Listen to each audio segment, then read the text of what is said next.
declared Israel to be an apartheid regime in 2021. Amnesty International declared Israel to be an apartheid regime. Don't fucking stop me while I'm cooking, you baboon in a suit! The chef is in! Better give you a fucking Chelsea Green, you donkey! Donkey!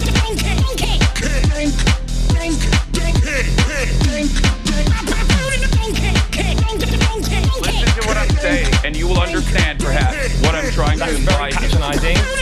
Yeah, I am being patronizing. I don't know who the fuck you are, and you're over here chirping all the way from fucking London about you want to fucking free Palestine, but also simultaneously you're talking about how both sides are fucking fine. Shut the fuck up. You don't know anything, okay? Who the fuck is this pink-haired twink?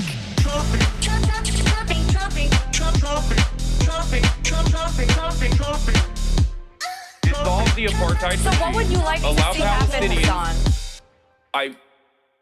Do you not understand the English language? What's going on, everybody? I hope everyone's having a fantastic evening, afternoon, pre-noon, no matter where you are in the world. I'm Hasan Piker, and this is the HasanAbi broadcast coming to you live from sunny California, Los Angeles, folks. We're live and alive, and I hope all the boys, girls, and MBs are having a fantastic one because today's a beautiful day. Today's a wonderful day. Today is Sunday. That's right. It's Sunday. Folks, I haven't done a Sunday broadcast in a minute. This is a super special, super secret Sunday spectacular broadcast. I sound sick because I am sick, for the record. And I don't know how I don't know how it happened. Could have been the Bernard Rally, but it's all good. I'm feeling fine. I'm feeling fine overall. But yeah, this is a part of the broadcast where I tell you about my personal news. Haven't done a Sunday stream in a month of Sundays. Yeah, I hadn't done one. This is my first time. And the reason why I hadn't done one, honestly, is because I'm always doing stuff. But this time we did stuff yesterday. So today I'm free. I'm free to do stuff. Personal news wise, yesterday I messed up. I didn't watch the latest Solo Leveling. I didn't have time because I was passing out. I messed up on my diet. Well, it's not even I messed up on my diet. It's because my brother wanted to go out and talk about bachelor party stuff. So I failed Andrew Huberman. I failed him big time. I was thinking about Andrew Cucumber Man. That's what I was thinking about. I was thinking about him and his cucumber. Pause. And I was thinking how he is a real one. Like he actually has, he demonstrates. He demonstrates the necessary self-restraint to actually achieve true greatness, and I don't. I can't. In any case, you look extra stupid today. What? Do you need to turn off chat and get a warm glass of milk? You look really dumb today. You look extra stupid today. What is happening?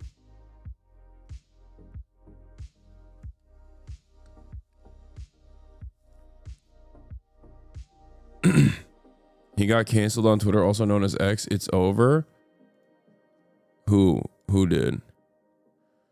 Anyway, rude. But yeah, personal news wise, we went out, we got some KBBQ. So I had some meats. I had some decadent meats last night, and now, after the decadent meats consumption, I had to wake up early, played a little bit of Kingdom Comeys. Gutenberg is a much more difficult map than the previous one. Act 2 has been kind of kicking my ass a little bit. But basically played a little bit, and honestly, played a little bit of Kingdom Comeys. And then I took Kai to the park and I played a little bit of basketball. Got my ass beat up and down the court. Just absolutely destroyed. Why don't you play it on stream? Not everything has to be on stream.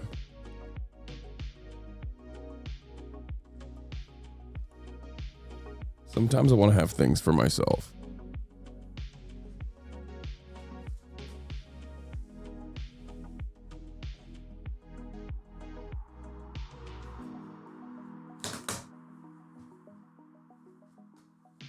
Yeah, Kingdom Come is not exactly the most telegenic game to play, honestly. There is a tremendous amount of dialogue. You guys would hate it. People love to say that they would watch it, and they would watch it all day, every day, and then it's just one of those games that I know you would not watch. That's it. Yeah, there's also a good deal of save scumming that you got to do. Turn the game off, turn it back on, or I guess use like the chemical concoction, the savior schnapps.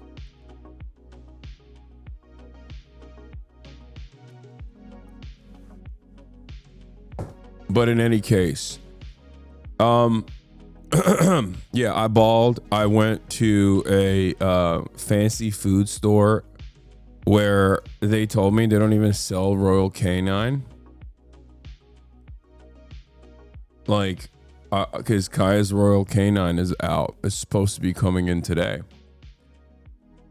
And I was like, can I get Royal Canine adult giant food? And the guy was like, no. Royal Canin. Like the dog food. Anne? Not bad. Oh, hemen ayağa kalktı. Okay. No, okay, pick. It's not a hashtag ad, by the way, but this is what I use for Kaya usually, like the giant breed one. But they said that it has like fillers and like chicken and like a bunch of fillers. So then he suggested something that's like comparable, that's better. I don't know. I got her new food. Hopefully she's not going to be literally diarrheaing everywhere. But I like Royal Canine because like,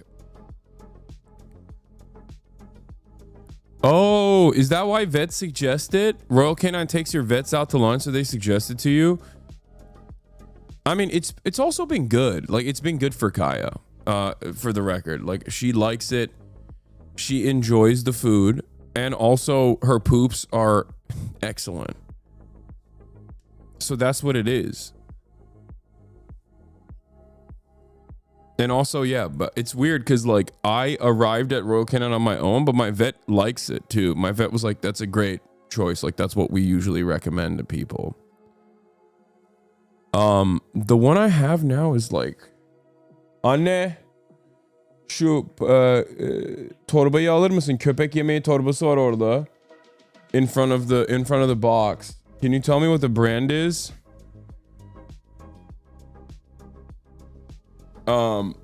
It's no, it's in front of the box. It's in front of the box, the dog food box.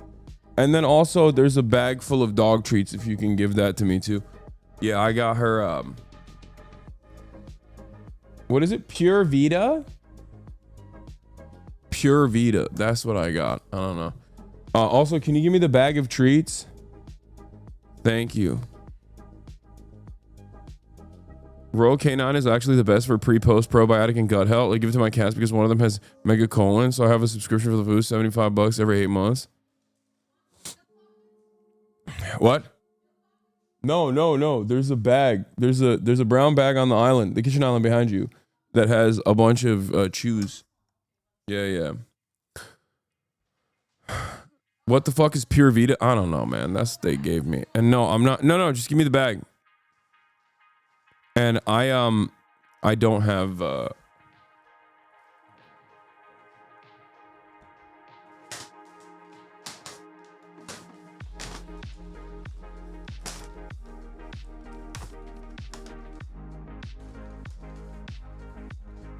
Hi.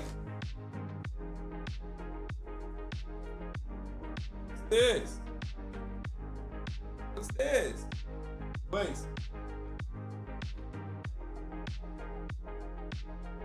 No. Oh my god. Little lady. Oh.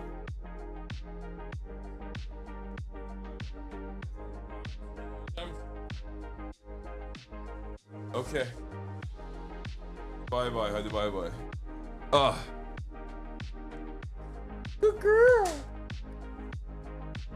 Best day ever for girly pop. Best day ever for the best girl. Hung out at the park. It was a little too hot for her. And now she got a little bully stick. She's just having the time of her life. She literally has the best time.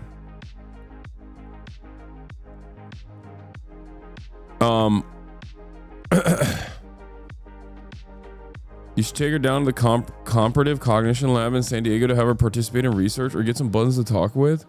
No, I don't want to do that. She looks like she has the biggest, fluffiest pants on. She does. She fluff ball. Royal is the Pelosi of dog foods. Get her origin. Okay, I don't want to hear from everyone on their favorite dog food brand. Okay, my thing is, the buttons are a scam. Are they? My dog tries to swallow the bully stick and chokes on it every time. Luckily, Kaya does not do that. Oh no. Okay. She just kicked it off. Good girl. She's like, all right, I'm gonna bring the bully back to my bed. I'm gonna chew it on the bed. Türkiye'deki olayları konuşmuş muydun kral? Evet kardeş. İlk gün konuştum. Bir de dün de konuştum. Bugün de konuşuruz biraz. But yeah, that's it. That's my personal news. Like, it just we've been chilling. We've been chilling. Having a grand old time. Me and the little lady. And even though I got my ass beat in basketball, I don't really care, because at least I got a little bit of a workout in.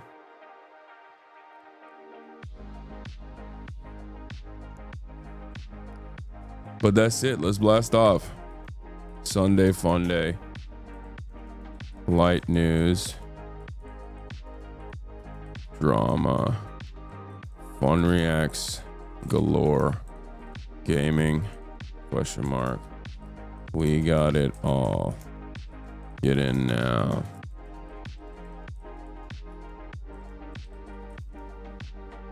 Nestle is Satan. What do they do now? They make bully stick holders so they don't swallow the last bit. She's big though, so you probably don't have to worry. Yeah, I don't think Kaya is gonna have issues, luckily, with any of that. Are we lying about light news again? Yes. Does anyone want to does anyone want to send me a blast off meme?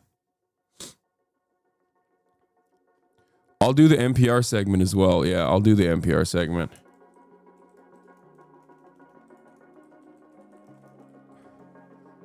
I'm gonna have Ested on soon as well. Remember Ested Herndon from the New York Times?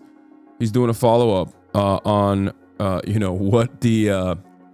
what his liberal family members think a couple months into the Trump administration, and he wants to come on and talk about his feedback that he's gotten. So excited to have him on as well. You saw the Kyrie stream clips? No. Can someone tell me what that's about? Kyrie Irving knows who I am, and he saw my stream. Please tell me it was when I was like looking really cool or talking about Gaza or something, and not when I was like talking about how I want to have LeBron be my dad. What did he see? Because I do have a lot of respect for him regardless of his opinions. Doug did a video on tariffs. Was it reactionary? No, Doug DeMuro is anti-tariff because he doesn't like the impact that it has on car parts. I know. I follow Doug. I know what Doug's up to. Can someone send me a link of Kyrie watching me, please? Oh my God, we have so many people in here and not a single one.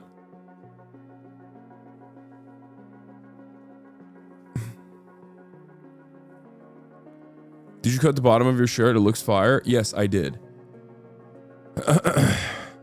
Even I end up changing my merchandise a little bit. Obviously, one of the issues with Kyrie Irving watching Hasan clip. Okay, this is crazy. Let's take a look. What's the fact that people paid in to put themselves in harm's way like this, and the fact that other random individual citizens who did not pay into this FSD testing, beta testing situation are just like potential victims is insane to me. Yeah, I remember doing other Wile E. Coyote tests. Why is the audio so low? Why is this audio so low? No, it's maxed out. It's maxed out on my volume master, and it's literally maxed out on my.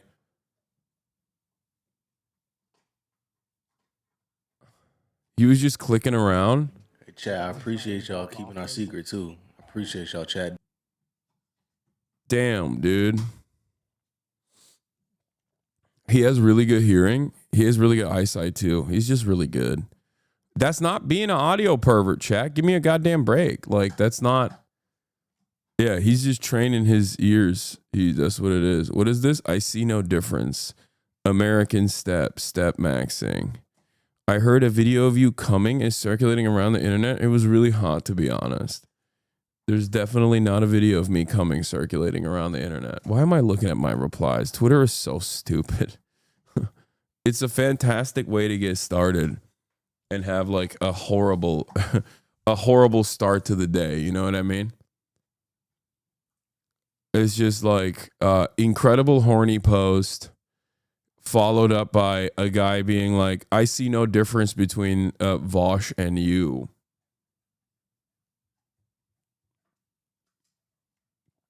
Isn't Kyrie Irving a massive chud? No.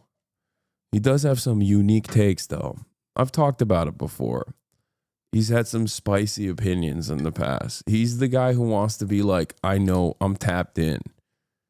I'm tapped in on like things that, you know, secret. I'm tapped in on secrets that other people don't know about.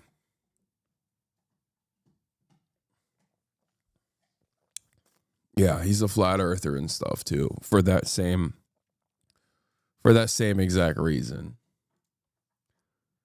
He's the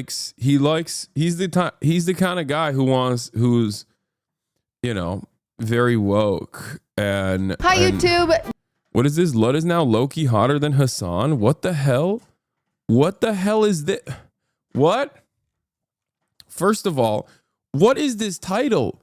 Lud is your boyfriend. What does this mean? Who made this title? Why did you say that? What does that? Because that implies that like this doesn't make any sense. Kari wants gooners to calm down.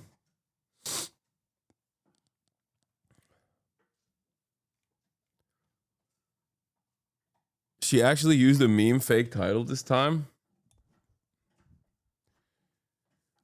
Since you are a Muslim, do you really fast in Ramadan? Or are you Muslim in name only? I'm a Muslim in name only. I'm a bad Muslim. I'm not a good Muslim.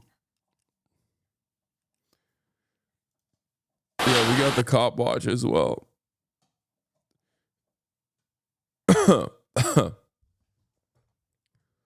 You look like a book character called Christian Harper. Look him up. What is that? What is that? What is Christian Harper? Let's see. That's a chick. It's a chick.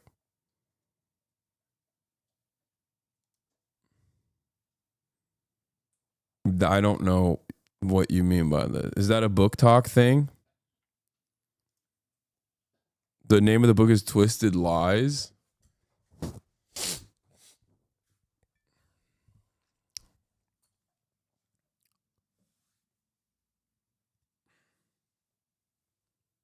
This is it? That's what you think I look like? I mean, thank you. He'll do anything to have her, including lie. Yeah, I don't think I look like this guy. I think this guy's like way hotter than me. He's not only way hotter than me, he's like a younger, hotter version of me. I guess the only thing that makes him and I look similar is that like my hair is also fluffed up in the front And also, we both got hairy arms. And that's it. You want to be better at being a Muslim? No, I'm good. I'm good at this level of being a Muslim. I think I'm at the right level for me, you know, to each their own. You feel me?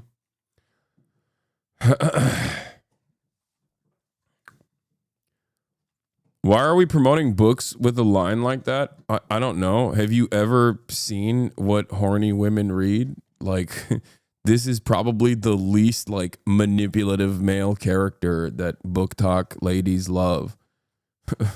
Are you kidding me? Half of book talk, from what I understand, half of book talk is literally just like the worst guy who's super hot and he's just awful to you. Okay? Just like the worst piece of shit of all time. Like dudes that make Harry Hasan look like a nice guy, like by a wide margin. You know what I mean?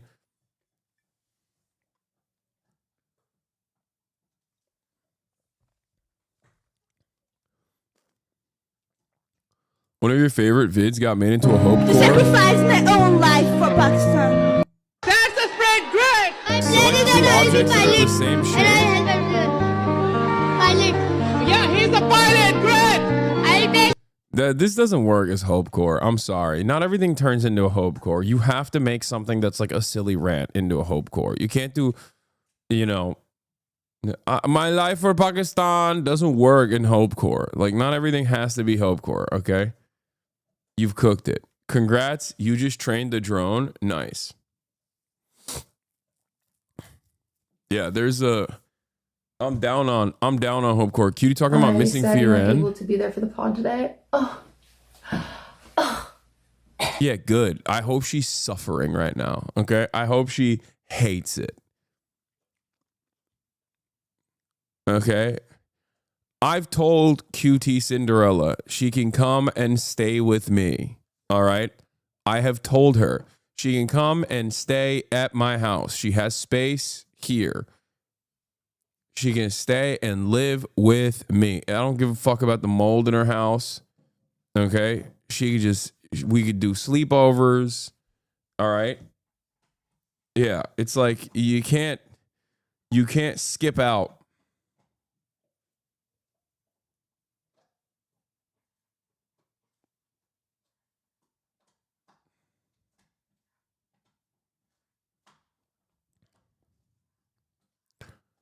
You can't skip out on a million episodes. You know what I mean? With her no cabinet door having ass. I know.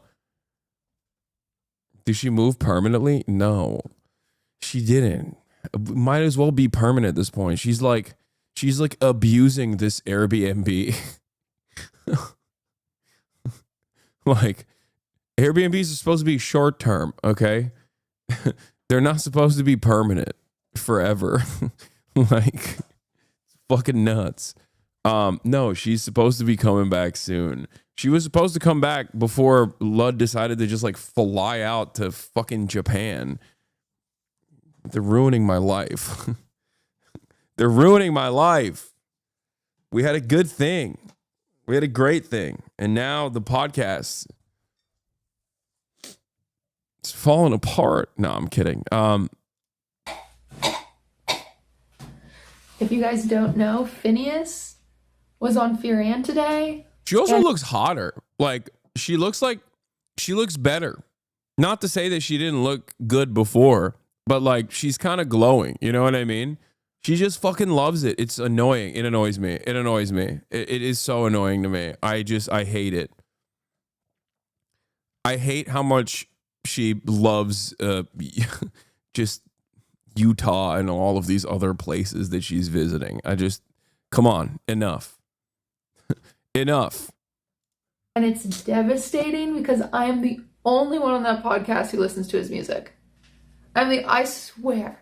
That's not true. If those boys, That's not true. March listens to his music, I think. March listens to every type of music. And all they did was talk about Billy and not talk about Phineas. It's so funny because I don't think we talked about Billie Eilish at all. Like, there was not even a single moment where we brought up Billie Eilish. it was just Phineas. By the way, I'm really excited. I'm really excited for you guys to watch this podcast episode because it's such a banger. Phineas is amazing. He is so funny. Like I had no idea. I didn't think he was going to be so cool. Okay. I truly did not think he was going to be that cool. I did not think that he was going to be like such a naturally funny person and very smart. Because I've never encountered his stuff before. Like I don't know anything, right? Because I'm not like a massive music guy. I don't really listen to any music at all, so I don't really listen to like music adjacent stuff either. But yeah, he's a really silly dude. He's a really funny dude, and not only that, but you know we're. It's just, you know, when you meet someone and you're into the same shit, like that's what it is. That's what happened. There was definitely some music talk as well. Don't worry. Obviously, we had Will. Of course, we're going to cover that, right? Like, you know, there was some good music stuff too, but it was mostly just like fun memes and things of that nature. I don't know. You will enjoy it. It is a very good episode. And after the podcast, I realized like, he'd be great to have on the stream as well. Because at first I was a little apprehensive about having him on the stream. Because like, even though he's a HasanAbi head, like I was a little apprehensive about having him on the stream because like, I don't know. Some people are just not very confident on camera like that, especially if it's like, you know, if we were talking about politics in general. And, he's great. Yeah, celebrities can be hit or miss on stream, but he's definitely a hit, and I can't wait to have him on stream. Sometimes we have people on, and I'm like, I could be friends with this guy. You know what I mean? That's how I felt. Not to be super lame about it, but I'm gonna be pissed. He set it up at 10 p.m. last night, and I saw it, and I said, no.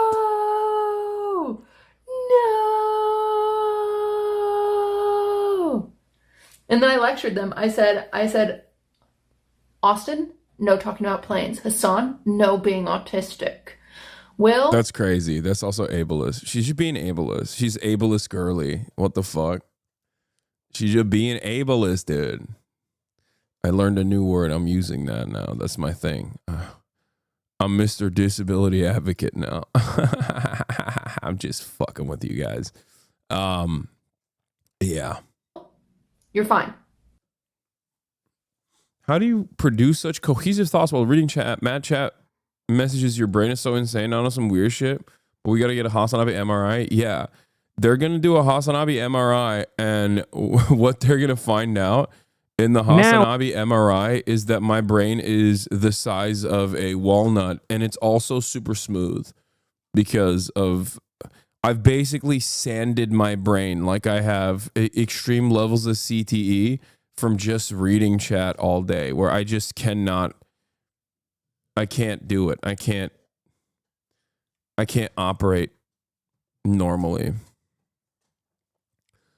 Anyway, speaking of brain rot, let's get to Sanders says rallies are meant to empower voters to not sit idly by. And we have the NPR 37-minute listen. Young male voters shift right. Can the left compete in the battle for the bros? Have you heard of China's greening their deserts? Really cool. Yes, I have. I have been following. I know everything that's going on. I know all the Chinese tech. Whether it be Chongqing videos about, you go underground into the tunnels and then all of a sudden you come out of the tunnels and like, boom, it's like, oh my God, you're still on a mountain. Whether it be that, whether it be the greenification of the desert tech. I'm following the Chinese tech, dude. That the bad empanada video pissed me off so bad I had to turn it off. He mischaracterizes you so badly. Which one? The one where he says Zionists use go to Gaza as a new death threat? Because I don't think that's... Is he mischaracterizing me in this one? Maybe. He's got smoke for everybody. He's got smoke for me too. It's all good. I don't really care. you know, more power to him. He's a crazy man. We're gonna have disagreements. It's all right. Chatter is overreacting. It's all good. There's no reason to overreact on people that people that have disagreements with me. And there's also a lot of people who disagree with me recently. There's a lot of people who disagree with me recently about what I've been up to, you know, what I've been up to with like AOC and Bernard Sanders and what I've been trying to do. But let's get started. I want you to look at every level of office around you and support Democrats. Bro, did you have a few drinks last night? No, man, I'm sick. Oh my God, I'm a human being, Chad. Who actually fight, because those are the ones that can win against Republicans. He doesn't really mischaracterize. He more so just says it was silly of you to say you want to go to Gaza at all. I don't think it's silly of me to want to go. And I would have never even brought it up if it wasn't initially suggested to me by journalists that are literally there. What the fuck are you guys talking about? It was like, I didn't come up with it on my own. I can't believe this like took a mind of its own. Like the story turned into something entirely separate in and of itself. And then people started making jokes about it too, like as though it's like a funny fucking humorous thing. You know, I didn't come up with this on my own and decide to do it on my own. It's so funny though, because like people don't understand. There's a reason why Western journalists are not going to fucking Gaza right now. Like, why have they not gone to, even before Israel started bombing and killing as many children as they possibly can, like massive amounts of child murder that Israel has been engaging in for the past couple of days. Like even during the ceasefire, Western journalists did not go to Gaza, and there's a reason why. The only Western journalists that were allowed to go were able to fly in from Jordan and only film a very specific part of the humanitarian aid flying in from Jordan inside of the Gaza Strip. Like, that's it. And they still had military censors that would go through their footage. That's not real journalism. That's bullshit, right? And there's got to be a reason for that, right?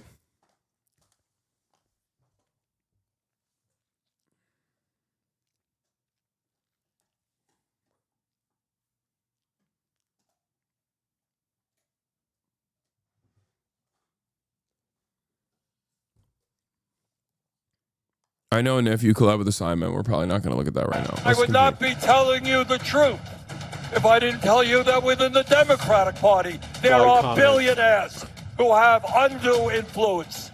Democrats have turned their backs on the working class of this country. That was Senator Bernie Sanders and Congresswoman Alexandria Ocasio-Cortez drawing more than 30,000 supporters in Denver on Friday.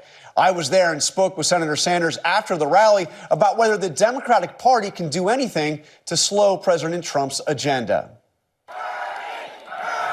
Bernie is back. Hey, Mr. Trump, people fought and died to create a democratic society. You're not going to take it away from us. I mean, he is. 83-year-old independent Senator Bernie Sanders is though. Drawing crowds Like, even low-key, bigger than he he is. did as a presidential candidate. Feeling the burn. Yeah. For the past month, Sanders has taken his fight against President Donald Trump on the road. He's billing it the Fighting Oligarchy Tour. We will not allow America to become an oligarchy.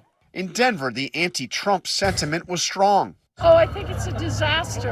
And he talks about he has a mandate. He never had a mandate. But so was the frustration with Democrats. How's the Democratic Party doing challenging this? They got to be a little tougher. Good being a bunch of doormats. It feels like we're left stranded when everything feels like it's crumbling. Tour's Western swing, Sanders was joined by New York Congresswoman Alexandria Ocasio-Cortez. He has handed the keys of the federal government to Elon Musk and is selling off our country for parts to the richest people on the planet. More than 30,000 people showed up for their joint appearance in Denver. Look, as you know, When you run for president, you do a lot of rallies, and we've done a lot of big rallies. 32,000 people here is by far the largest rally I have ever done, and nobody's running for office. That tells you something. So what are you trying to accomplish with this tour? I'm trying to make it clear to the people throughout the world and throughout our own country that the American people are not going to sit idly by and allow Trump establish an oligarchic form of government where Musk and other billionaires are running our government. And we're not going to sit back and allow him to form an authoritarian form of society undermining the Constitution, freedom of speech, freedom of assembly, and undoing what what the founding fathers of this country did in the 1790s, separation of powers, making sure that no one person had an extraordinary amount of power. And that is precisely what Trump is trying to do. He wants it all. He doesn't want Congress. He doesn't want the media. He doesn't want the judiciary. He wants all of the power. We cannot allow him to have that. Well, I hear you telling people out there, fight back. What do you mean, though? How do these people, how do they fight back? Well, it's the question. We're working on it right now. But I think, first of all, coming here and showing the world that... I think Bernie Sanders especially, I wouldn't even say this about AOC, but Bernie Sanders especially should be bolder and more courageous and not shy away from, saying the S word a little bit. I like this is common sense, this is common sense rhetoric. But like the stuff that like AOC's team is writing for her in terms of like my opinions are not ones that are extreme or radical. It's not in the Communist Manifesto. I have these opinions because I care about like workers or whatever. Like you don't have to shit on.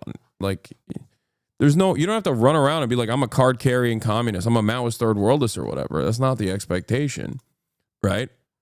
But there's no reason to present yourself as like anti-communist because it falls back into the same framework. I say this about Democrats across the board, for the record. Not just AOC, even though it's worse when it's someone like AOC who's supposed to be like a person who ran on the Democratic Socialist ticket, right? DSA. When I don't even think Nancy Pelosi should be coming out and being like, I'm not a socialist, I'm not a communist, fuck communism, fuck socialism. I think that's a self-goal. Like that's a self-own. And the reason for why I think that is because Republicans use this as a rhetorical tool to disparage you regardless. Whether you say you're for socialism or against socialism, they say socialism bad. You repeating socialism bad as a tactic is not going to cause people to look at you and go, okay, well, they're saying they're not socialist. Now I like them. They just simply still think you're a socialist. Like half the country still thinks you're a socialist and that it's a bad thing, right? It was ironically Pete Buttigieg that said one of my favorite things about this a very long time ago, I think when everyone was like trying to present themselves as much more radical, where he said, what was it? What did he say? He said something along the lines of like, Republicans call us a socialist. They, whether or not we are advocating for socialist policies or not advocating for social policies, I don't care about this distinction. I just want to do right by the working class. Something along those lines, he said. And there is no reason to adopt conservative and reactionary framework that implies that socialism is a bad thing or communism is a bad thing across the board. Especially because... Get out there. Yeah. Oh, Tim Walz also said this as well. Tim Walz said something similar as well. So, No. Pete Buttigieg said that back in I remember very clearly Pete Buttigieg saying something similar to what Tim Walz has said as well. Trust me. Yeah, here. GOP will call us crazy socialists no matter what our policies are. Yep. Time to stop worrying about what the Republicans will say. Look, if it's true that if we embrace, I mean, he is a very skilled orator. His policies are awful, and I think he's a demon. I think he's a neoliberal demon in general. But like, as a skilled orator whose father is like the formative guy who translated all of Gramsci's works as a Marxist, I guess he like accidentally figured a couple things out. But a far left agenda, they're going to say we're a bunch of crazy socialists. If we embrace a conservative agenda, you know what they're going to do? They're going to say we're a bunch of crazy socialists. So let's just stand up for the right policy, go out there and defend it. That's the policy I'm putting forward. Now, ironically, he wasn't putting up any policies that were defensible, but regardless, that it's just like, it does not matter. It does not matter what Republicans say. They call Jeff Bezos a socialist, man. You're so stupid if you think that like Republicans are going to be honest and stop using socialism as a pejorative. Trump uses Palestinian as a pejorative. Get out there, reach out, make the case. And for one thing, don't ever shy away from our progressive values. One person's socialism is another person's neighborliness. Yep. Great way to frame it. Great way to frame it. Tim Walz, my goat. So I think it's a mistake. My expectation is not for AOC to run around with the little red book attached at the hip. Right? That's not my expectation at all. However, my expectation absolutely is that you don't adopt the framework of the right. Never adopt the framework of the right. Never adopt your enemy's frame of reference. No. They do not live in this plane of existence. They do not live on the same planet as us. They have created their own version of events for virtually everything. I find it very silly that these guys who are increasingly more manic, increasingly more insane, are able to dominate discourse in a very aggressive manner.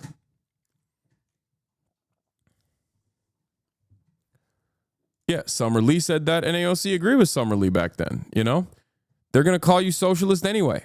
There's no reason. There's no reason to, like, reject socialism. It's just so stupid. It's so dumb. It's so silly. Don't do it. I don't think you should ever do it. You should never concede on your opposition's framework, especially when your opposition is the Republican Party, especially when your opposition is the modern Republican Party that basically makes everything up. Okay? They make everything up anyway.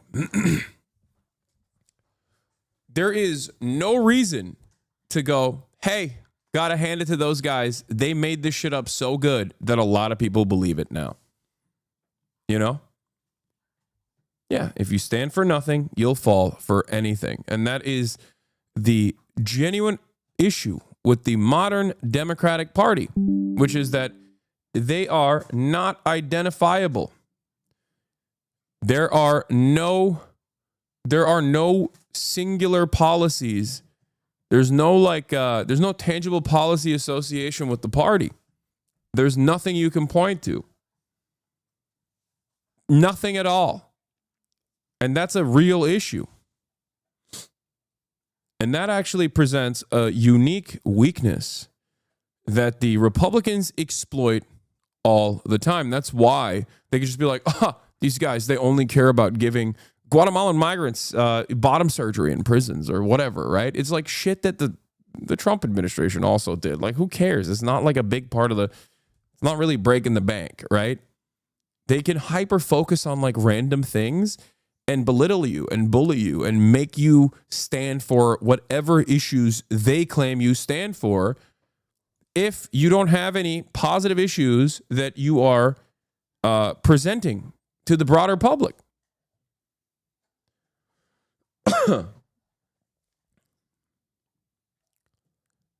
This feels like shadow boxing, though. No, this is a minor note that I heard from AOC in her speech at the Nevada rally, where she said this line that now she's using in her emails as well, which is like, my opinions are not, extremist radical opinions. They're not, I didn't get them from the Communist Manifesto, implying that the Communist Manifesto is like a radical extremist piece of work. It's actually because I care about labor. And I get what she's trying to do there, right? Like, I understand what she's trying to do. She's trying to say, like, these are common sense opinions. But the best way to do that is not by disparaging like the Communist Manifesto or socialism in general, right? Like, disappointed to learn today AOC's email list that reading the Communist Manifesto makes me extremist. Fox News and the right wing would have you believe that my American values are something out of the Communist Manifesto, but I don't believe in healthcare, labor, and human dignity because I'm an extremist. I believe these things because I was a waitress, which is like, I think that line without the Communist Manifesto is fantastic. I don't believe in healthcare, labor. Like, right wingers would have you believe that caring about healthcare, labor, and human dignity is an extremist value. But I don't believe in those things because I'm an extremist. I think they're the extremists. I believe those things because I was working class is like totally a solid way to reframe the conversation.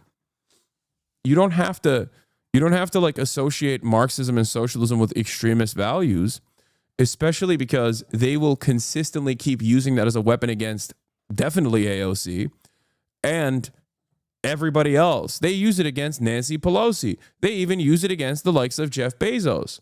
So there is no reason to ever adopt that framework. I said this during the anti-Semitism and the protest debacle that was taking place, and Kamala Harris was like, anti-Semitism at these protests and these pro-Palestinian protests are completely unacceptable. You cannot burn an American flag. It's like, why are you taking ownership over that? Republicans never take ownership over actual radical issues, right? Like actual insane shit that their base of support is actively on board with. They provide cover for actual Nazis. There is no moral equivalence between socialists and Nazis, okay? I'm not saying that. But if there's like supposedly this golden mean, this center of American politics, and you have Nazis on the one side and you have socialists on the other, which again, not a real moral equivalence here. There's no moral equivocation between, neo-Nazi sentiment and socialist sentiment. Obviously, that's why I can openly say that I am a socialist, whereas Nazis can't really openly say that they're Nazis unless they're now on Twitter, and now they do say that they're Nazis, but even then they try to hide it sometimes. Basically, my point is there's never a reason to own what the right is claiming is what your fans are doing. There's no reason to do that if you are reaching a broader audience. There's no reason to take ownership over it and defend it even. Just don't even talk about it. Who cares? Deflect. You're a politician. You do it all the time. Politicians deflect expertly all the time when it comes to issues that will tangibly materially improve the working class. They're so good at deflecting away from, hey, when are we going to get health care? Why can't you deflect away from this? Perhaps the reason why, and this is not for AOC, this is not my criticism for AOC at all, but the reason why someone like Kamala Harris or many others don't actually deflect away from that is because they agree. They don't fuck with socialism, and they also think that they should be the controlled opposition that stops any sort of more left populist movements from developing in this country. But if you are Bernie Sanders, or if you're AOC, if you're Summer Lee, if you are a member of the squad, you should never, ever in a million years stand in opposition to more radical elements within your base of support. That's part of the reason why I also stray away from routinely criticizing people to the left of me, right? Unless there's someone that is engaging in reactionary thought, like the MAGA communists or whatever, and even then I rarely talk about them, despite the fact that they're up my asshole on a regular basis. The reason why I don't talk about them in general, the reason why I don't talk about people to the left of me in general is because I see no value in criticizing them because they're moving the needle in their own way in a direction that I think this country should head. Right? Like I'll make jokes about ultras, Marxist, Leninists, anarchists, and everyone that's ostensibly on the anti-capitalist side of things, but those are just like light ribbing. It's not, you know, I don't have like a sincere reason to despise them or anything like that. I don't care. It's just like at most a nuisance.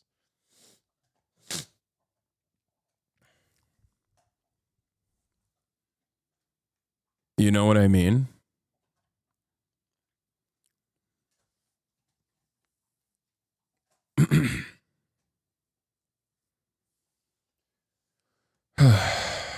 You just advocate for solid policies that materially improve American working class, the lives of the American working class. That's what you need to do.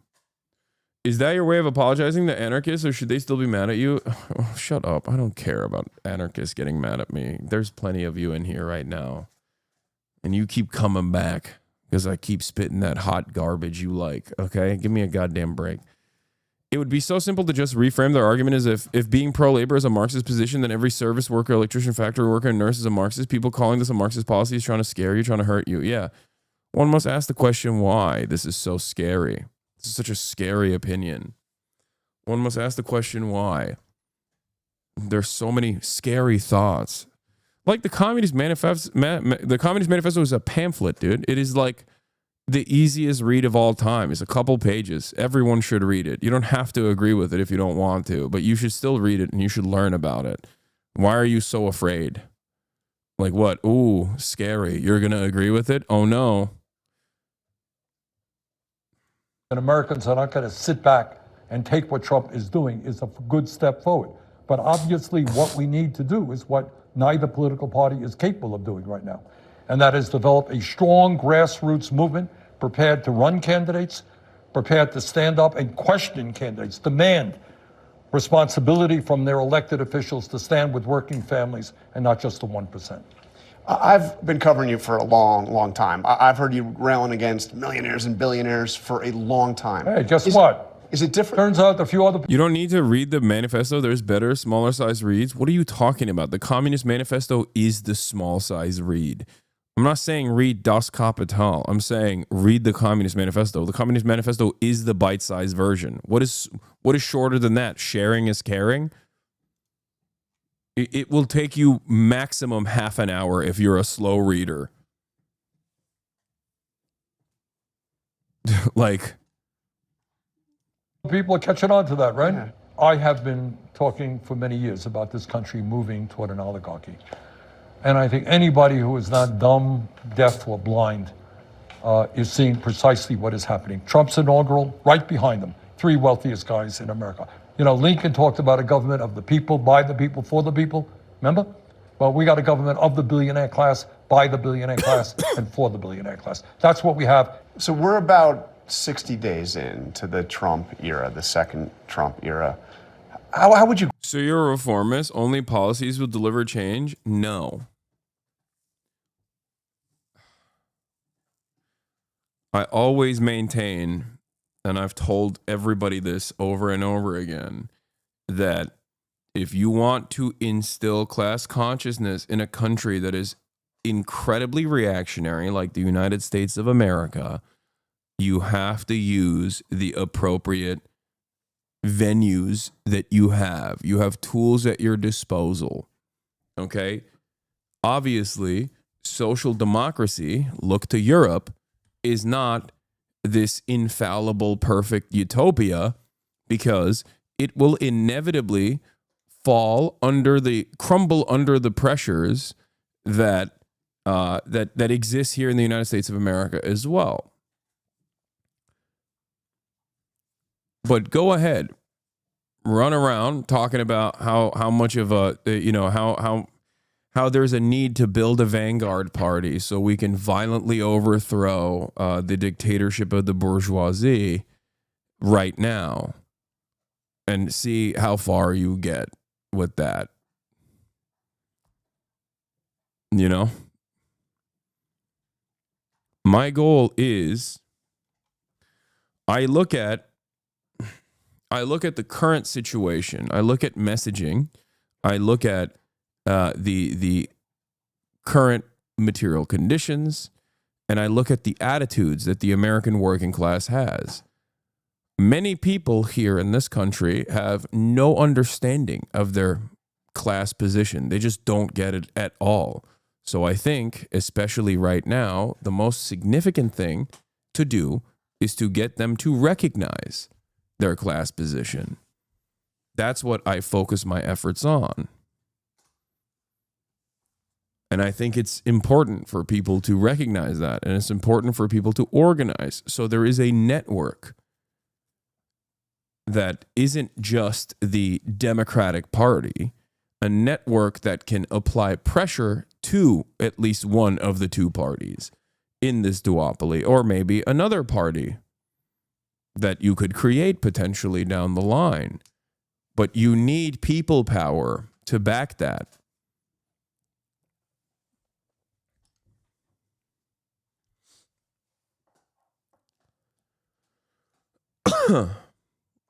Let's grade the Democratic Party's response. Well, I would take us back even 2 years before that, before Trump was elected, and saying that it saddens me that when the Democrats had control of the Senate, they did virtually nothing for working people. And I have to say that I'm a member of the Democratic caucus as an independent, so I'm not going to lie to you and tell you otherwise. Yeah. And since then, do I think the Democrats have been effective in rallying the American people in stopping Trump's movement toward oligarchy and authoritarianism? No, I don't. Is there anything that you think Trump has done right?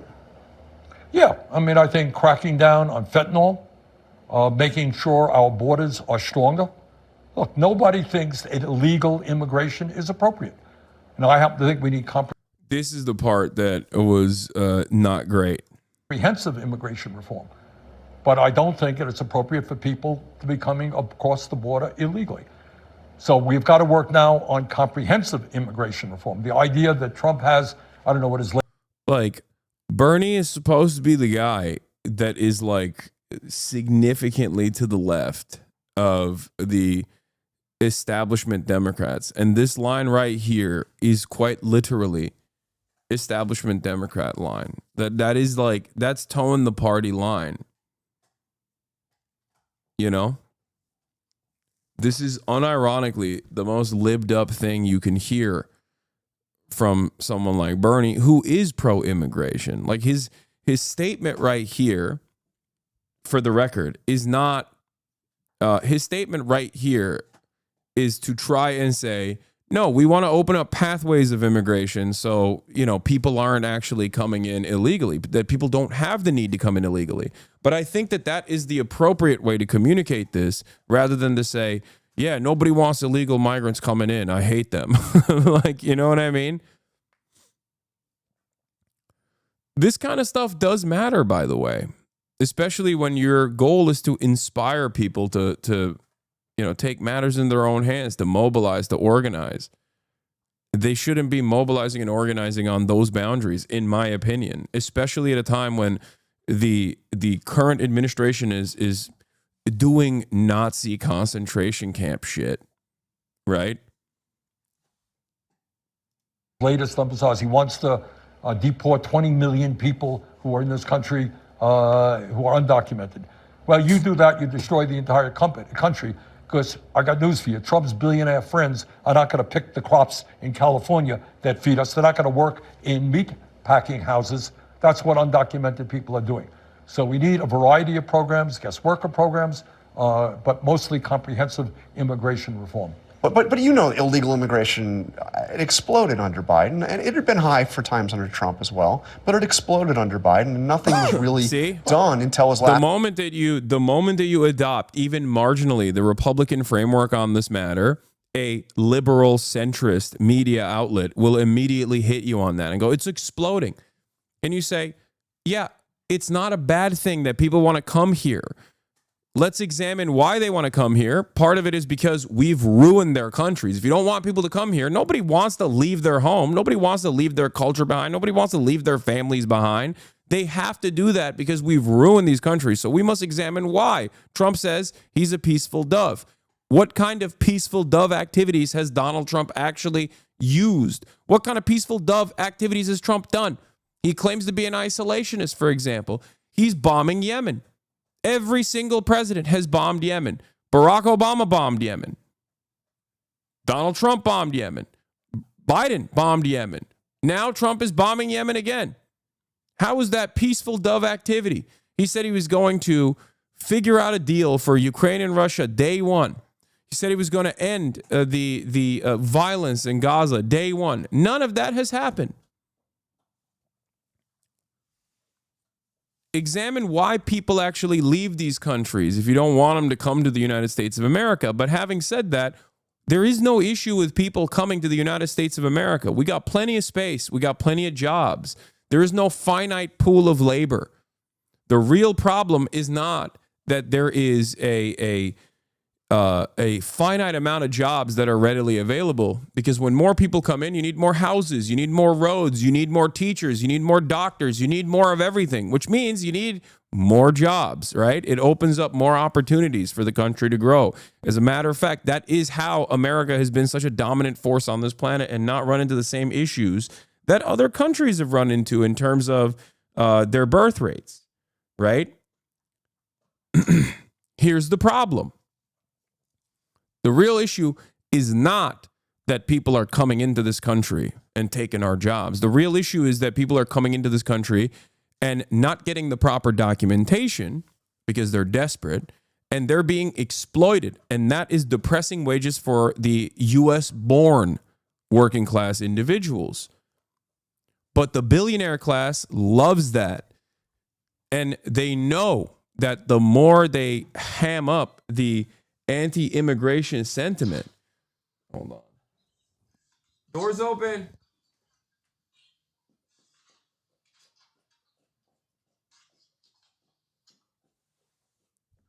The more that they say immigrants are stealing your jobs, the more likely it is that you never actually document them, because they don't want you.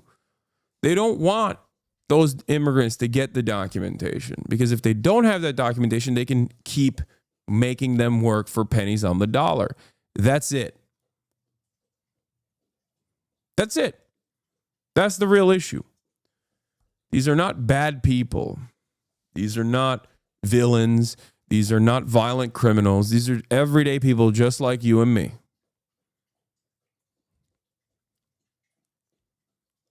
Last year in office when he was... Yeah, should have done much better. No argument. So realistically, Republicans control the House, they've controlled the White House, they control the Senate.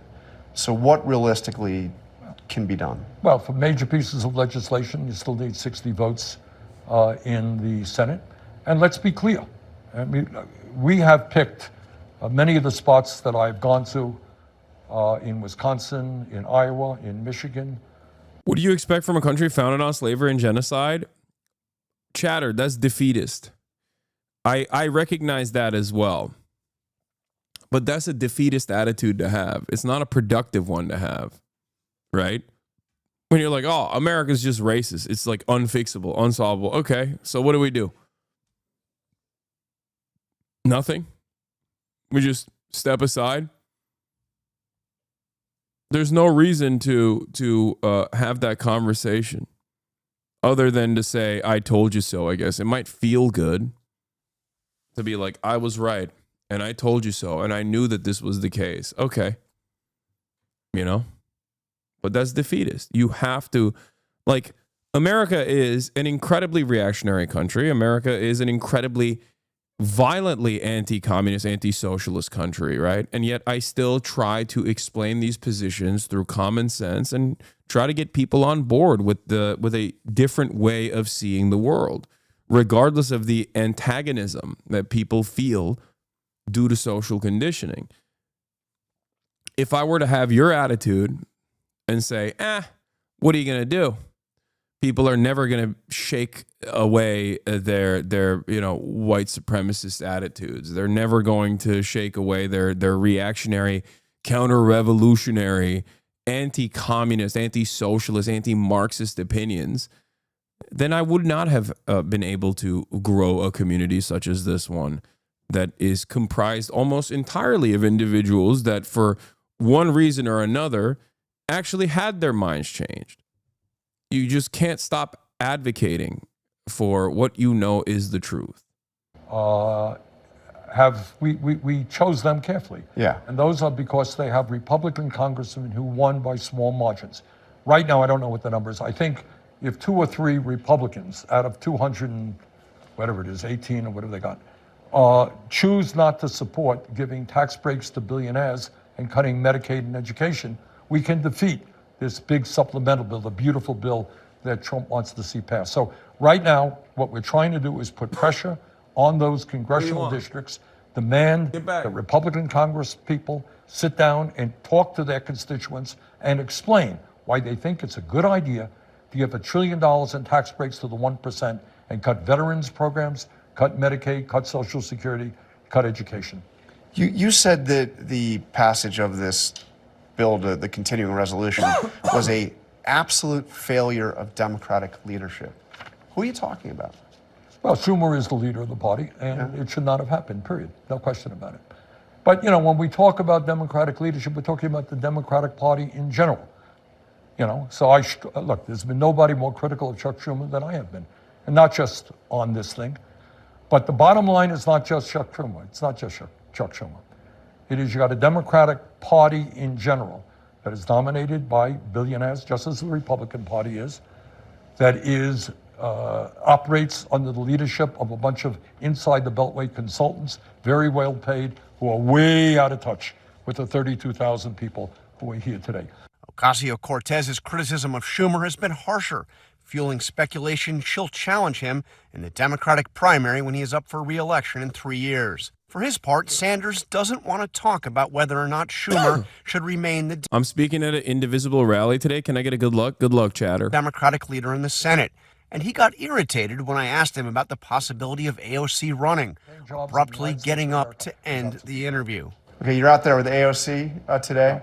Do you see her as a... Before you, I had the idea that many other Maghrebis have about Palestinians, as we tend to victim blame and say it is their fault. They should not have sold their land. But thanks to you, I know that even if they did sell the land, this does not give the right to Israel to bomb them. Also, they didn't. The amount of land, first of all, landlords own the land. Palestinians don't. And even if it's a Palestinian landlord that owned the land under the Ottoman rulership, the land that the early Zionists were able to purchase was 6% of the land. 6%. And it wasn't even like good land either. So the idea that like Israel actually by the books legally created its country is a lie.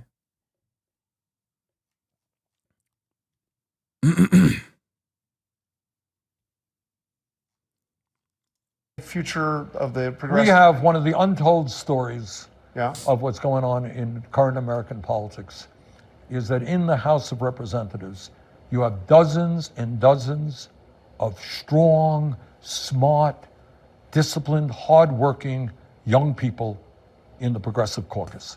And way back when I first came to the Congress and the House, I helped form the Progressive Caucus. We had 5 people in it at that time. Now they got close to 100. So you got a whole lot of good people. Alexandria is extraordinary. I am so impressed by her work in Congress and she inspires young people all over the country. Would you like to see her join in the Senate? Right now we have, as I said, just a whole lot of people in the Congress. Okay, Jonathan, thanks. Wait, I got one more. This is important. Well, I asked you. Okay. You want to do nonsense, do nonsense. No. I don't want to talk about inside the Beltway stuff. I got 32,000 people. I was just asking you about AOC because she was out there with you. No, fine, but I don't want to talk about this. What was the last question? I was just going to ask you one more question about you. I mean, that's all. I was literally your last... What is your question? Well, I mean, it's easier. Damn, what the hell? I mean, I want to ask you about your future. This is the biggest crowd. You said you ran for president twice. This is the biggest crowd you've ever seen. Are we going to see you run again, or what's your future? Right now, That's so fun. I didn't even realize he just got up from this interview. That's crazy. I am very proud that the people of the state of Vermont sent me back to the Senate with 63% of the vote. Right now, I'm Vermont senator. That's what I do. Yeah. The reason why he got mad is, you're correct, Lightbender. My mom wants to know why he got upset during this interview. I told her, in my opinion, it's because he's trying to stay on message while they're more concerned about who the Democrat leader is. Kind of like how you cover a topic and a chatter comes about drama bait. Yeah. No. As a journalist, his job is to get journalists and clip farmers operate in a similar capacity. By the way, speaking of clip farmers, oh my God, look at this. I'm getting botted again. Anyway, fantastic.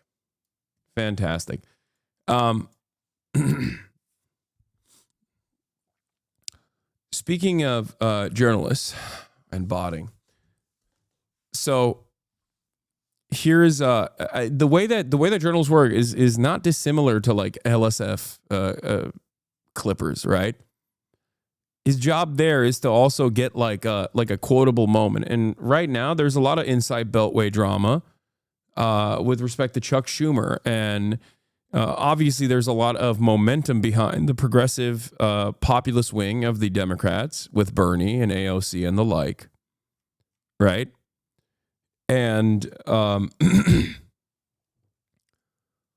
And there's a lot of anger and resentment towards Chuck Schumer. People are asking, will AOC actually thwart Chuck Schumer?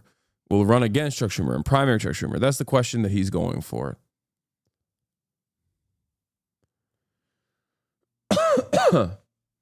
If Bernie runs again for president, somehow wins in 2028, was it all worth it? No. And I'm very happy. Bernie should have had 2 terms by now. America would be in a radically different trajectory, but I also would be actively fighting against the Bernie administration as well, most likely, because he would probably do a lot of the same, not to the same degree, but like he probably would be doing a lot of aggro foreign policy shit as well. You should. Here's Greg Kazar. Kazar pushes back against a Fox News host who claims that Republicans don't actually want to cut Social Security. There has been a little bit of disappointment from Kazar, I'll admit, because I really like him. I really like him a lot. And I was a little upset that he did not endorse Zoran.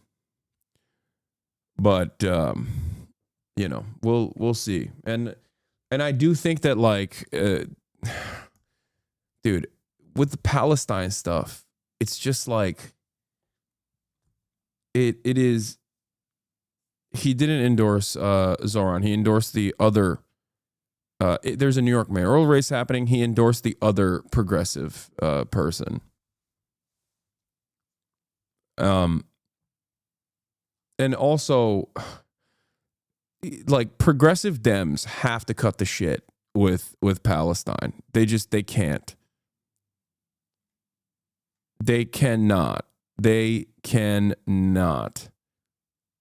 avoid the issue of Gaza. It is an incredibly important issue for the youth in this country, and it's just an incredibly important issue in general. It is like a major contradiction. It is a major contradiction. Israel's favorabilities are at an all-time low. Americans are frustrated on bipartisan lines. It does not make any sense that there are so many cowardly people within the Democratic Party, regardless of their, ostensibly progressive worldview, that just refuse to say anything meaningful about this. And it's such a slam dunk, just like it was a slam dunk for the election. Like, even if you're like even if you are a bloodless, cold, calculating politician that does not care about the morality, it is literally, it's right there for the picking. The administration is using the lack of interest that the Democratic leadership has in defense of people who are demonstrating against Israel to Ubisoft, Amazon Prime, socialists out here standing, Marxism, consumerism, corporatism, loser. Are you a Marxist? Chatter. Are you a real Marxist? Can you show us the way, big dog? Start streaming. Show us the honest way of doing things, you know? It's always people who are like, I think socialism is a death cult, that also say this is not real socialism.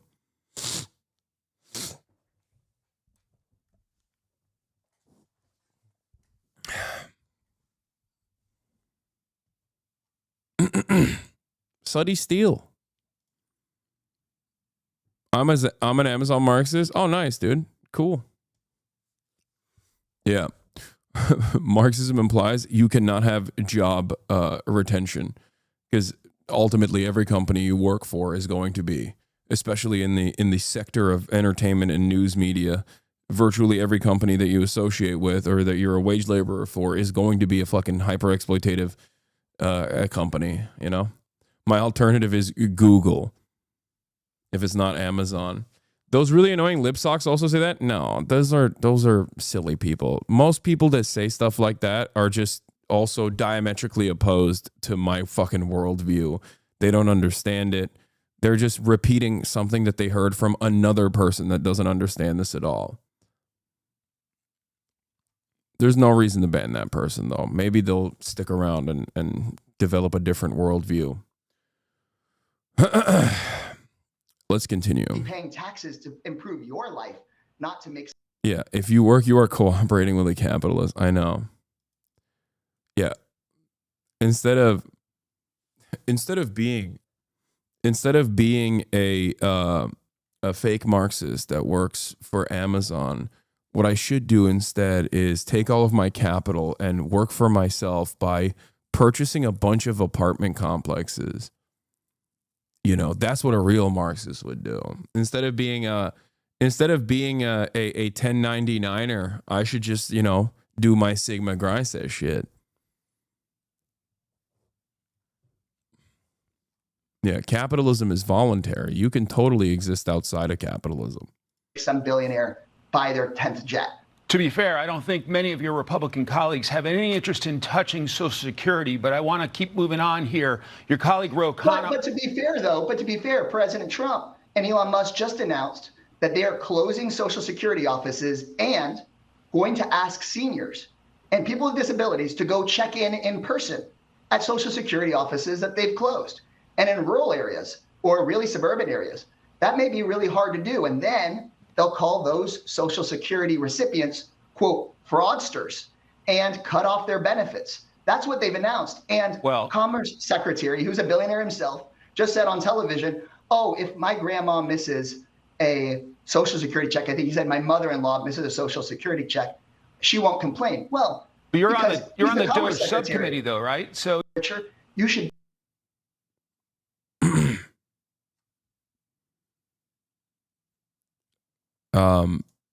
Where is it?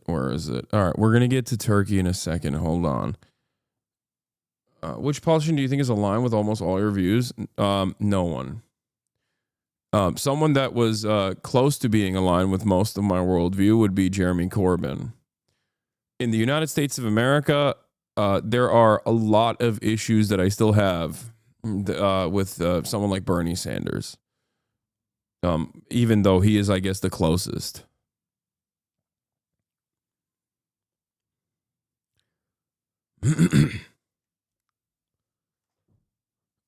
And I still took issues with Corbyn as well because he was too soft.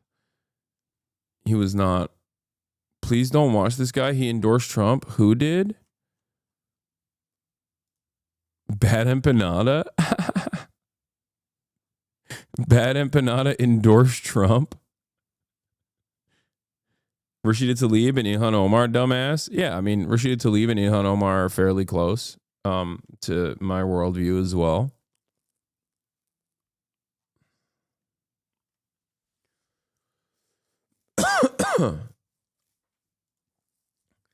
American political commentator is taking over the Turkish politicals. Yabancı influencerlar bile olay hakkında bir şeyler yaparken sesini çıkarmayan ne kadar influencer varsa engelleyin gitsin ya. Yarın bir gün Instagram'ları kapanınca en önden onlar ağlayınca şaşırmayın ama.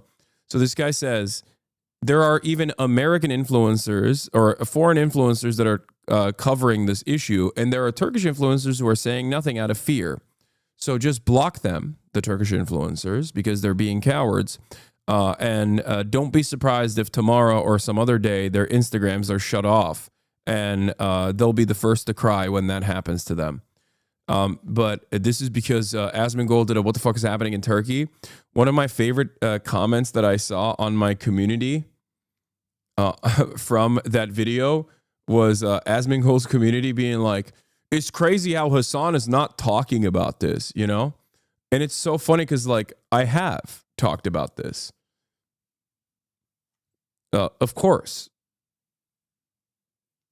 I don't understand how people just like fantasize about this stuff. Fantasize about what I haven't done.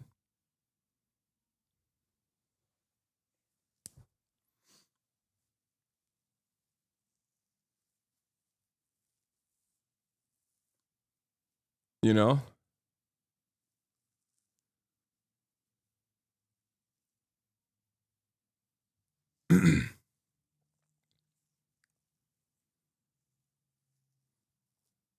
Where is it? Does anyone have the link? Yeah, there are. Is that why everyone was yelling at you not 5 minutes after covering it? Yeah.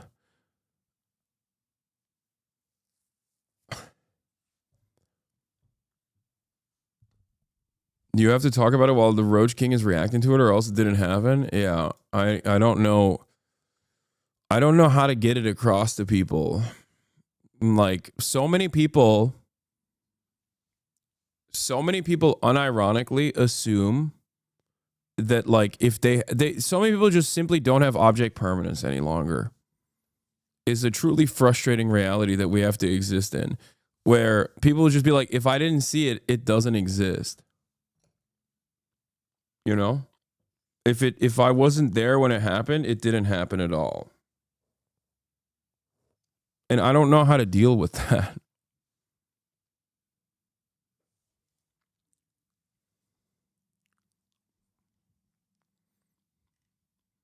Yeah.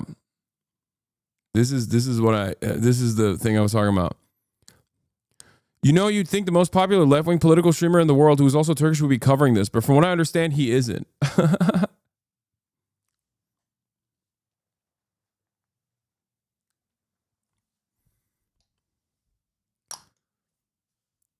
Like, what?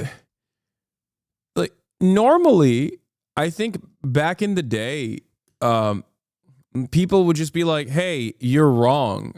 Or let me just, like, search even a little bit. Like, let me look up, like, I don't know, HasanAbi Turkey. Okay? And Google that to see if he has actually talked about it. You know what I mean? 4 days ago, Turkey falls into chaos amid protests. Turkey is falling apart under Erdogan 20 hours ago. Like, you could have just easily Googled to see if I had extensively covered it, right? But people are so lazy and also simultaneously so unwilling to learn, like, basic things.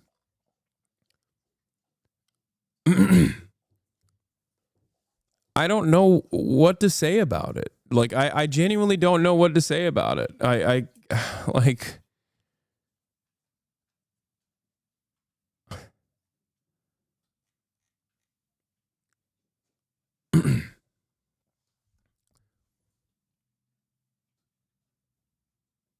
Anytime I mention that a comment like this is wrong, they just call me Hasan Dick Rider and fuck off. I know. There was a time and place when I think a lot of people would have made fun of, like, our grandparents for falling into Facebook memes and stuff, right? And now basically everyone behaves like that.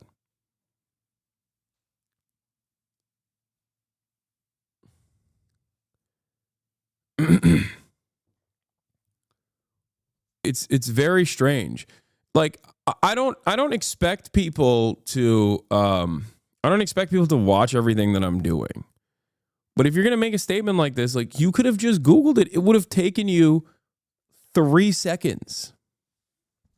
It would have taken you 3 seconds to figure out if this was correct or not. And if you're willing to not even entertain a quick Google search for something as stupid as this, okay, for something as dumb as this, as silly as this, then how many genuinely consequential things are you also completely oblivious to? Because, like, this is just about me. Who gives a fuck, right? Yeah, it's the meta is to be like, Hasan fucking sucks. And it's ultimately inconsequential. But I think there is a real problem with the way that people...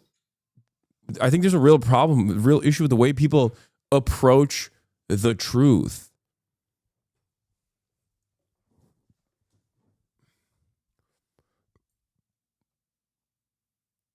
Like...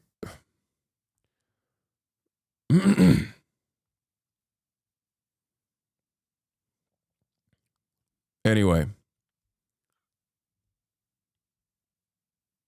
But yeah, I think people are hyping up Asmongold because they're like excited that someone in America with such a large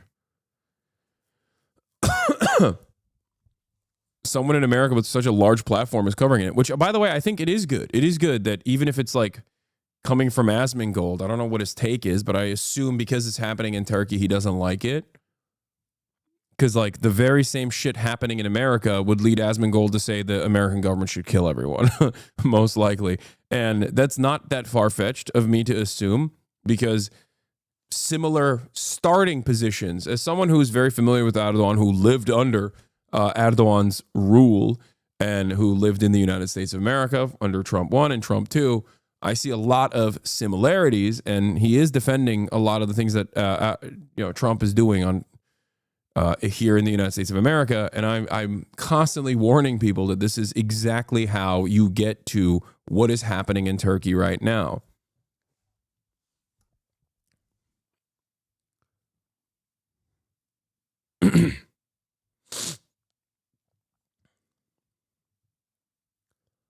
But ultimately, this is a good thing to get the word out about what the fuck's going on in Turkey. And I suspect that, Osmangold, who would be an Erdogan supporter in Turkey, is probably not an Erdogan supporter.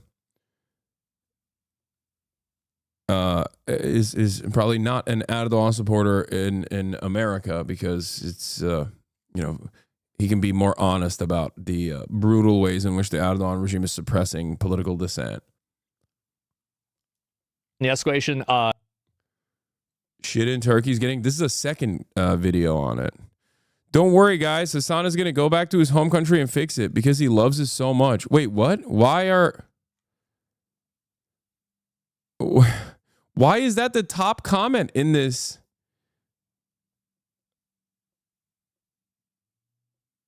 We don't want them either. Please take him home. Now he's too busy playing AC Shadows to care about Turkey, because Hasan has any power in that country, right? Blind hatred. Can't believe people have so much in them. Bros living rent free in your head. He might be from Turkey, but not Turkish. We do have groups, but they are not Turkish or a Turk. Going to be honest, we are the first nation to recognize Israel, and we work with Jews and have protected Jews for millenniums. But we also have Arabs, Kurds, Persians, and so on and so on. They say they are Turkish, but not a Turk. Let me give you an example. Turkey took 5 million Syrian Arabs. They say they're Turkish now, but they ain't Turkish. Do you see the difference? Turkish hogs have found the Osmangold commentary. It's awesome. Hasan has no videos on this. He's busy fighting common sense.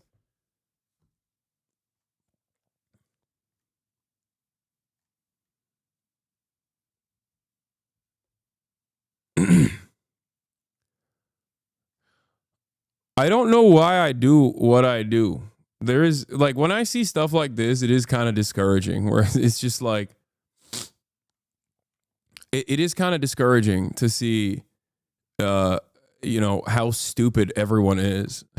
Like, I don't know what to say. It's just like, people are just operating on vibes. First of all, you don't have to be Turkish to care about this. Everyone should care about this.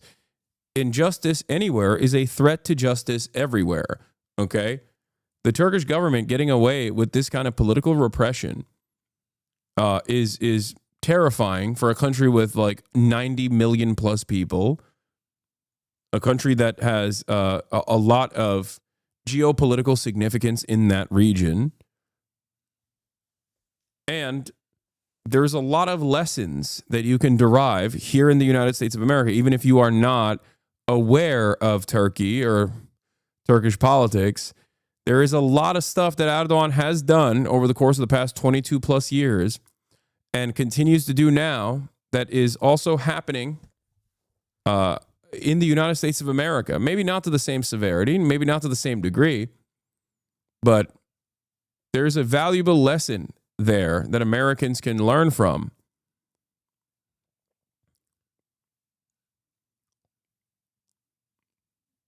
The Facebookification of YouTube and Twitter is crazy.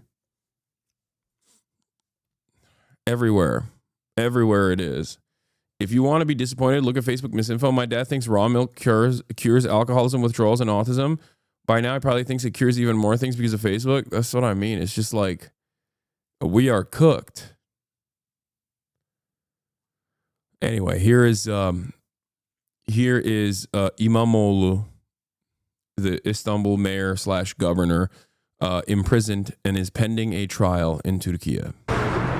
Security was tight at an Istanbul court as a judge jailed city's mayor Ekrem İmamoğlu, pending trial on graft charges. The ruling is likely to increase already high tensions in Turkey following the leading opposition figure's detention earlier this week. The court said it strongly suspected him of aiding an armed terrorist organization and that an investigation into that is ongoing. Someone in the chat said they're comparing you to Osama bin Laden.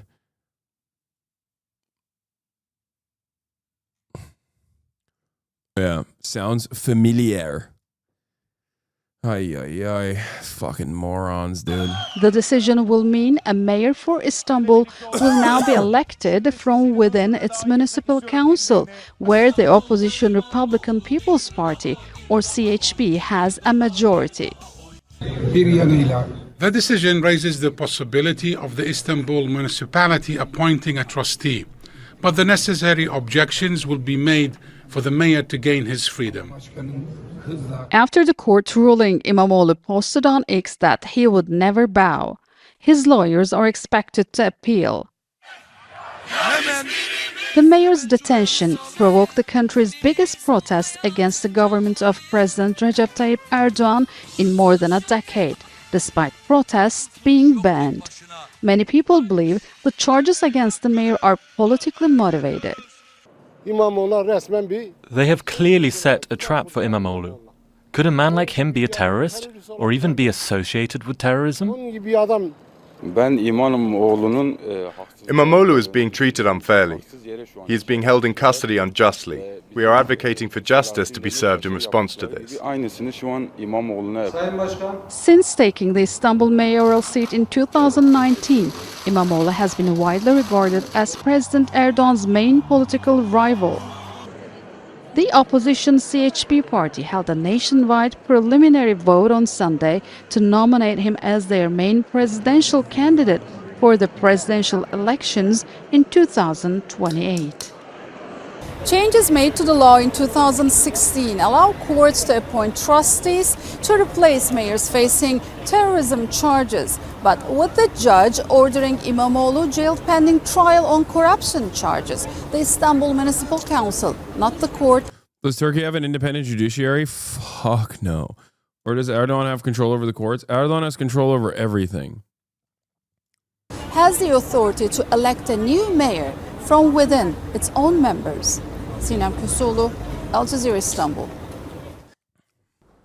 Make sure. Not a chance Erdogan steps down if he loses? Yes.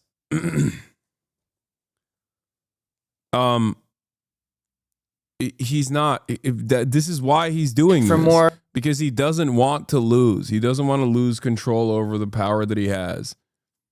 This is the reason why he's jailing İmamoğlu to begin with, because he is the most popular opposition figure and the most likely to unseat Erdogan after 22 plus years of domination. Andy Hillier joins me on set. Hi, Andy. So protesters are gathering for a fifth day in Turkey today. Can you start by taking us through today's developments? Yeah, there have been a lot of significant developments today. As you mentioned there, perhaps the most significant coming in the last few hours, Ekrem İmamoğlu suspended as mayor of Istanbul. That was after he was earlier this morning formally arrested and charged with corruption. He arrived at Silivri prison, far out, quite a distance out. Chatters will recognize Silivri. He said it wrong. It's not Silivri. It's Silivri. Okay. Chatters might recognize that name because a very common joke from Turks in this community and just Turks in general is they'll say Silivri is cold. Silivri soğuktur. That is the prison that Erdogan most commonly, the Erdogan administration most commonly sends his political rivals to for a multitude of different reasons, many of which is fucking bullshit. So whenever I say something about Erdogan, Turkish chatters will chime in and say, Silivri is cold this time of the year.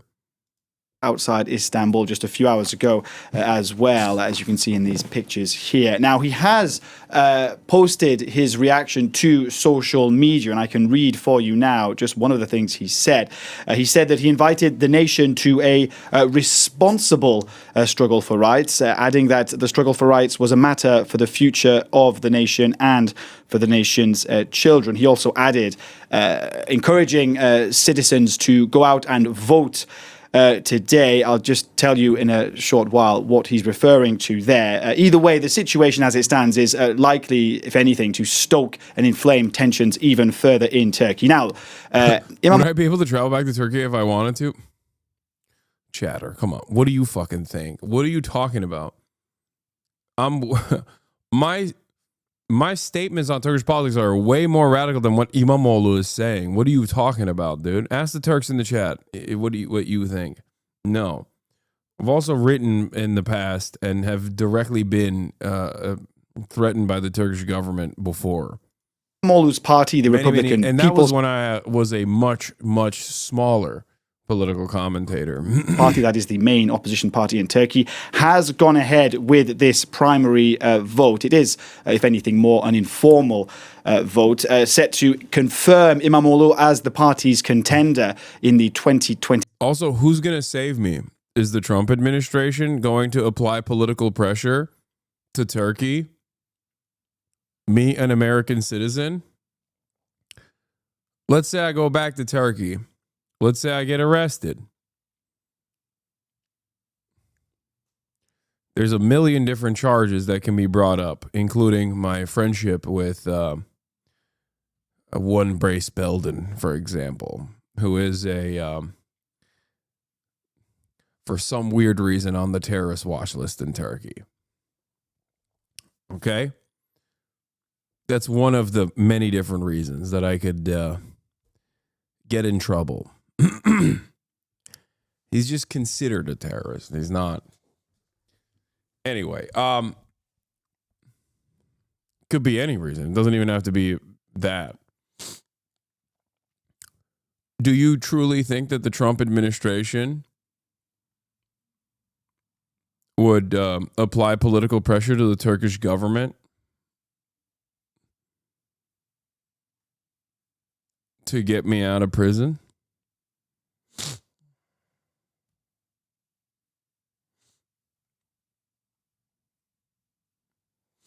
2028 presidential election. He will certainly win that vote, but that vote certainly won't be recognized by Turkey's Supreme Electoral Council. Now, what the CHP, the Republican People's Party, has done is encourage members of the party and non-members of the party to participate. So the point here is that they want to turn this vote really into a kind of symbol for the opposition to show their opposition to President Erdogan. So we are going to see large crowds forming tonight for a fifth night outside Istanbul City Hall in Saraçhane.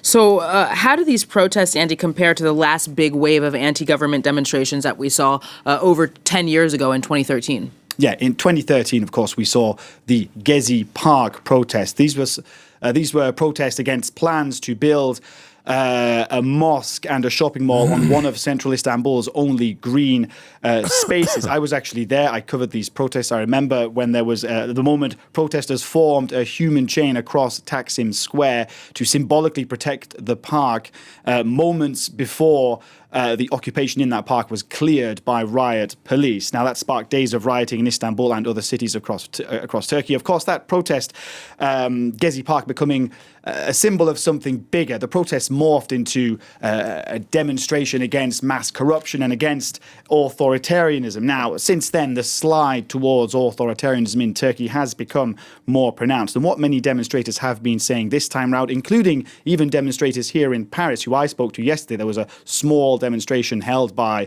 the opposition party, the CHP, here in Paris. They've been saying that this is, for them, shaping up to be a fight about the future of Turkish democracy, or at least in their eyes, what's left of Turkish democracy. President Erdogan hasn't, I think, hesitated to drive a wedge right through Turkish society in the last decade with his divisive rhetoric. You have two visions of Turkey, really. One embodied by Recep Tayyip Erdogan, the other embodied by Ekrem İmamoğlu. And it's for that reason that neither side will want to back down, Erin. So finally, Andrew, there are also, interestingly enough, parallels between Erdogan and İmamoğlu. Can you walk us through some of those? Yeah, that's right. They may represent or embody different visions of Turkish society, but there are some significant parallels, and those parallels certainly won't have been lost on President Erdogan. He'll be aware of them. Both men spent a part of their childhood in Trabzon province, which is on the Black Sea coast, and most notably, they have both served as mayor of Istanbul. President Erdogan actually made his name in Turkey's largest city in the 1990s. He famously said, "Whoever wins Istanbul wins Turkey." Now, those words may come back to haunt him. It will have stung him personally, very personally, President Erdogan, when he lost the city in the municipal elections in 2019 to the opposition, to Ekrem İmamoğlu. He lost again in 2024 to Ekrem. His party lost to Ekrem İmamoğlu in 2024 last year as well. Now, interestingly enough, this is why I say Turkish elections are not fair, but they're free, because İmamoğlu is not under the control. It's not controlled opposition in the way that it would work in Russia, right? In Russia, a guy like İmamoğlu never, he doesn't get to have anything close to any semblance of power. Like, he doesn't have any proximity to power. Anyone that has proximity to power, anyone that is like even allowed to be in a position of power in a country like Russia is only allowed to be in that seat because Vladimir Putin let him get to that seat, right?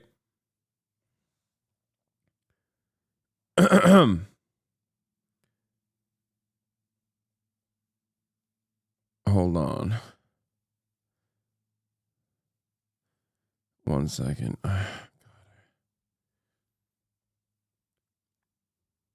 So the very fact that a popular opposition leader can win such an important race means that there's still some semblance of the democratic process still working in the country. As long as you can get away with not going to prison.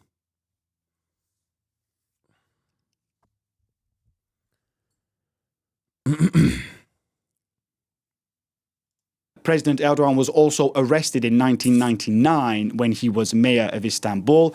On his release, that reinforced his popularity. It sealed his political rise. His party went on to win the general election in 2002, 3 years later, and he became prime minister a year after that in 2003. We are 3 years out from a presidential election officially in Turkey. Will the parallels continue or will they stop?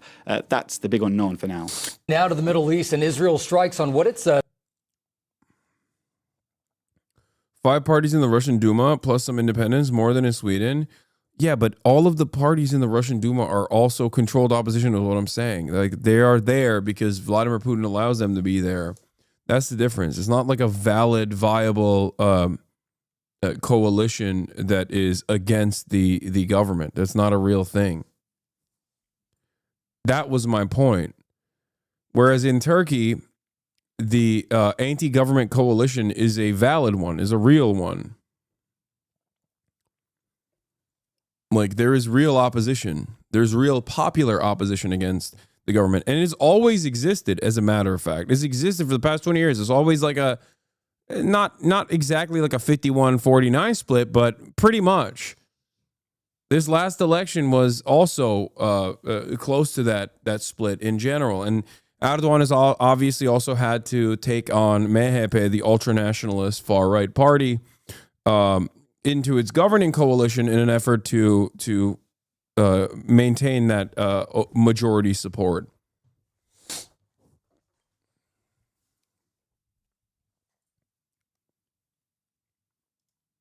Are Hezbollah targets in Lebanon after several rockets were fired from Lebanon into Israel? ABC's Matt Rivers is there in Tel Aviv with the latest overnight. Good morning, Matt. And Israel is also sending more troops into Gaza.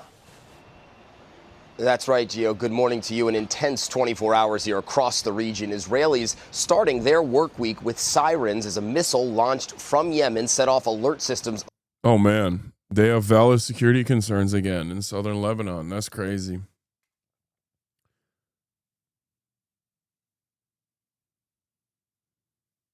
Across the country, the IDF intercepting it, though, before it arrived. This, as the IDF says, it is once again expanding the presence of ground troops in Gaza, ordering new evacuations as more and more troops retake parts of Gaza. People now forced to pick up and move once again with no real safe place to go. It is a broad operation that has moved a lot faster than many were expecting, and it has left a lot of people dead. The death toll, according to the Gaza Health Ministry, well over 600 just since Tuesday, including at least 180 children, says UNICEF. And today, health officials saying the death toll since the war began, now more than 50,000 people. And at the northern border with Israel, projectiles launched from southern Lebanon for the first time since a ceasefire brokered last year between Hezbollah and Israel, none doing any damage. Israel responding with massive airstrikes, killing at least 7 people. Hezbollah, though, denying that they fired the projectiles. An Israeli official also saying they're not sure which group is responsible, but the threat of escalation wit certainly now higher after this ceasefire had largely held up for months. Yeah, the whole region on edge. Matt Rivers for us. Thank you.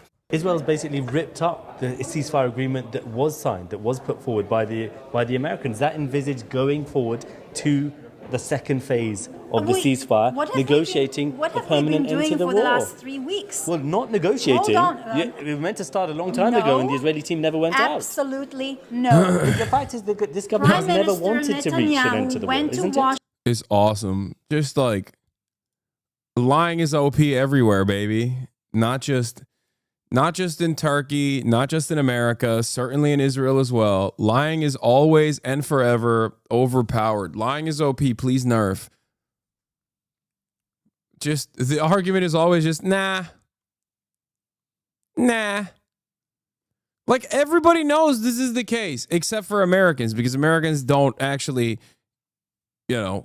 get to hear real, truthful information about what's going on in Israel.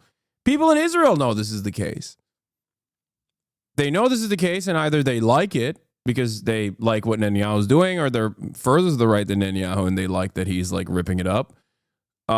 Or they hate it and they protest against it because they're like, I don't have an issue with like bombing Gaza, but I want my family members to, be extracted. So very strange stuff in this day and age where I feel like 95% of what I talk about is just me constantly going, this is just objectively untrue. Like what this government official, insert government official from anywhere, okay? What this government official is saying is just undeniably incorrect. It's just a lie. Washington to sit with Witkoff and with Trump to build a framework that will actually talk about what Israel needs are. And that's very important because at the end of the day, we have to bring back the security and the safety of our children. Netanyahu has his own priorities. It looks as if the hostages are not the top of his priorities. And this is why things are not being done the way the majority of Israelis would have wanted it to be done. Most of the hostage families are against resuming the war. Most of the Israeli public is against resuming the war. Why is your government doing it? None of the so-called facts you just stated are correct. Some families are against. I don't judge the families, not at all. Yeah, they're the pussy families. They just they are selfish. They want they do not want the war against babies of terror to continue. So-called facts. None of your so-called facts are correct. No, this is not the UN drawing guy. This is a different guy. We have been trying for the past 3 weeks to have a sort of negotiation with Hamas. It's understood that they're not going to release hostages without staying in Gaza. Staying in Gaza is not something we are willing to let them do. Therefore, there's no other way. You killed 50,000 Palestinians in Gaza. You've destroyed much of the Gaza Strip. If that hasn't been enough to eliminate and destroy Hamas, what on earth makes you think it's possible to achieve militarily now? Yeah, it's because you can't eliminate an idea. It's not Hamas. You want to eliminate the Palestinian people. You cannot eliminate an entire people's need for emancipation. That's the problem. It doesn't have to be Hamas. You can call it anything else. Okay? That guy's a sexual assaulter, by the way, and in a religious cult. I mean, yeah, the religious cult is the Likud party. A bibist, a Likudnik.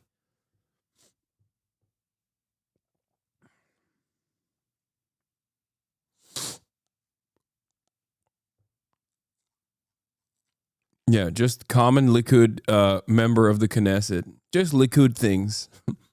These guys are the center right in Israel, by the way. It's fantastic. Fantastic country. It's really cool. It's so funny also, when I talk about this shit, people are like, wow, that's really anti-Semitic of you. It's like, dude, I say the exact same shit about American politics too. We have our own version of this shit happening in the United States of America as well.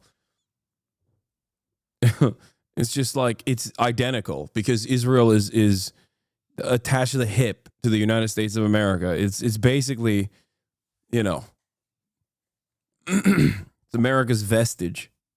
There's an American plan of President Trump saying which has been widely rejected by Gazans and the Arab states. I don't care. I care about I don't care. I don't care. What are they going to do about it? We bomb? America says yes, bomb more. Okay, haha, terror babies, terror, babies of terror. Babies of terror. We are killing them. We are killing the babies of terror dead. Yeah.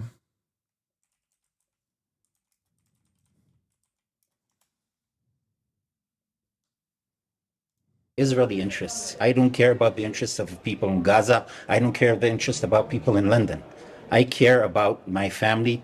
I care about my people that were butchered, slaughtered, and raped here not too long ago. It has been proven that only military pressure brings a good deal. A year and a half of very intense war with a lot of civilian casualties in Gaza shows that it's not possible to militarily alone defeat Hamas. A year and a half under the Biden administration that forced us to fight Hamas with one hand. You know what's kind of crazy, by the way? I was having a conversation with someone. I was having a conversation with someone last night where I said the Palestinian literacy rate in the West Bank and Gaza is higher than the Israeli literacy rate. And he just would not believe me. I was like, look it up, man. Just Google it. Like, it's available. People can't believe it. Like, it's like one of my favorite facts to pull when talking to white supremacists, when debating or arguing with like a racist person, is to tell them that the highest educated population, like ethnic group in the United States of America, are Nigerians. They can't comprehend it, right? There's a material reason for it, but like they don't even want to scratch that. They don't even want to scratch the surface where they go, nah, that's not the case because no way. It's true.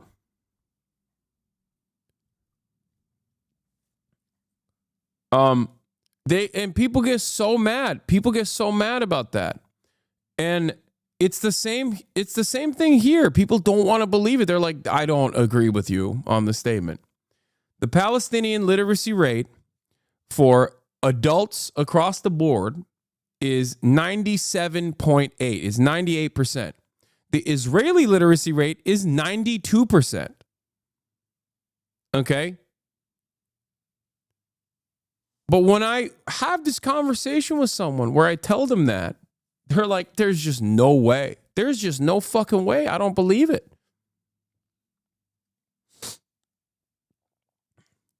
What leads you to believe that that is, you know, how can you object to a fact?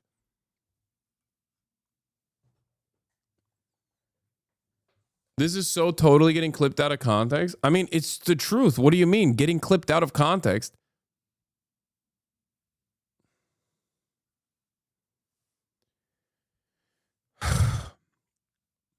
I think broadly, one of the biggest issues nowadays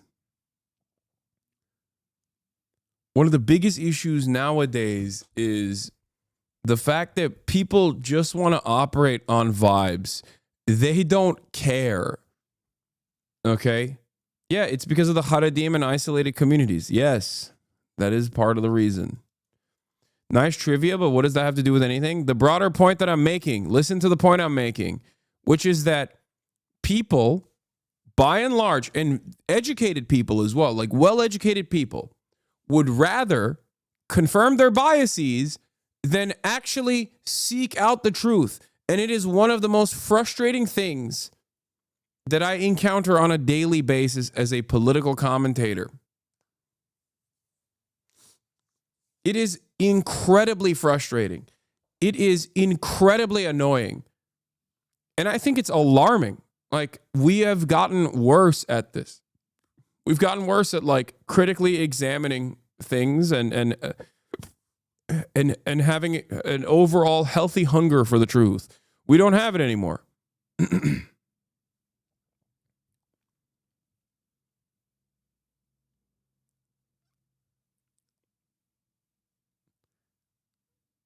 It is really, really shitty. And perhaps the reason why, especially in the United States of America, why we have this issue is because of this.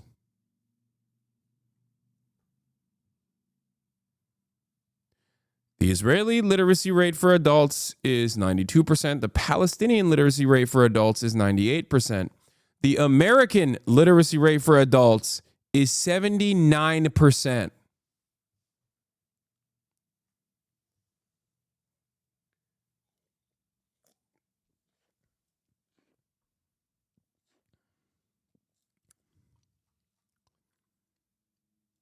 But to feed them with the other. So I can tell you that now the war is going to be handled in a totally different way with the Trump administration, with the backing of America. Trump himself said numerous times that all hell should break on Gaza if they're not bringing back all hostages. What does unleashing hell look like? I mean, you've already seen under, as you say, the Biden administration, daily death tolls of around 300-400 people a day. You will see exactly what it means. This terrorist organization, it's not just holding, I mean, if it still holds civilian power, within a couple of months, it can regroup another group and recruit more terrorists and form a more powerful army to fight us. So we can't just fight it from a military perspective, but also from a civilian point of view and dismantle their civilian power. Do you think it is possible to militarily defeat Hamas, dismantle its civilian infrastructure then? Absolutely. You think that is possible? Yeah, absolutely. I mean, but how many more lives is that gonna take of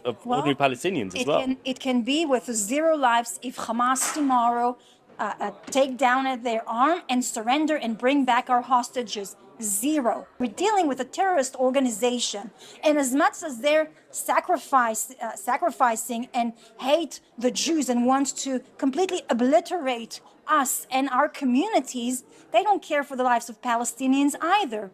That responsibility is on the hands of Hamas and Hamas only. If they Are you comfortable with 400 people being killed a day, 500 people? Is that You don't want to hear the answer from her. The answer is yes.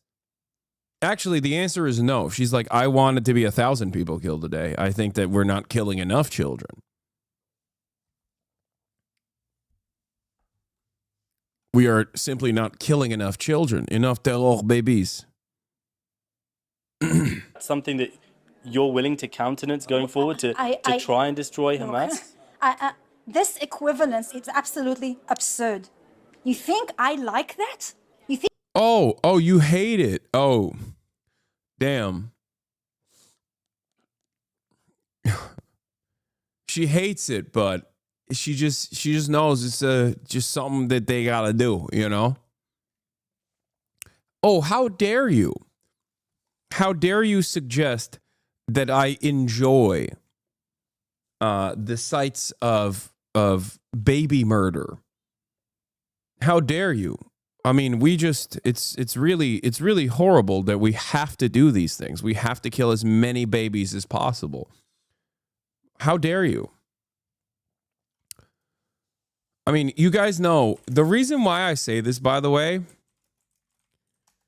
the median age in 2020 in Gaza, I don't even know what the latest stats on this looks like, but the median age in 2020 in Gaza was 18, okay? 40% of the Gazan population is 14-year-olds or younger. They're killing children mostly. There's a reason why when you look at the stats, when you look at the actual stats of like who they're killing, whenever they bomb something, it's like mostly kids and women and the elderly. Close to 80%.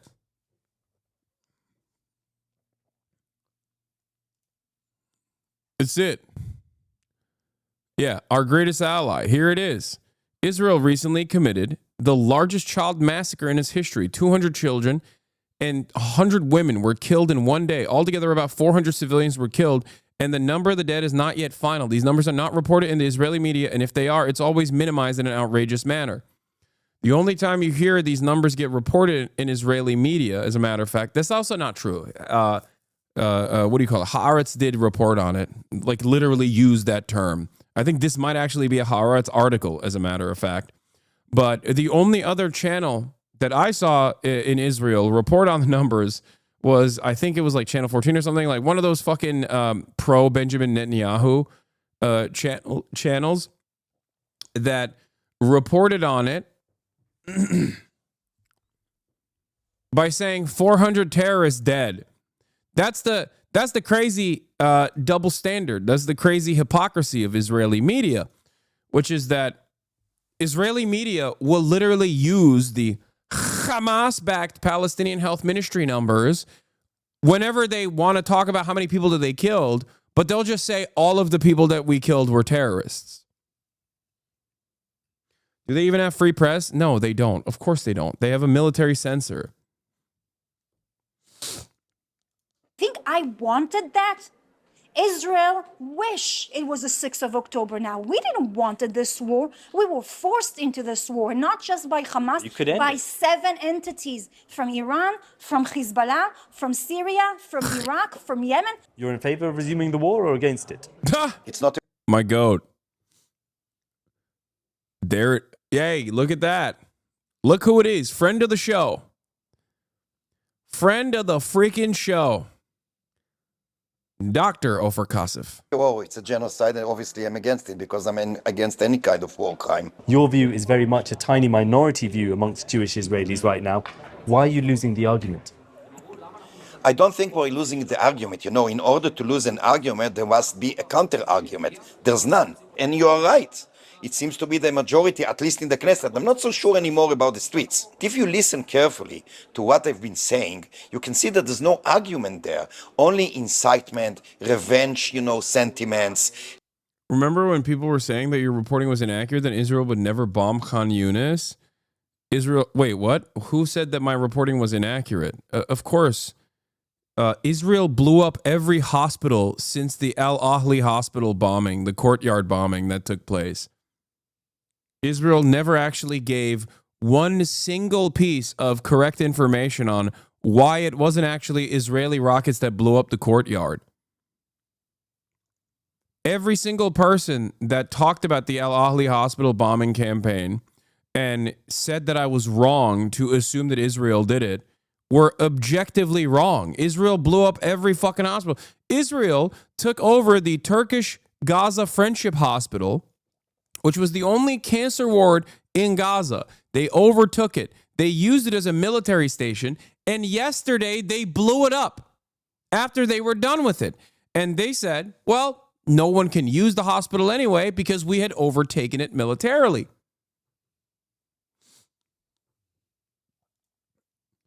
When I began my conversion process, still going, the first and most important lesson I learned from diaspora, and especially people who lived in Israel, was that the government always lies. That's just the standard. Yeah. I mean, every government lies. Every government lies. Of course governments lie. The Chinese government lies. The American government lies. The Turkish government lies. Every government lies. The Israeli government lies all the time as well. Just simply calling that out is not anti-Semitic. I would say that the Israeli government, on the other hand, lies in the most egregious ways possible, in the most like easily identifiably wrong ways possible. That's the major difference, because there's no opposition in the Western world to the Israeli government's lies. They just never counter it. There are more critical reporting against the Israeli government in Israel than the United States of America. Our mainstream press is always running defense for Israel in ways that are more egregious than Israeli outlets.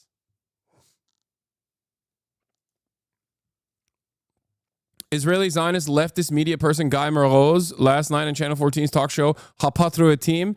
Now we need to focus on one thing only: to stop the war, to bring back the hostages, and then, as far as I'm concerned, then Netanyahu can destroy all of Gaza.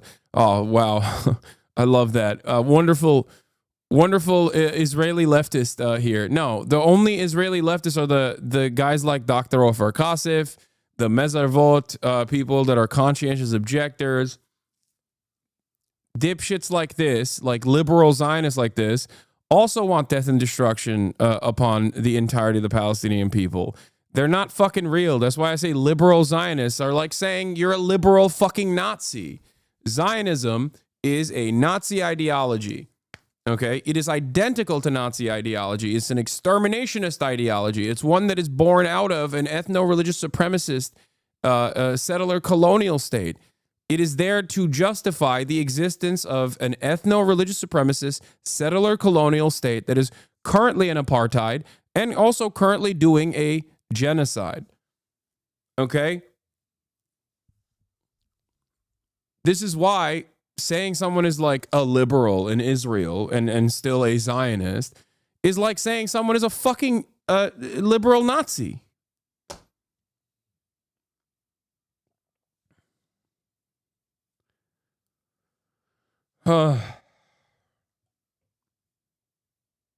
Isn't what you said all illegal under that anti-Semitism bill? Yeah, I don't give a fuck, okay? I don't care if something is illegal. I'm always going to say the truth, regardless of whether or not there is suppression against saying the truth.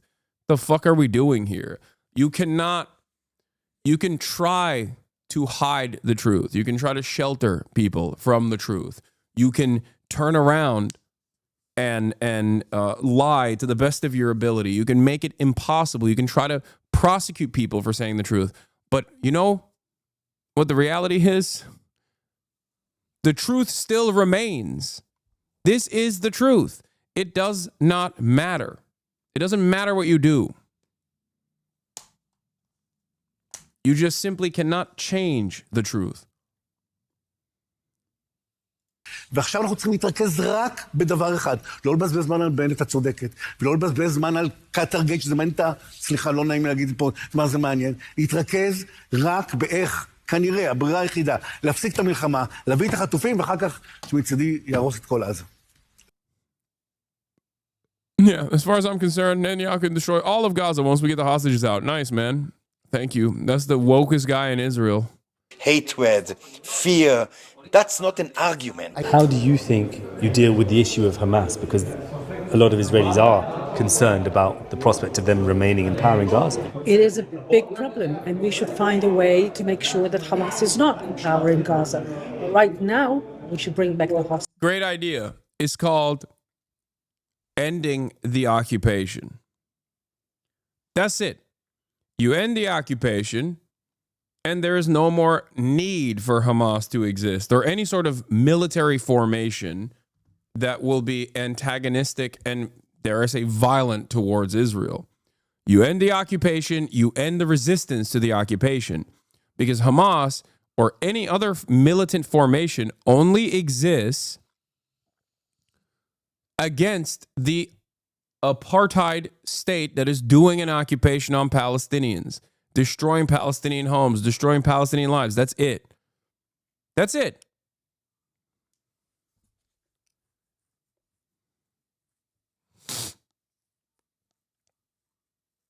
Hostages, and it includes ending the war, and we must work with the international community and with all the partners that we have in order to find a way to oust Hamas from Gaza. Palestinians, Hamas.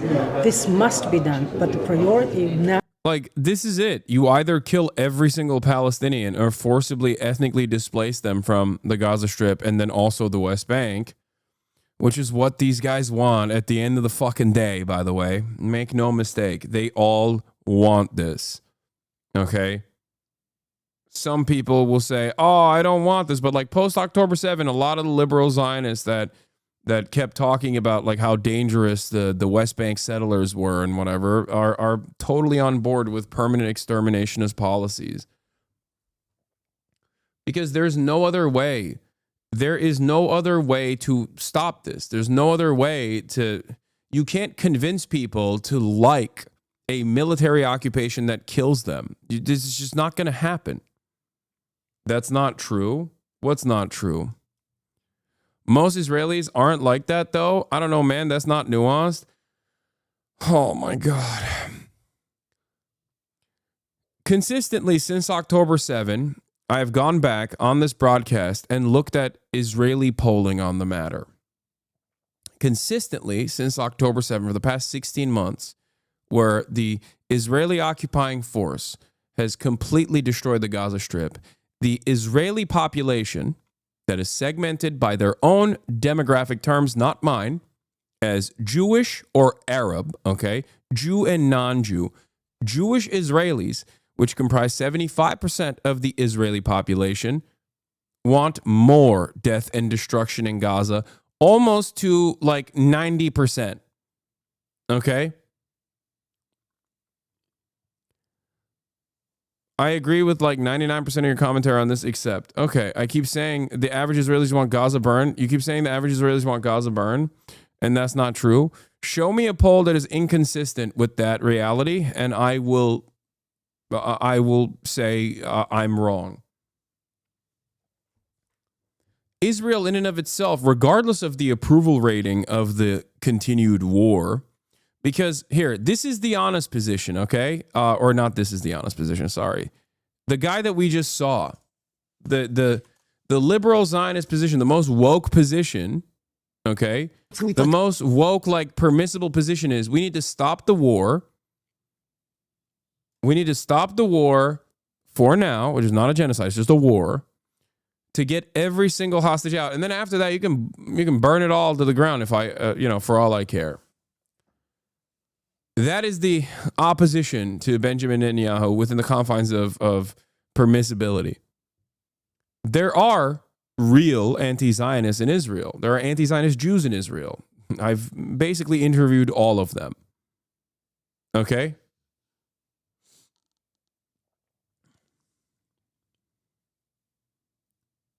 I think the nuance here is that they just want Palestinians gone, not necessarily dead. Oh, sorry. Oh, I didn't understand. They just want to like force them out of the land, like ethnically displace them. Like they want to ethnically cleanse the land, but in a non-violent way and not in a way where,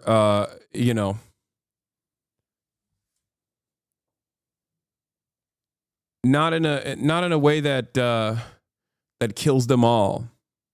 So what happens when people don't want to leave?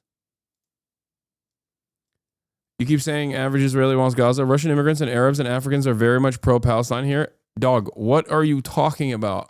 I already, what are you saying? I already mentioned that. 25% of the Israeli population is non-Jewish, according to Israel's own demographics. 25%. Their attitude towards burning Gaza is very different than the Jewish Israeli population's overwhelming support for burning Gaza to the fucking ground or mass exterminating and ethnically cleansing Gaza. There was a recent poll that came out also saying adding Russian immigrants into that equation is really funny. I don't think that the Russian immigrants in Israel are not on board with what Israel is doing. That's crazy. Arabs and Africans, on the other hand, like the non-Jewish population in Israel, yes, they are not in support of they're not in support of what Israel is doing. This is true, but they're 25% of the population, and they're basically de facto second-class citizens. You know this already. You're an Israeli chatter that is in this community. You know, I know that, like, you can't get access to Al Jazeera anymore, but you still watch me, so you probably see it.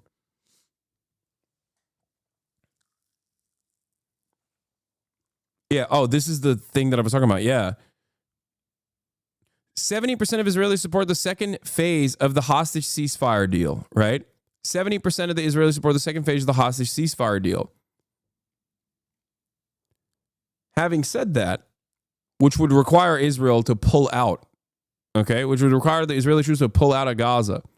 When asked directly about even Trump's plan of mass displacement of Palestinians, Israeli Jews specifically have the same exact attitude.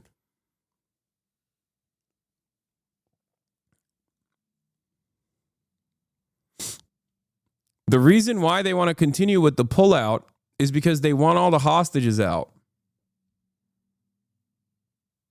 That's it. The reason why they want to continue the ceasefire is because they want to pull the hostages out.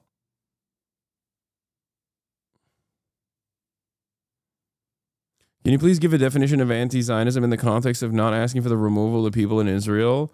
Yes, I believe that currently, I look at things honestly. I believe that currently there is already one singular state. It's Israel. It is an apartheid state. Israel dominates the Gaza Strip and is doing a genocide on the Gaza Strip. Israel also has Bantustans in the West Bank. Israel has illegally occupied the West Bank since 1967, militarily. There's a shift happening here since Trump is in office. Right-wingers here are even turning on Netanyahu. I haven't seen that. But my point is that there is already one state, and the two-state solution has been a lie that right-wing Israeli governments and even centrist Israeli governments have basically been using to continue settling the West Bank, which is what they did. I think it was like 80,000 people living in East Jerusalem mostly in the 90s. After the so-called peace process, that number shot up in 2025 to 750,000. And not just in East Jerusalem, but East Jerusalem and just West Bank proper. 750,000 Jews live in the West Bank.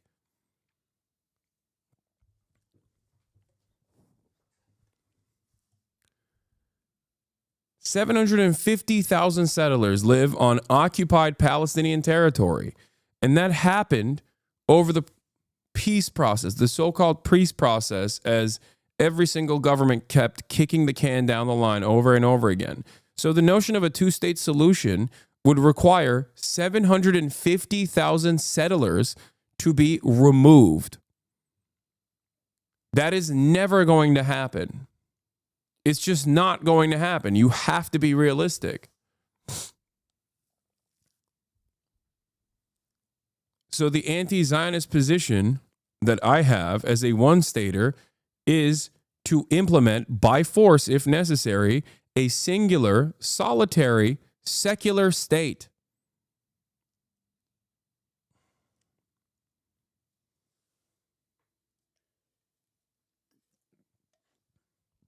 And this position is not necessarily popular amongst Palestinians, and it's not necessarily popular amongst Israelis either. But it is my position. You can have a disagreement with that all you want.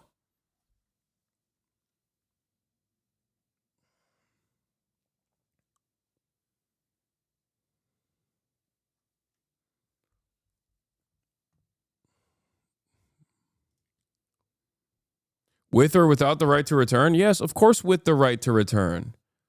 With the right to return, with reparations, with a Truth and Reconciliation Committee that needs to be implemented to prosecute war criminals. And yes, even people who have engaged in war crimes on the Palestinian side as well. Okay?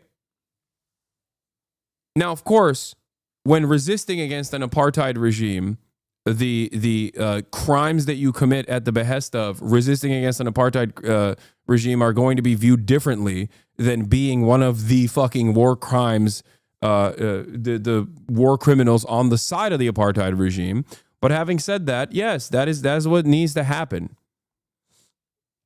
Now, I personally think that is also incredibly difficult to ever implement. But there is no other way out of this, in my opinion. There's just no other way out of this. So if you ask me what I think should be done, that's what I believe. Truth and reconciliation, reparations for all Palestinians that have had their land and homes stolen from them, a right to return for all Palestinians, and a singular secular state.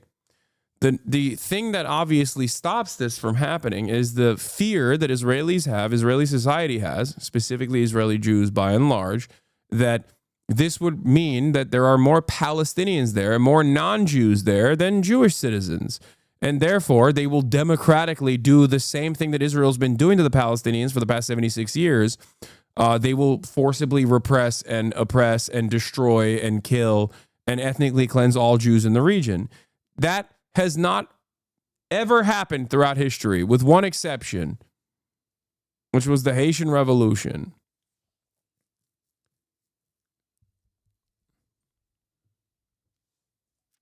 That has never happened throughout history.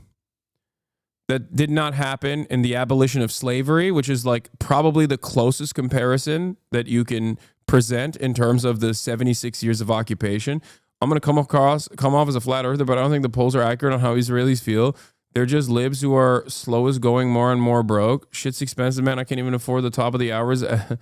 Okay, well, don't worry. I don't run top of the hour ad breaks any longer anyway. But yeah. I mean, the Haitians didn't enslave the white people. They killed them. Yes, even with Haiti, that's an oversimplification. I agree. But I'm saying that like mass violence in the aftermath of a revolution historically has only happened in one instance, one successful slave revolt, which was the Haitian Revolution. The Nat Turner Rebellion took place in the United States of America. But in the aftermath of the abolition of slavery, what happened? Were there roaming gangs of newly freed black men and women that were massacring and enslaving white people? No, it didn't happen. It didn't happen in Algeria. No, it did not happen in Algeria. That's not a comparison either. It did not happen in Algeria. People voluntarily left Algeria because they did not want to fucking live in Algeria. And it didn't happen in apartheid South Africa, and it didn't happen in Ireland either. But the reason why I use the abolition of slavery is because that is one of the closest systematized versions of harm that is like that's genocidal, close to a genocide, or in some ways might even be considered worse, right? That's the reason why I use that as an example.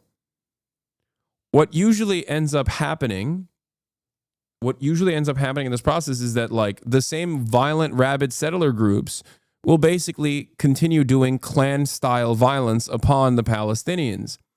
And they need to be dealt with through the criminal justice system.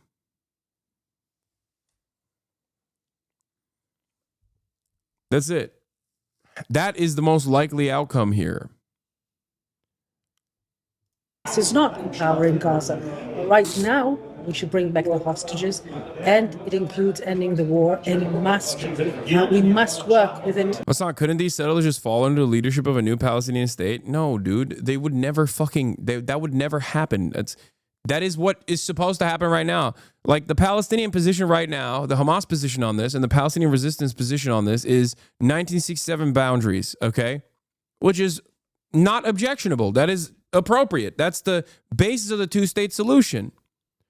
How will you get to the 1967 boundaries? That means 750,000 Israeli Jews, some of the most rabid, some of the most right-wing, some of the most insane members of Israeli society that are violent expansionists, exterminationists, that basically are the Jewish KKK, okay? Those guys are going to leave? No, of course not. And Israel weaponizes them anyway. While the broader Israeli society pre-October 7 might have looked at these settlers as welfare queens who are just like living off government dollars as they suffer. You know, liberal Israeli society hates the settlers because they're uneducated, filthy, whatever the fuck they say in Israel, okay? You know, look to Ethan Klein's earlier vlogs from Israel to find out more about what liberal Zionists in Israeli society thought about fucking West Bank settlers. He was, you know, way more aggressive in the way that he talked about West Bank settlers than I have been, okay?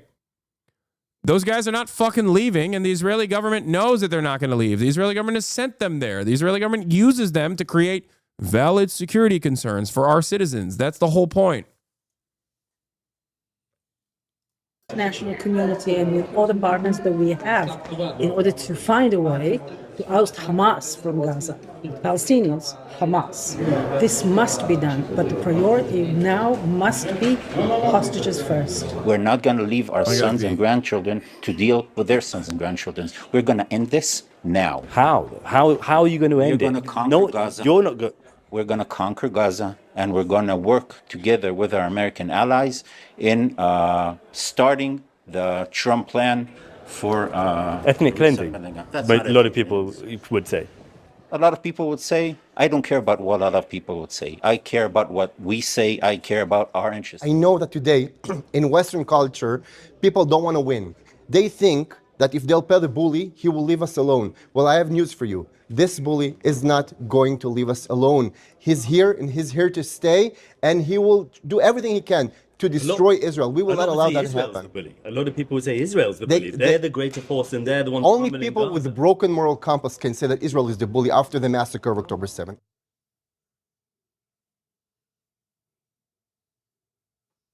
The fighting in Gaza is having a devastating side effect on some Palestinian communities in the West Bank. Activists say dozens of new Israeli outposts have sprung up across the territory since the war in Gaza began. As CNN's Nada Bashir reports, many Palestinians now believe they have only one option left: to move. For decades, Palestinian shepherds have faced threats and violence at the hands of Israeli settlers. Dozens of rural farms like this one have already been abandoned as a result.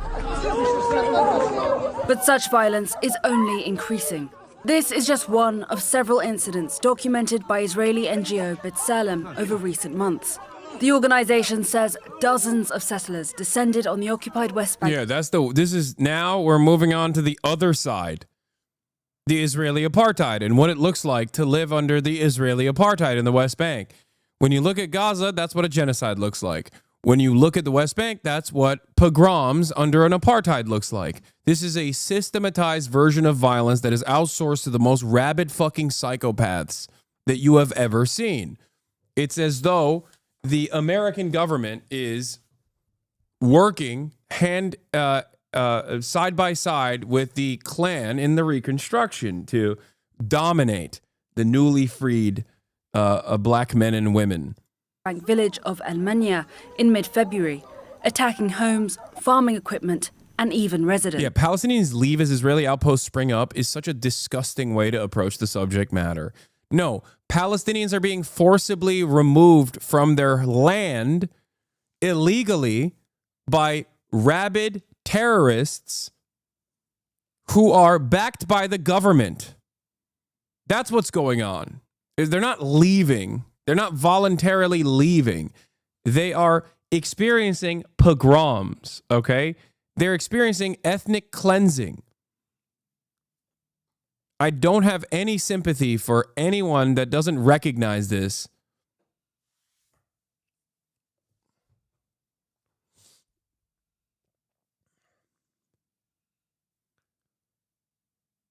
The funny thing is, when I went with political activists to the West Bank, they denied our entry of 300 people. While settlers killed Palestinians there, we aren't allowed to come and see. Yes. And of course, the Israeli... It's not just that either. Israel settlers from margins of the mainstream, the Listening Post.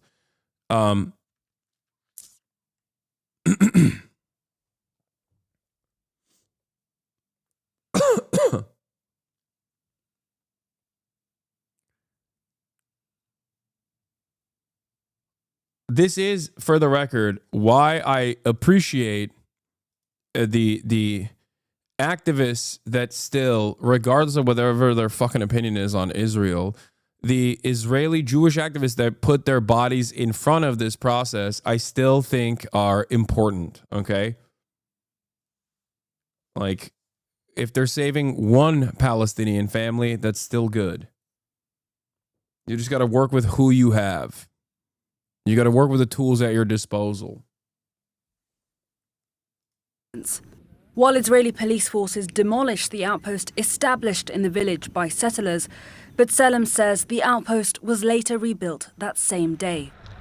Dozens of Palestinian herding communities have been impacted by the spread of outposts like this one, essentially undefined settlements, usually made up of small structures or caravans.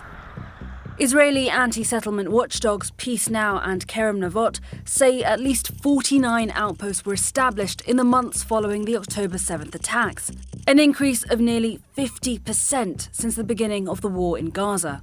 As of last December, the groups estimate that herding outposts covered almost 14% of the occupied West Bank. That's an area of land roughly twice the size of Gaza. And that's in addition to approximately 150 officially recognized settlements that have already been... I really care about Palestine, and I hope you cover it a lot, but every time I click on your channel, it's so off and on. It's important, and there's a lot of other important things too. Maybe I'm just unlucky when I click here. Yes, because I don't just cover the Israeli government's actions in Palestine. I'm live for 8 fucking hours a day. If you think that this is the only thing that I cover, you're wrong. Bank. Both outposts and settlements are considered illegal under international law.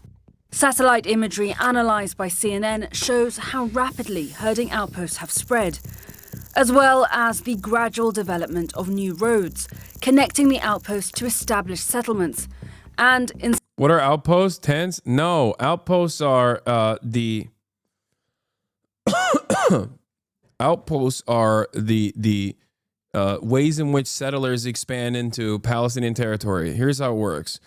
You go and you mark a house, oftentimes with the Star of David, okay? That means that that house that has Palestinian people living in it needs to be evacuated immediately. Otherwise, they will die. And sometimes they do die. They go in, they burn the house down with Molotov cocktails, they beat the shit out of people, they oftentimes have guns, they shoot at the houses, they shoot at the Palestinians that are living in their own homes in the West Bank. Then the Israeli occupying force comes in. The Israeli occupying force doesn't come in to stop the settlers. The Israeli occupying force, as a matter of fact, comes in and militarily defends the settlements. Okay? In the aftermath of that process, once they've successfully ethnically cleansed the Palestinians from that land, they build outposts. Outposts is a militarized version of a home. The reason for why they build these outposts is to segment off different areas of Palestinian land from one another.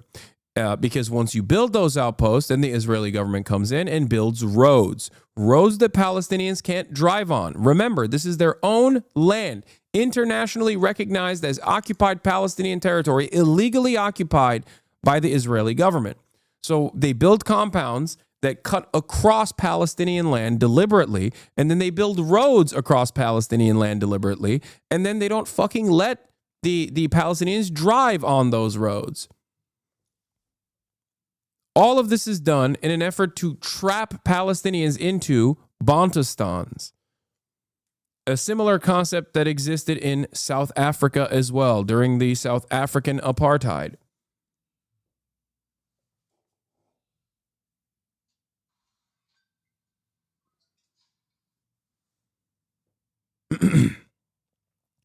Every step of the process, the Israeli government militarily protects the settlers engaging in this act of terrorism.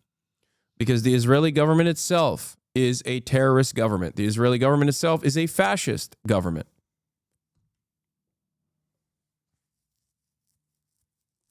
Yeah, outposts are built to envelope Palestinian lands in the same way it was done to Gaza, hence the name the Gaza envelope. Yes, the Gaza envelope is the kibbutzim that are the first line of defense surrounding the Gaza Strip.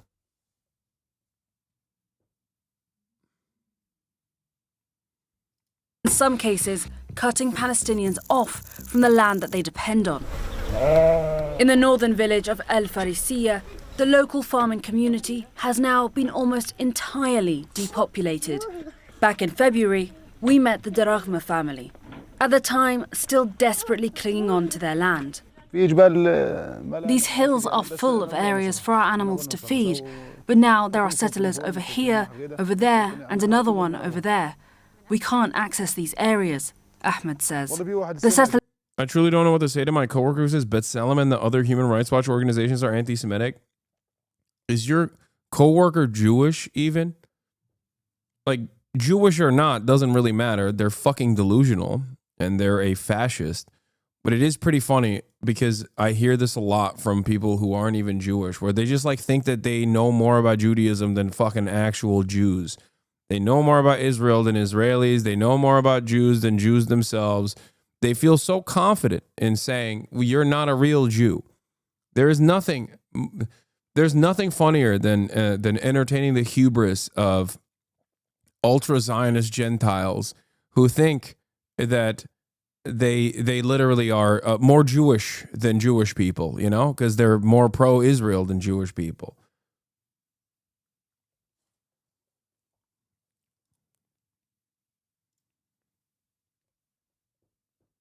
Yes, he's an Israeli who works for the... Dog, he works at Elbit. Like, wait, what? Yeah, no shit. And if he's a coworker, you work there too. You should probably fucking quit your job if you work there. Yeah. Okay. Well, yeah, no shit. He says B'Tselem is fucking anti-Semitic. And Human Rights Watch is anti-Semitic. He's like, hey, man, can you please do something about my coworker who is supporting the Nazi government and keeps and is a part of a weapons manufacturing facility. He works at Mercedes.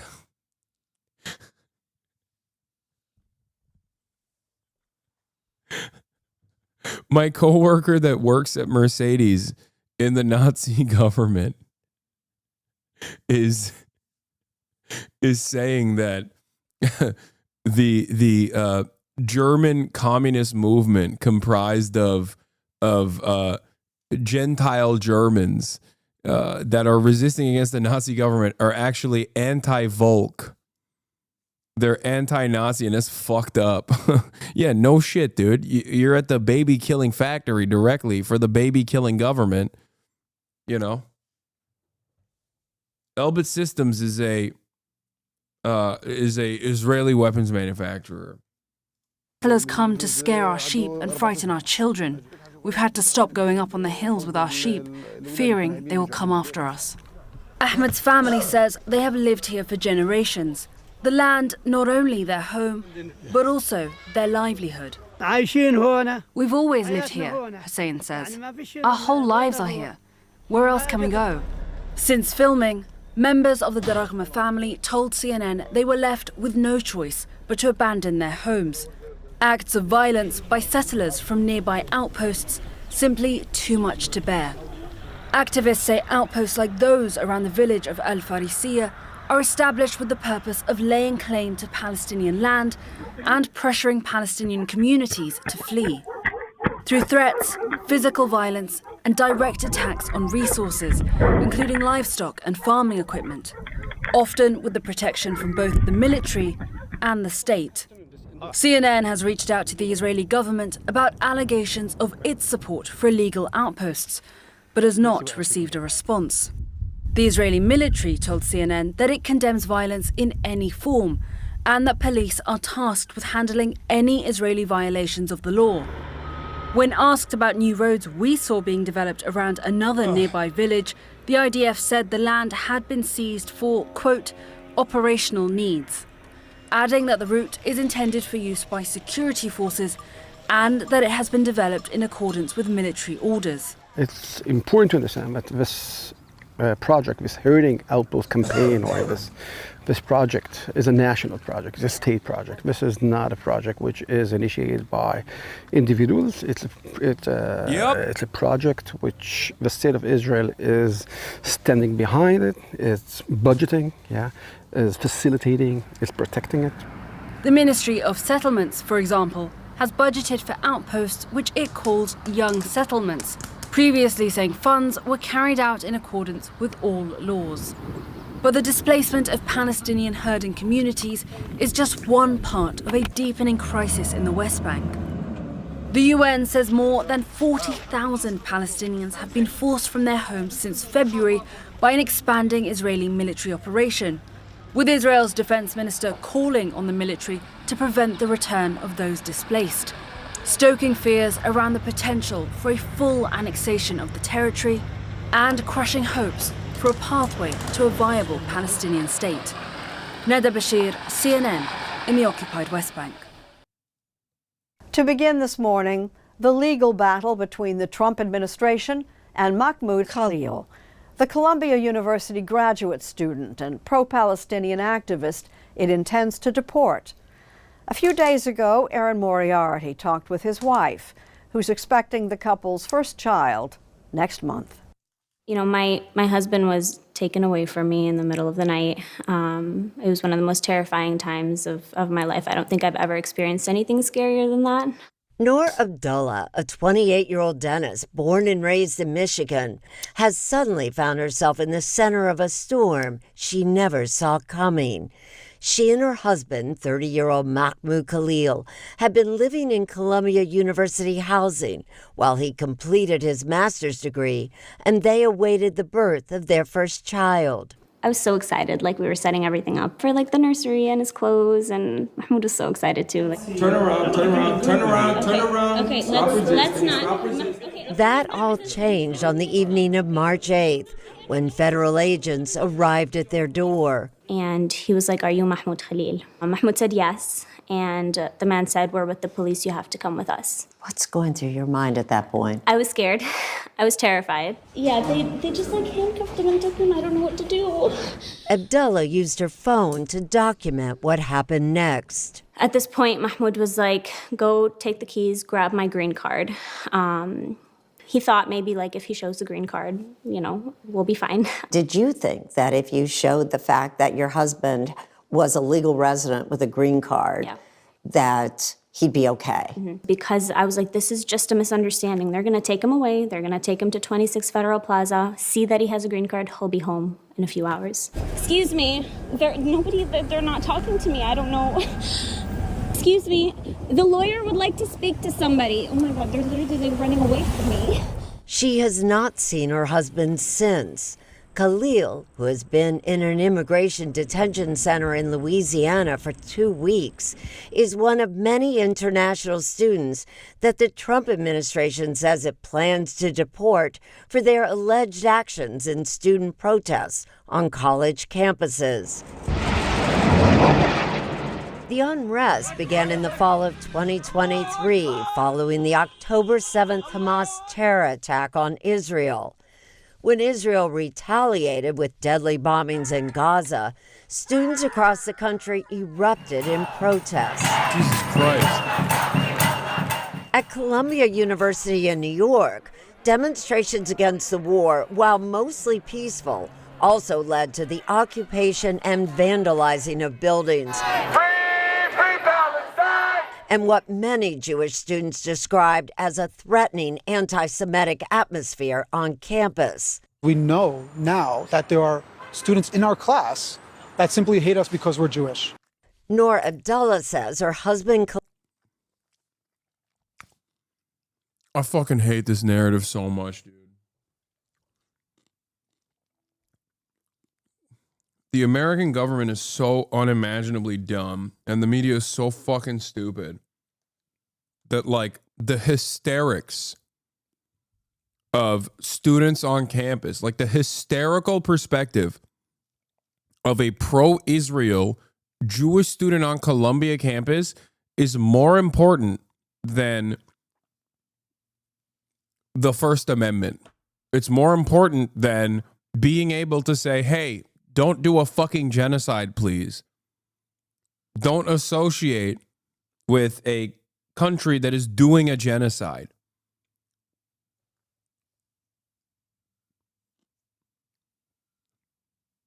It is like, it's hysteria. There's nothing to it other than fucking hysteria. Dudes who are like, no, my feelings are hurt. I'm scared.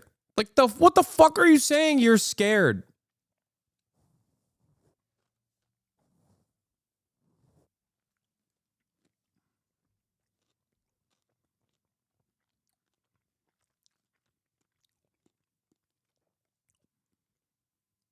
Like, these student-led protests are also led by Jewish students. Like, what are you talking about?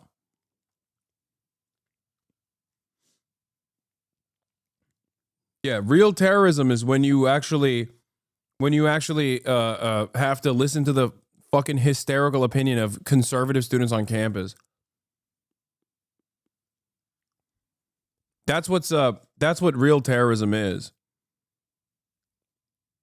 When have conservative students not talked about how fearful they are on college campuses, man? They always talked about it. They're like, oh, libtards run the campuses. We hate it. They always want to have fucking safe spaces and shit. Okay.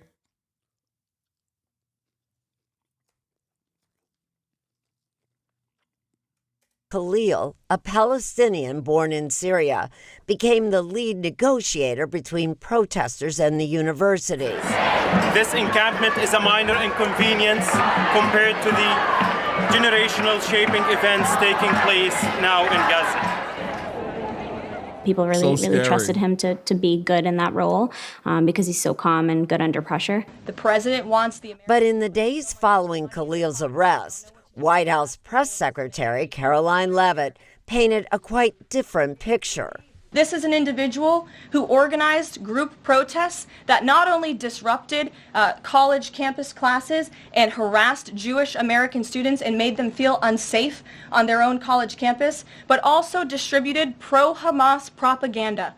You also know that the press secretary said that your husband circulated pro-Hamas flyers. Did he? That's not true. Is Mahmoud pro-Hamas? These are accusations that the Trump administration keeps pushing on him. But what do you say to those? I think it's ridiculous. It's disgusting that's what they're resorting to, that's the tactic that they're using to make him look like this person that he's not. Literally, it's so simple. He just does not want his people to be murdered and killed. He doesn't want to see little kids' limbs being blown off, you know? The university led us to this situation, unfortunately, through bringing the police here. Mahmoud Khalil has not been formally charged with any crimes, and the government has showed no evidence he provided material support to terrorist groups.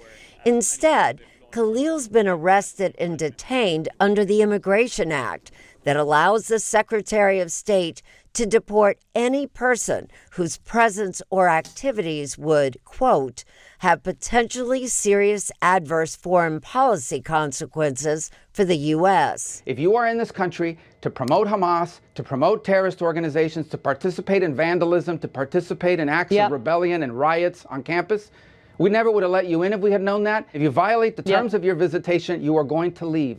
In fact, Khalil was never charged with vandalism on campus. CBS News asked the State Department and the Department of Homeland Security for comment. We did not receive a response. This is incredibly rare, what happened to Khalil, isn't it? There are many things about this that I think are sort of without precedent or with very little precedent. I was really shocked. Lindsay Nash, an associate professor at Cardozo School of Law in Manhattan, teaches and practices immigration law. They haven't said that he's committed a crime that makes him deportable. They haven't said he's committed any kind of crime at all. What's more, says Nash, the provision that the government relies on was once determined to be too vague and unconstitutional. The federal judge who made that ruling, Judge Mary Ann Barry, President Trump's sister, who died in 2023. Her decision was ultimately overturned on procedural grounds. So this particular provision that Secretary of State Rubio is leaning on is really untested. I think it is. I think we'll have to see end court. Okay, I didn't know that. That's crazy.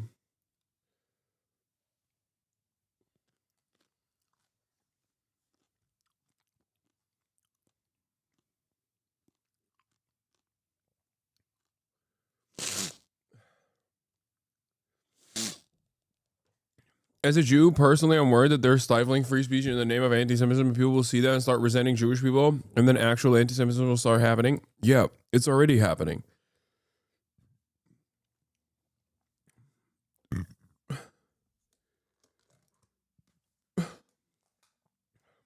That's literally happening already.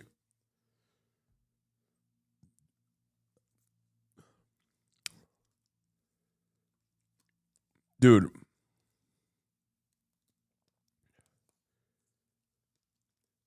All of this conflation between Israel and Judaism is teaching people that all this baby murder is something that Jews love, and that the American government will take any action against people who dare criticize this baby murder to protect the Jewish people in this country. They keep conflating it. It's a dangerous conflation. It's a false conflation. And yes, it is already creating a shit ton of anti-Semitism in this country.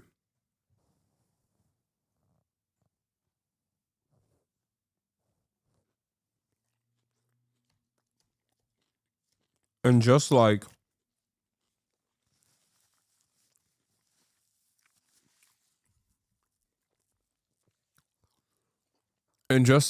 the only pro-labor sentiment on mainstream news was coming from the likes of Tucker Carlson, who is a WASP nationalist, if the only permissible and popular anti-Israel statements are coming from right-wingers, many of which who are anti-Semitic, like openly, and if that's the only game in town, people are going to say, I'm anti-Israel because I'm anti-Semitic. The Candace Owenses and the Fresh and Fits and the Sneakos and the Dan Bilzerians of the world, and even the Tucker Carlsons of the world, are the most visible anti-Israel advocates in this country right now. Collectively, they are presented as the sea of anti-Israel sentiment. And liberals, on the other hand, are focusing their efforts on people like myself, people like Mahmoud Khalil, or refusing to defend people like Mahmoud Khalil.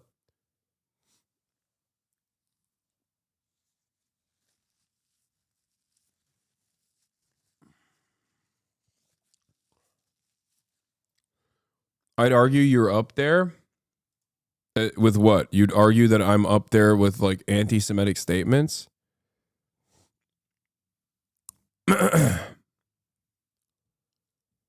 Or you'd argue that I'm up there in terms of like being a visible anti-Zionist in this country. I am up there.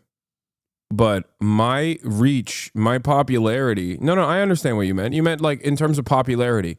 My reach and popularity is nothing. It pales in comparison to Candace Owens.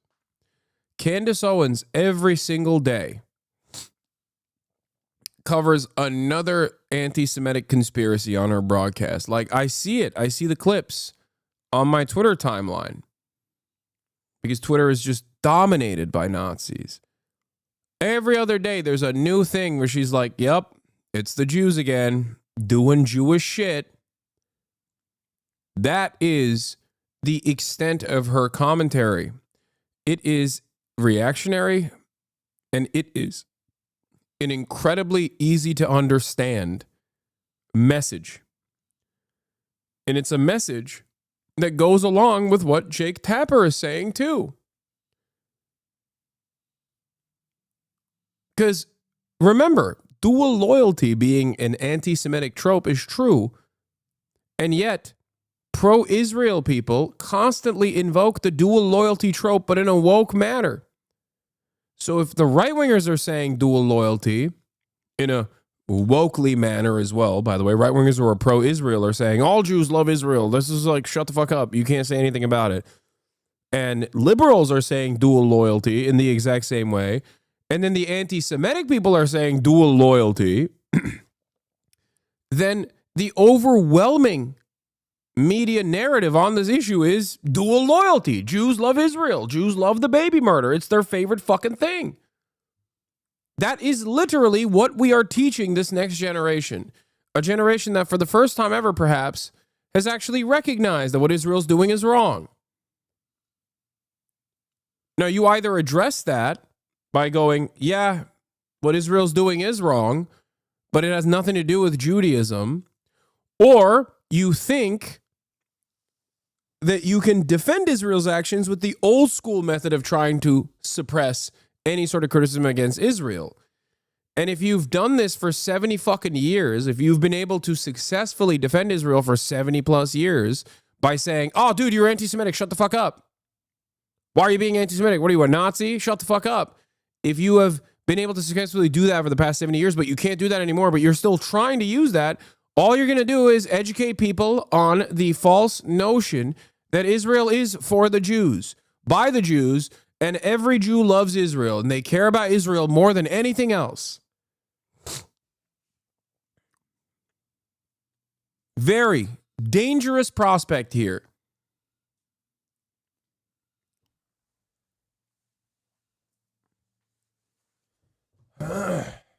That's where we're at. That is straight up where we're at, bro. Gen Z is crazy. The media does call all of Gen Z anti-Semites, even though not all of us are. It's bad because there are Gen Z that fall for anti-Semitic conspiracies, but muddying the waters is so bad. I know. And you know what's crazy, though? There is a shit ton of anti-Semitic Gen Zers out there. I'm sorry. This is just the fucking truth. I mean, I see it. I see that shit nonstop. Americans are not very intelligent. They literally think like if you call COVID the Wuhan flu, that's somehow magically going to solve the problem, right? Like it's the same shit. They think, oh, if we are anti-Semitic, then, maybe we'll be able to solve the problem. We're doing activism by being anti-Semitic.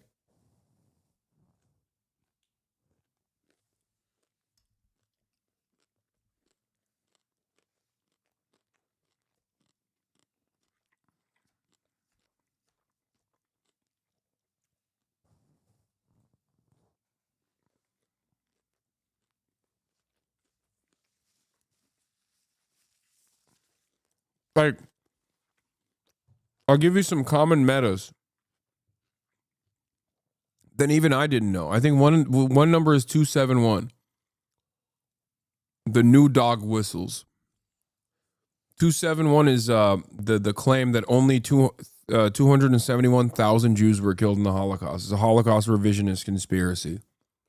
That's one. Another one is my family, her family, or his family was promised this 5,000 years ago. Now that in and of itself is not inherently anti-Semitic. That's just like a joke about how the false conflation of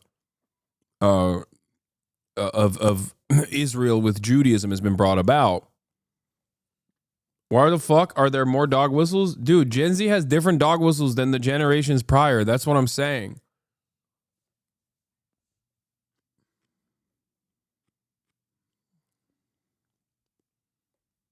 They'll say, oh, 5,000 years ago, this person was promised this.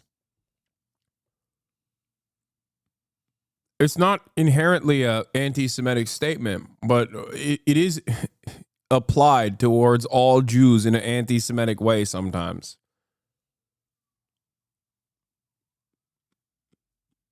Even though that joke is inherently about like the lie that the Israeli government tells about how, this is the promised land for Jews. It has to be Jewish controlled. Israel is the promised land.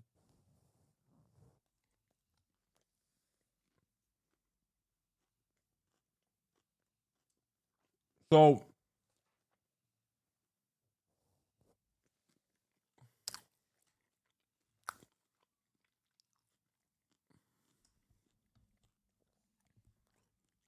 what?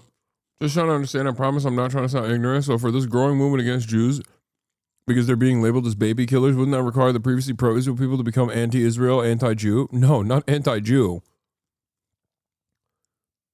Yes. The conflation between Israel and Judaism must stop. Like instantly. It should have stopped yesterday.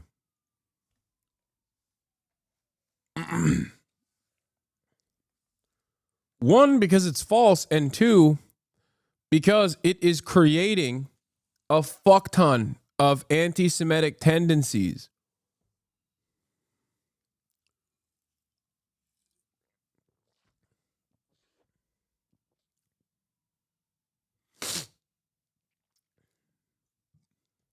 I think the average Jewish person who supports Israel calling everyone who even mentions the conflict in a light that doesn't positively reflect Israel a Jew hater could be why Gen Z is like that. I don't agree and can look at someone who says that to me and think they're just misinformed and brainwashed. But the kids just invented a new dog whistle on the spot. I think it's the first generation where you're really seeing the backlash with. Yes, I know. I agree. That is literally what I'm saying. That's my point. If you think that constantly conflating Israel with Judaism and thinking that that is a defense mechanism to stop conversation entirely from taking place by saying, oh, you're being anti-Semitic, you must hate Jews. If you hate Israel, you hate Jews. When you say that, people are going to be like, okay, I do hate Israel. I guess I hate Jews. That's how it works.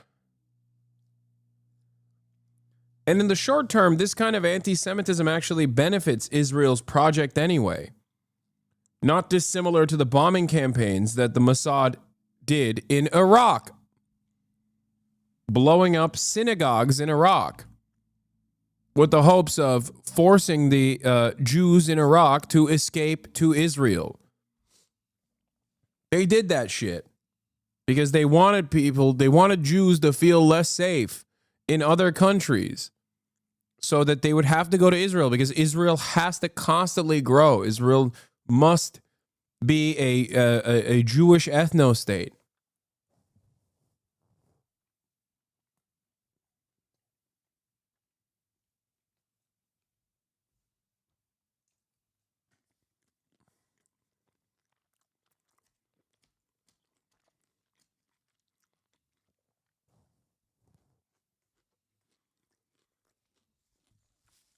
But I think the craziest shit is when the Trump administration says, like, Shalom, Mahmoud.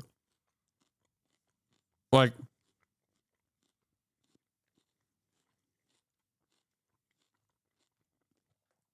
when the American government, the Trump administration, the right-wing government is saying, Shalom, Mahmoud, this is why, like, I can't stop thinking about that. I can't stop thinking about how insane it is that the American government's official accounts said Shalom Mahmoud after fucking ripping away Mahmoud Khalil in the dead of the night away from his American citizen wife who's 8 months pregnant for the crime of fucking speaking out against Israel's genocide. Yeah, it's like, dude, this is literally, It's the White House Zog posting on Maine. Exactly. Like, this is everything. This is everything that the Nazis have been fucking saying. And Zog is Zionist occupied government. It's a fucking 4chan Nazi term. Okay?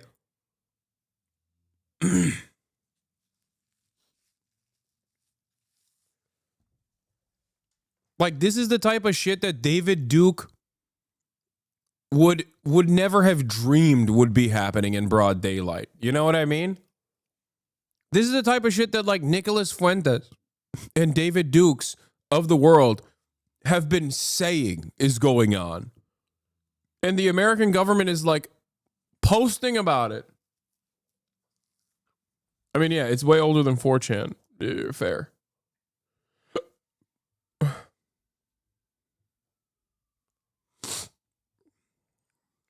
Will have a lot to consider. Yesterday we had a very long session with the university negotiators. So who is Mahmoud Khalil? Insider or conciliator? Legal experts say this case is about a lot more than a single man. The idea that Mahmoud Khalil, one grad student at Columbia, is imperiling the foreign policy of the United States is absurd. Connor Fitzpatrick is a senior attorney with the Foundation for Individual Rights and Expression, or FIRE.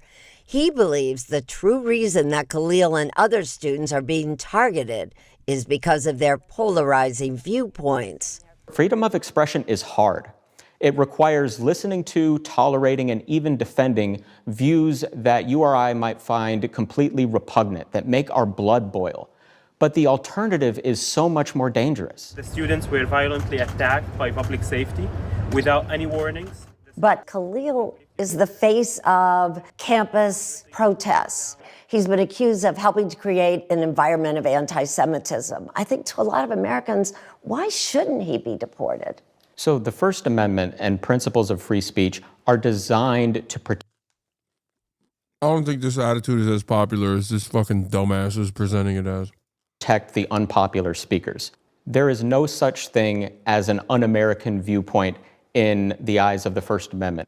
Sure, if the administration could come forth with new evidence that they haven't provided so far, showing that Mr. Khalil engaged in vandalism or engaged in conduct that would rise to the level of harassment, we would be having a very, very different conversation. If the government establishes that he is a leader or a representative of a terrorist organization or advances or espouses their cause, that is grounds for stripping him of his green card and removing him.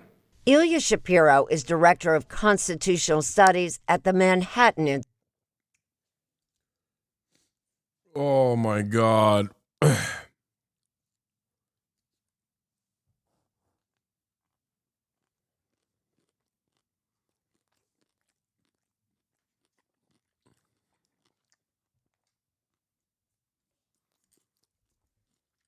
The fucking right wing. Dude, the Manhattan Institute is where Christopher Rufo's from, by the way.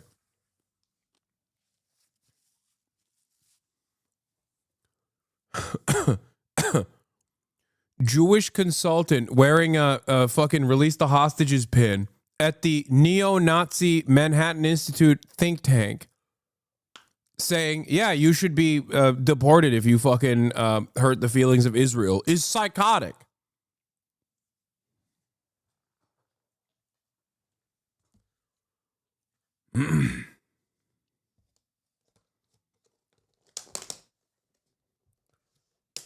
This is why I always say, I think a lot of American Zionists who are Jewish themselves or American Zionists who aren't anti-Semitic themselves, who, you know, care about the safety of Jews in this country, do not understand what they are advocating for and how badly this will explode in their fucking faces.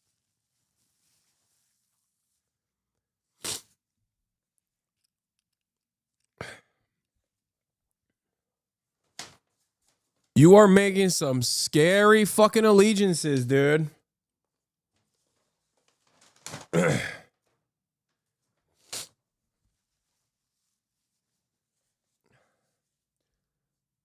This allegiance will be short-lived. Did your undocumented food slave make that for you? Yes. Yeah.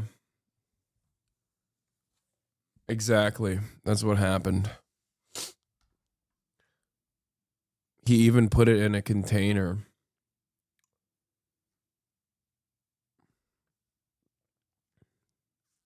Institute, a conservative think tank. Shapiro, who has called for a crackdown on pro-Palestinian. Yeah, I'm gonna watch the in-campus official trailer. I asked if I could see the whole thing.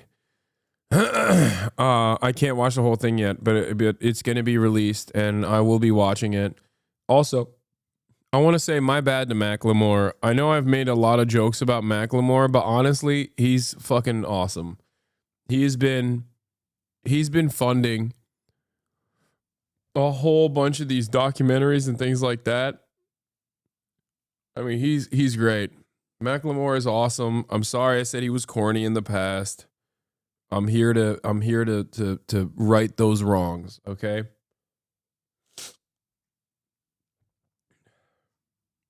He's the man. He's dope.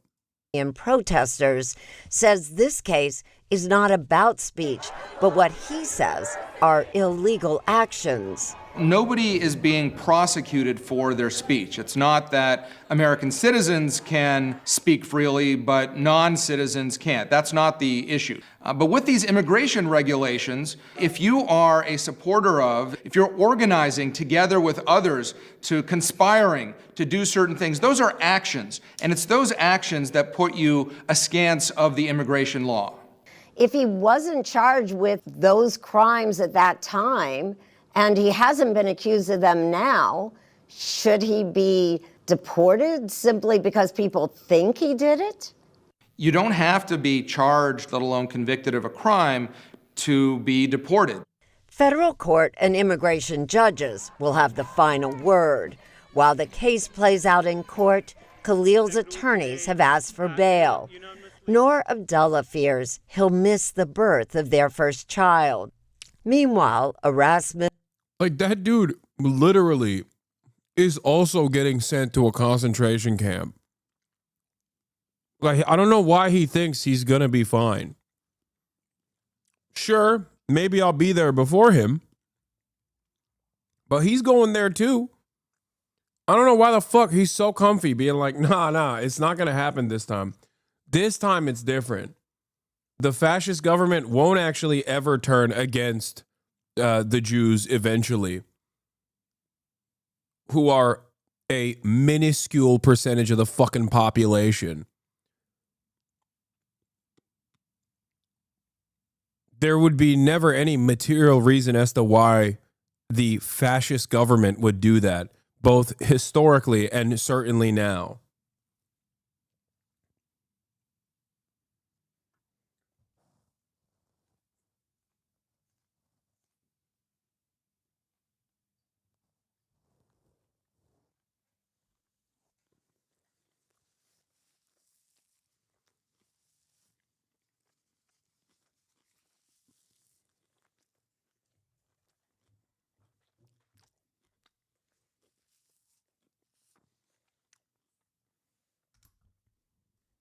Rasmussen poll released this past Thursday finds 45% of likely U.S. voters believe he should be deported.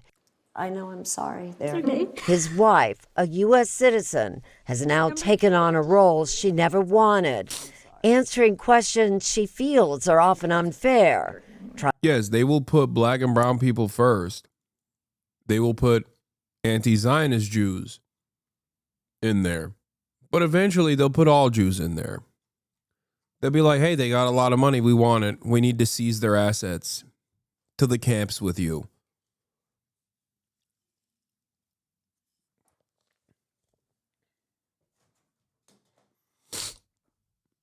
The broad, popular, generational momentum against Israel cannot be led by anti-Semites. Because if it is, then everybody's fucked.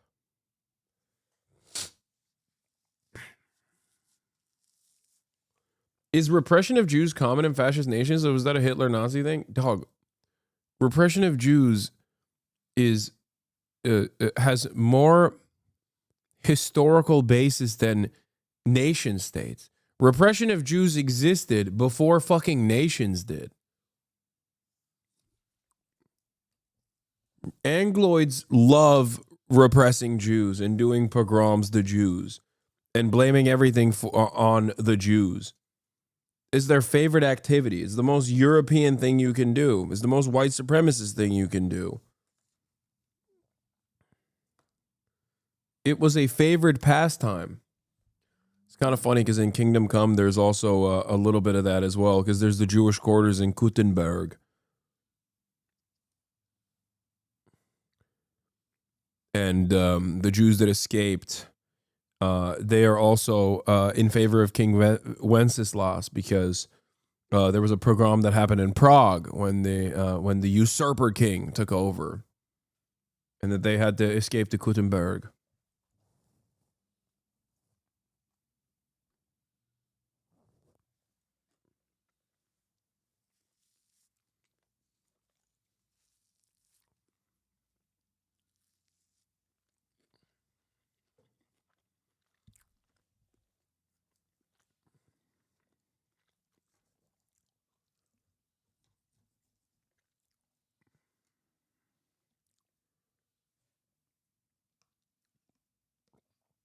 Yeah, Europeans love shitting on the Romani people, and they love shitting on the Jews historically.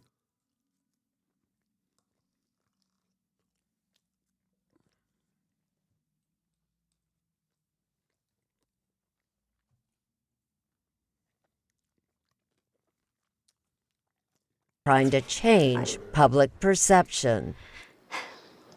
It gets offensive when you're constantly having to say, I'm not this, I'm not this. It kind of brought back a lot of things that I experienced growing up in the United States. In New York the other day, me and my husband were walking, and someone said, called me a terrorist. So it's like constantly throughout my whole life, and I think most Muslims in this country can relate to that. It doesn't matter what I say, that's what they think of me, and that's what they're gonna think of me.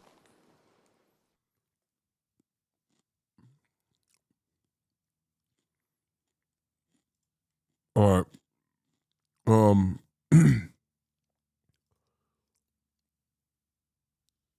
I'm not going to do the Israel settlers video, but here, let's watch the encampment's official trailer.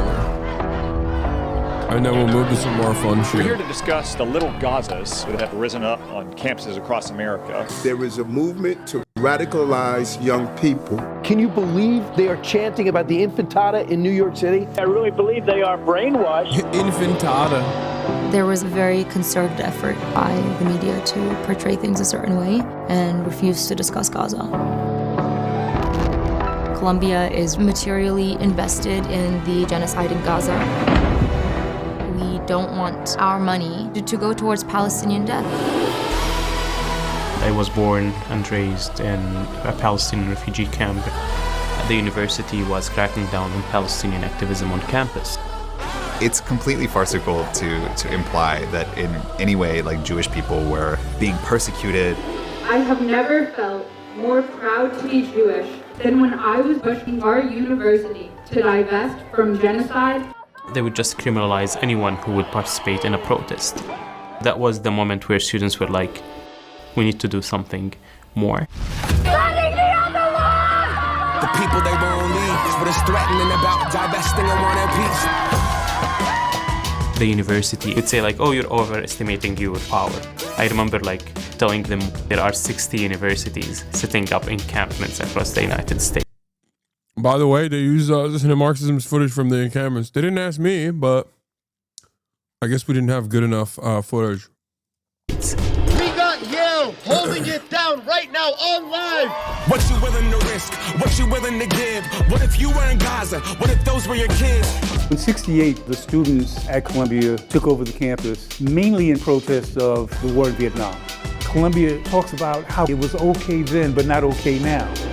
Bravery is very contagious. We kind of watched Columbia in awe, and we knew we were next.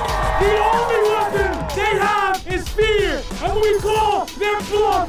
They have nothing!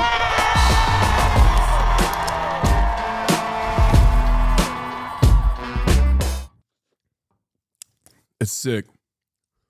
Macklemore played a role in producing this, by the way.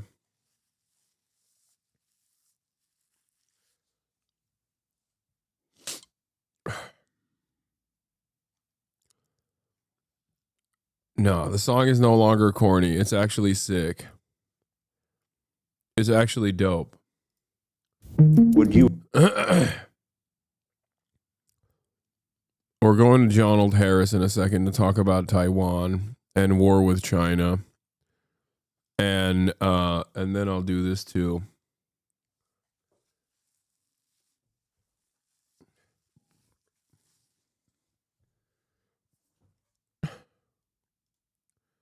Let's welcome Donald Harris into our homes. U.S. forces defend the island. Yes, if in fact there was an unprecedented attack. They don't pay us money for the protection, you know?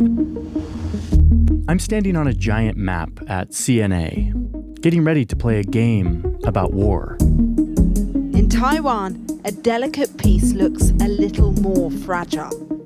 Today I'll be assuming the role of the leader of China.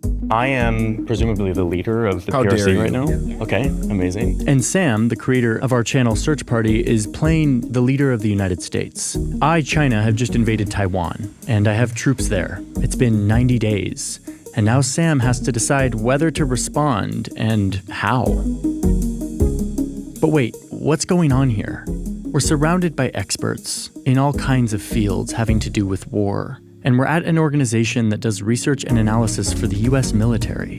But we're rolling.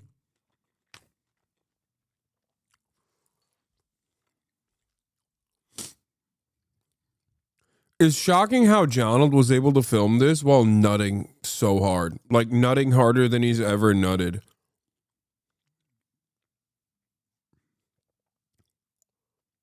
It's crazy that he was able to keep it in his pants the whole time. Dice. We're playing on a giant game board. Why do we need to play games about war? War games are a very cheap way to get better at decisions than war. Militaries spend millions of dollars on designing and playing war games. And I came here to understand why. Here's the US military gaming out World War II battles before they happened. Here's the Vietnam War, the Iraq War, and lately they've been... Okay, that's like one W and then the rest is L's. So maybe war games are not the best? You know?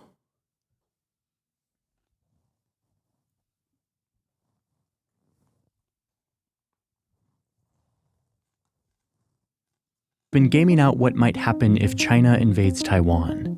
That's what we're doing today.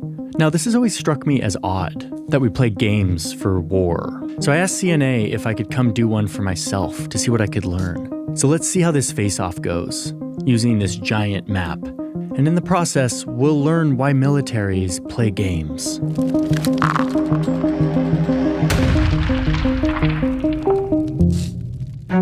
Okay, so here's how it works. The game designers have created a scenario where I, China, have invaded Taiwan. For 90 days, we have had boots on the ground in Taiwan. And all these blocks represent the weapons, the vessels, and troops that I have. This is so dumb.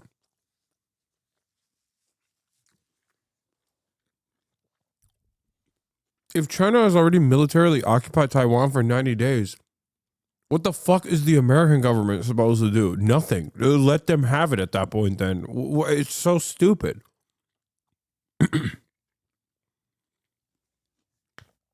That means it's over. Unless you just wipe out the fucking Taiwanese population, you know? What do you mean? The entire point is supposed to be defense before China actively swarms Taiwan and takes it over, if there was any appetite for that at all.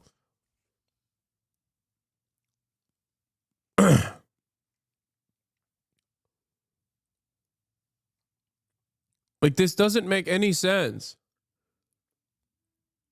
If at any point China has militarily successfully overtaken Taiwan and has occupied it for 90 days, then it's already is over. You know what I mean?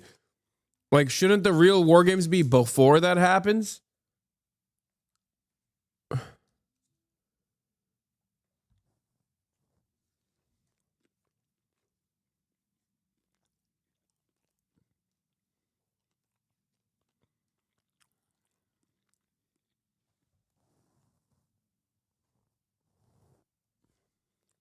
have in my theater of war. The game designers have given both Sam and me specific objectives that reflect real-world objectives in a conflict like this. And that's about it. It's now on us to make decisions as if we were the leaders of our respective sides and see how the other side reacts. While Sam is consulting with his advisors on the first move, I start thinking about the countries in this region. How do I use this moment to undermine confidence in the US, to make the US look less trustworthy? Right away, I'm feeling like I have the upper hand here. I've captured Taiwan, and now all I need to do is keep the US military and its allies away. I want to make it really costly for the US, where any calculation they have to make comes with a very high cost to American citizens. We've just begun this game, and I'm already surprised at how into this I'm getting. I can feel Sam's anger at me that I invaded Taiwan, my worry that he'll respond and escalate this conflict, so I start working on a plan to make it difficult and costly for him to respond, hopefully keeping him out of here. We head to the map to start looking at options. I toy around with creating a blockade around the island. We'd have the advantage of proximity and speed to set up a wall that says this is going to be costly. But this is where I start thinking about the US's presence in the region, especially in Japan and Korea. There's a huge presence here. Is this a vulnerability? I think the scariest thing is just the movement across the strait is probably where they're going to focus in. And it's like, can I stop that? So I'm trying to think of these contingencies, what they might do. Okay, I'm about to take my turn, but I want to pause to thank today's sponsor, Incogni, for sponsoring today's video. All of our personal information is really valuable, and companies buy and sell it so that they can target us for a variety of things. Advertisements, insurance premiums. There's an entire economy of data brokers that use your name and your address and your phone number and your email and your demographics and your browsing habits to try to make money. It's the major reason why robocalls and junk mail are so pervasive. But it also leaves us vulnerable to identity theft. Luckily, we are protected by the law. You have a right to privacy. You can request to be taken off these lists. The problem is there are hundreds of these lists, and it's not easy to request to be taken off all of them. Incogni does this for you. You sign up for Incogni, you give them permission to act on your behalf to go make requests to take you off these lists. And they do that. They do the hard work of restoring your privacy. And my favorite part is you get to check in on it. They've got this dashboard. So to date, they've taken me off of 657 lists. And they've successfully taken me off of 533 of those lists. And they estimate that they've saved me almost 400 hours. They're giving 60% off to all of you. If you use the link in my description, it's incogni.com/Johnny Hirsch. You get 60% off the yearly plan. Thanks Incogni for sponsoring today's video. I know all of you are excited to get back to the giant map to see what move I make in the South China Sea. Let's do it. Now, I've studied the geopolitics of this region extensively, but already I feel myself looking at this region in a whole new way. So my plan is to beef up my naval presence around Taiwan, while also moving more of my troops onto the island, hoping that Sam doesn't attack. Great, I think we have a plan here, and I guess I'll wait to see what Blue does. Over on Team Blue, Sam seems to be contemplating punishing me, not with a direct strike, but by targeting my natural resources. I think oil is probably a move. Okay, we've done our planning. It's time for us to both make our moves. So both of you have 2 operations prioritized, ready to go? If America tried to invade Taiwan after China had taken it over for 90 days militarily, it would probably be the dumbest fucking idea of all time for the entire planet. I feel like that might be like a bridge too far for even the biggest war hawks in America.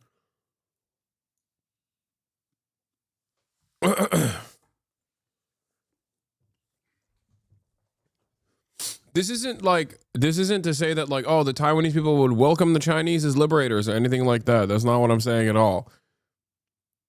I'm simply talking about like state versus state. Like what they have to lose in this process.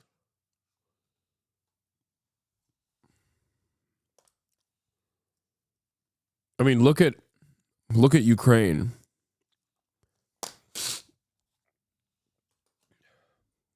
Now think about Taiwan versus China, which the American government, even at this point, considers to be a part of China. even though they offer defensive capabilities to Taiwan and want to use Taiwan as a weapon to wield against China at a moment's notice. But literally look at Ukraine.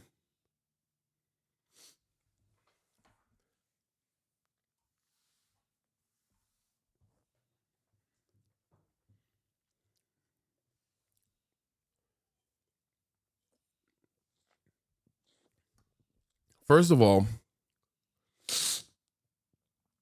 I don't even know if this would be an invasion. I think it would just be the American bombardment campaign of Taiwan. Like they would just kill a shit ton of people in Taiwan. It would look like the Korea War. They would just wipe out parts of Taiwan straight up. Just kill as many people as possible. I don't know how you get out of that situation and you like successfully create an independent Taiwan.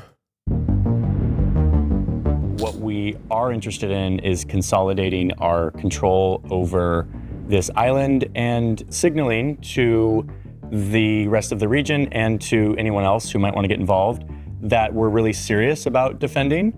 And so we are going to move some of these naval assets to surround the island. As I make my move, the surreal experience of feeling like the leader of China continues to grow. We are not here to kick anyone out or to invade other places. We are simply here to realize our role in the region as the leader of the region, and this is our way. Bro is enjoying that a little too much, okay? Goofy ass. Way of demonstrating that, and we hope it does not escalate into anything more than it needs to. Okay, here comes the response from the U.S. China didn't act. Hi, Hasan March. Just want to know you're all fucking losers. Thumbs up, Israel. Good luck on your continued lack of success at achieving any of your goals. Hey, man, I hate to do this to you, but the country whose flag you are flying in the chat in a positive manner is understandably seen as one of the worst countries on the planet. That was always the case in the global south, but it's certainly now even the case in Western Europe. So no matter how much you feel like you're fighting the good fight, that flag is only associated with genocide, because that's the only thing that people know Israel, the only thing that people associate Israel with now. Good luck, though. I think being an annoying, rapacious scumbag while simultaneously trying to defend Israel by attacking all of the people who are critical of Israel will certainly win people back on to your side. Any day now, people are just going to be like, no, I love Israel, actually. Good luck.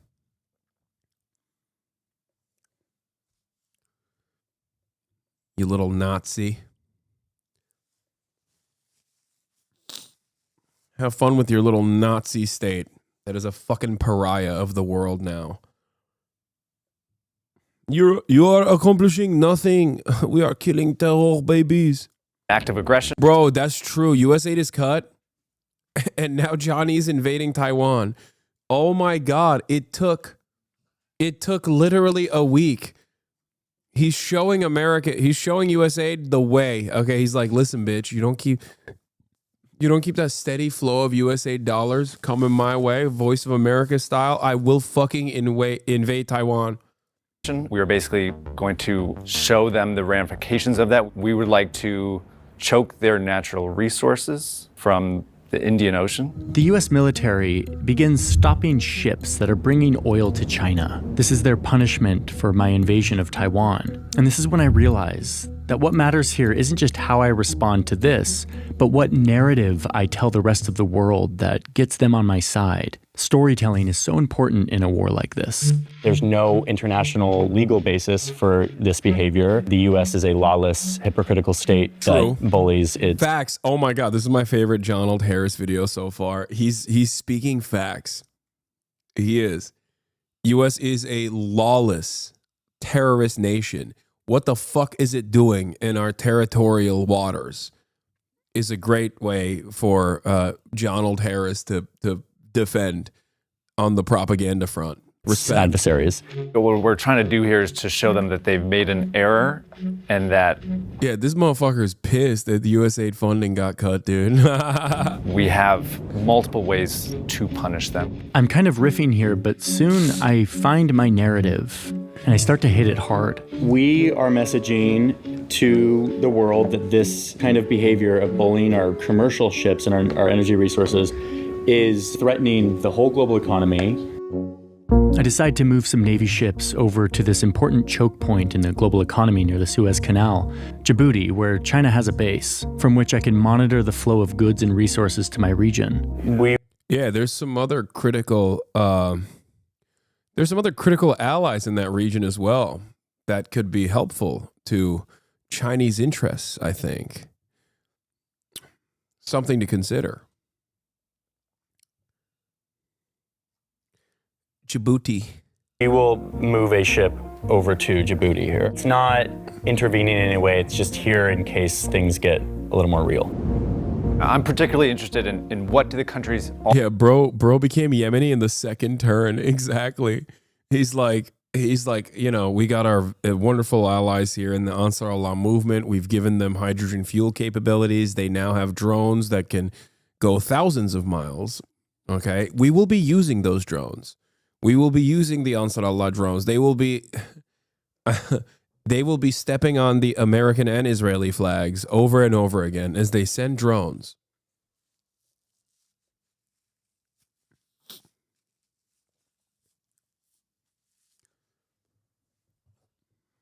Also in the South China Sea and in East Asia feel. They're worried that China is expansionist and they much prefer the U.S. to continue to... America saying...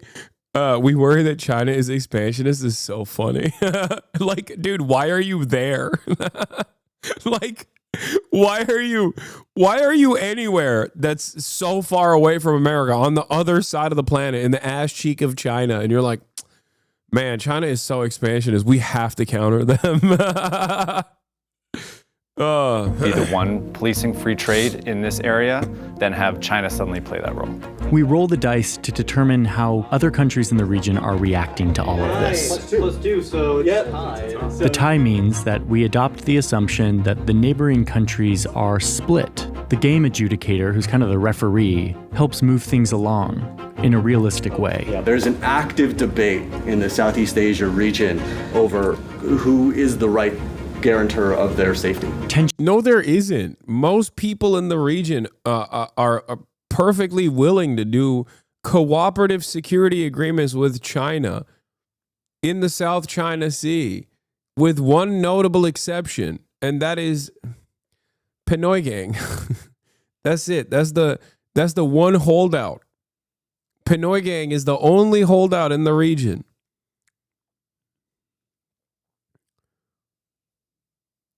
That's it. The Swagapinos are the only ones who are like, nah, we can't be. We're not fucking with China.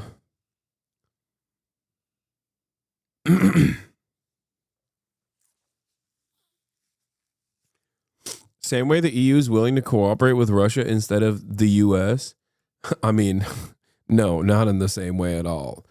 I think there's a difference between the inherently antagonistic relationship the European Union countries have had with Russia versus the cooperative security agreements that like have already been established, with the exception of the Philippines.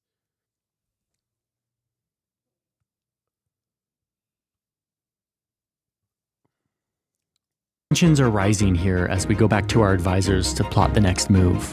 And while we do that, let me briefly get you up to speed on why. I also don't think that if the Philippines were used as an unsinkable aircraft carrier for the United States of America, that they wouldn't also be voluntarily welcoming Chinese development projects into the country with open arms. They would as well.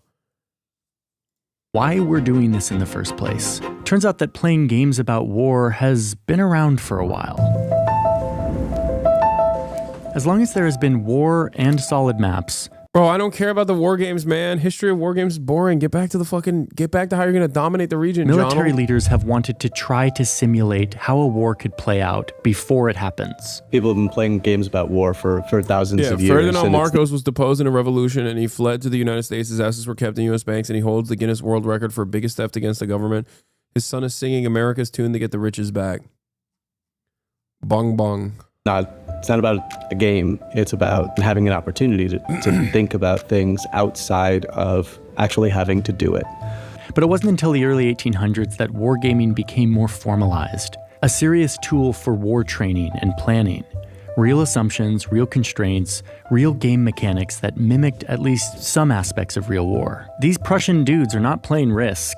They're getting ready for war. There's a lot going on here, but the main point in these games is to present decision makers with scenarios that force them to grapple with the hard decisions of war. World War II saw extensive gaming, so much so that one admiral later said that they had gamed out so many different scenarios of how the conflict with Japan could go that, quote, nothing that happened during the war was a surprise. Absolutely nothing, except the kamikaze tactics towards the end of the war. Yeah, nothing was a surprise. We just firebombed Japan and inevitably dropped not one but two nukes. The only thing that was a surprise was how fucking crazy we were. We had not visualized those. War games are practice for war. With time, these war games turned into huge productions involving hundreds or even thousands of participants. They moved on to fancy computer simulations that made it feel more and more real, more and more precise. Some of the games were there to help plan for what might happen in war, but many other games were there to help hone the skills of different officers. Bro, I've just realized gamers must be lobotomized. It was always gamers that were responsible for all the death and destruction. I'm seeing it now, right in front of me. It was always gamers. Gamers are responsible for all the bloodshed. Oh my God. To train them.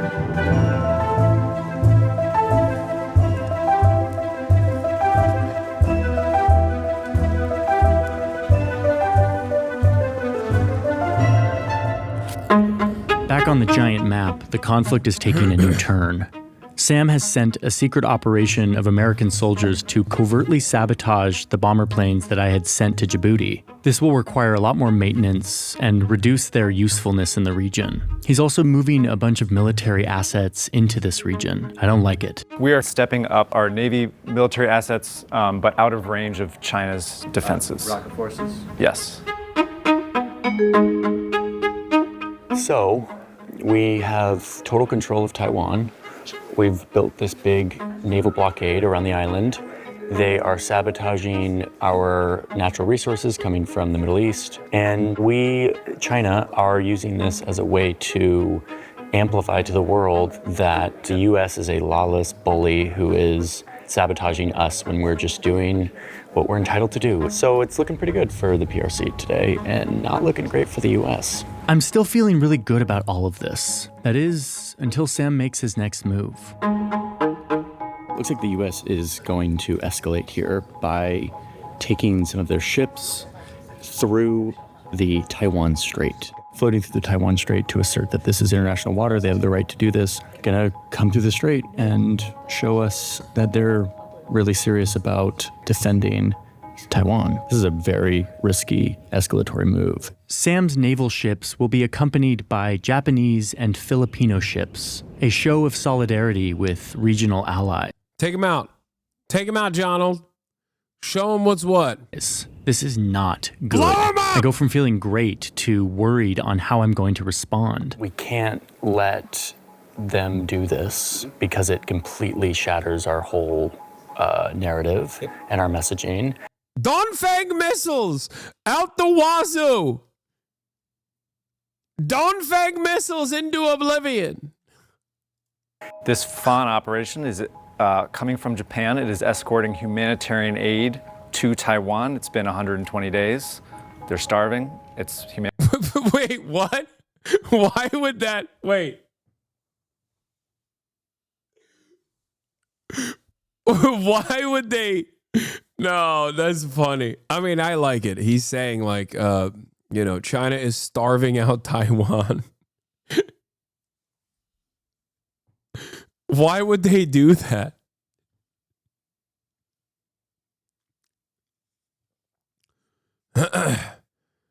Another thumbnail has hit HasanAbi. What is this? Raiding the South China Sea for Chairman Xi? Okay, dude, stop. Humanitarian aid. That's it.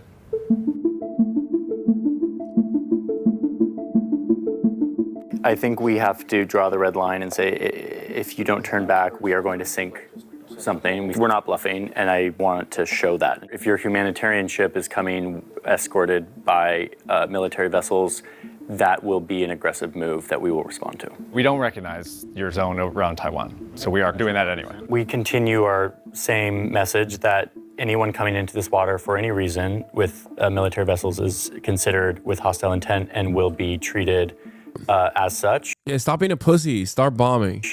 And we're not bluffing. Our next moment of action is you're approaching this line of folks. We bring out a line of ships to physically stop the movement. I mean, we'll continue to try and avoid, but we're navigating past.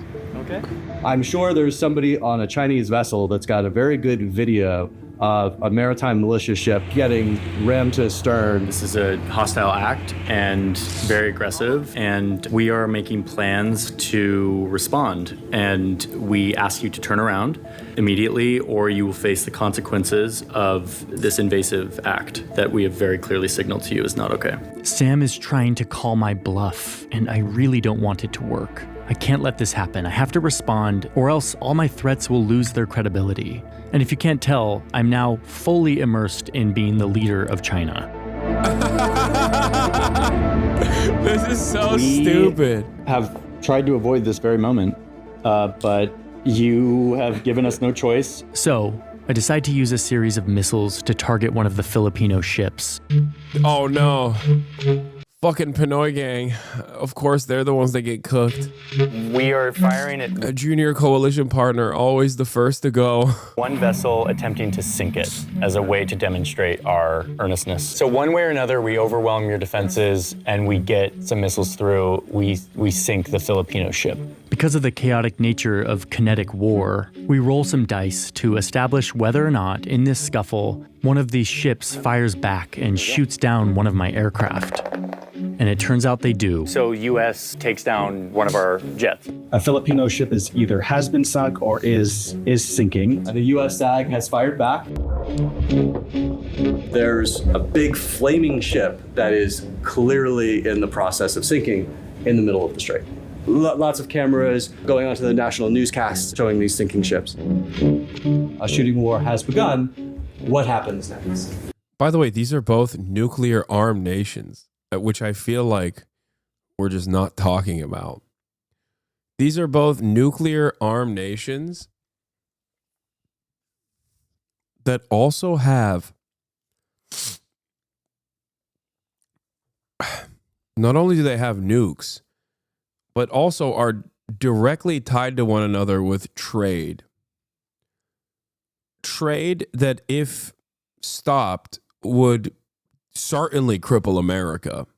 Like, probably, it would cripple America significantly worse than China.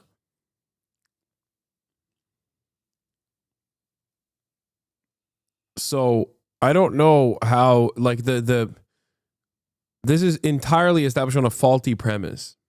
Sam acts quickly and retaliates, targeting one of my surface action groups, which looks something like this, sitting here in the Indian Ocean. Things are escalating. Our ESG in the Indian Ocean sinks one of their SAGs. Whoa. We're about to have an engagement unprecedented in modern history. Yeah. The question becomes, what results from this, right? Is there enough U.S. force to be able to defeat this attack? If you're trying to do it, absolutely. My heart is actually beating faster. At this point, we're a couple hours into this, and I find myself having forgotten that I am indeed not Xi Jinping, and that I am in an office building in Arlington, Virginia, playing a game. I don't want to escalate. CIA. Here. I think doing some sort of superficial damage kind of to this ESG would be kind of a reasonable way to just say, like, hey, we will, Yeah, it's funny that he said this is the most realistic way to plan for war and then started the game in the most unrealistic way. China having invaded Taiwan 90 days ago. Yeah, that's why I said like in the beginning that this would be the stupidest way to conduct this. Because if China has already invaded Taiwan, it's no longer Taiwan, it's Chinese Taipei for 90 days. It would be the dumbest thing on the planet. Like America's opportunity is to try and stop China from successfully overtaking Taiwan. Any point after that fact is just like the most over it's ever been. That's why I said I don't even think America would do. I mean, it's just one scenario, I understand.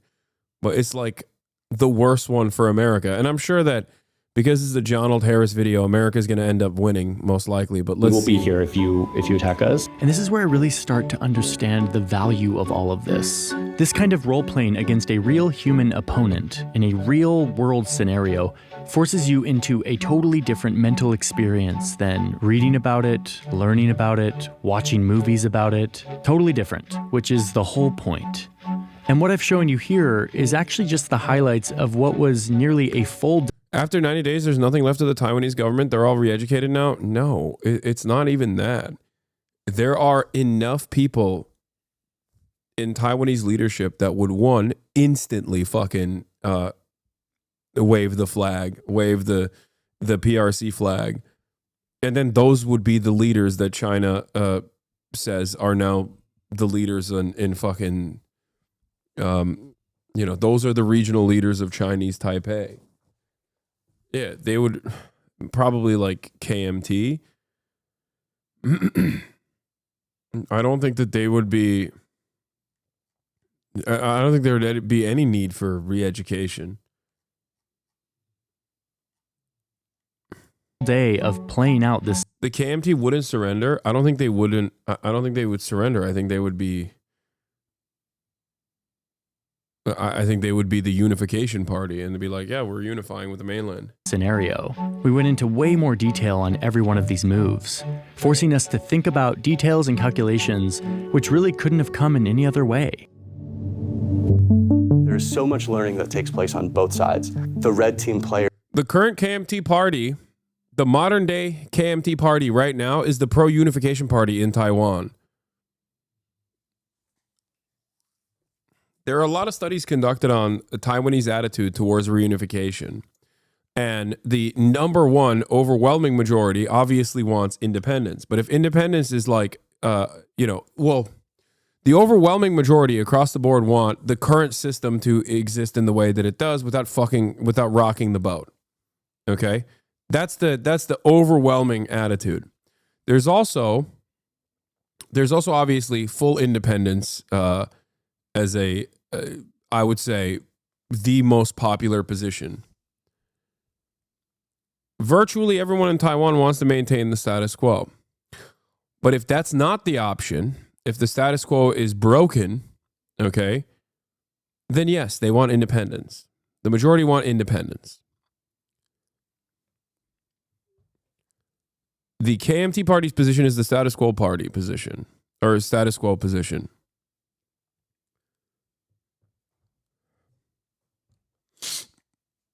So if there was an opportunity for independence, yes, the Taiwanese population would want independence from China. But the overwhelming majority position at this moment is to continue along with the status quo. Players learn about blue capabilities. The blue team players learn about red capabilities. I want them to put themselves in the headspace of the commanding officer, the person who would be making as many of those decisions as possible, and think about what information they would have, think about what information they wouldn't have. The game is a framing mechanism. Each game that we design is targeting a different series of cognitive processes to try to help the players walk through how would I solve this problem or how would I approach this issue. Okay, so would the U.S. try to take over if they somehow got independence from China? I mean, if the independence movement would be entirely funded and supported by the United States, and is entirely funded and supported by the United States.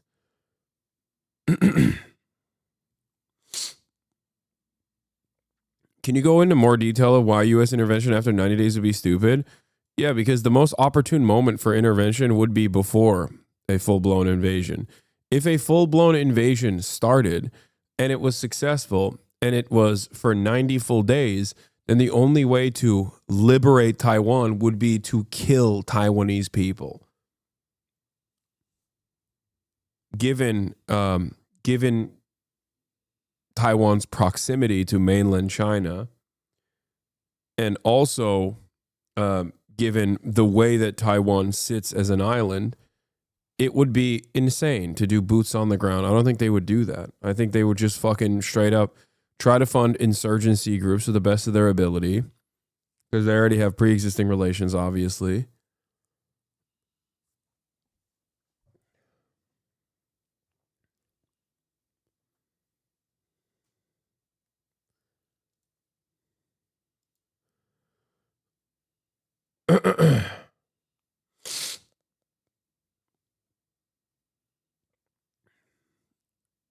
Then China would sink the whole island instead of giving them independence? No, they would not do that.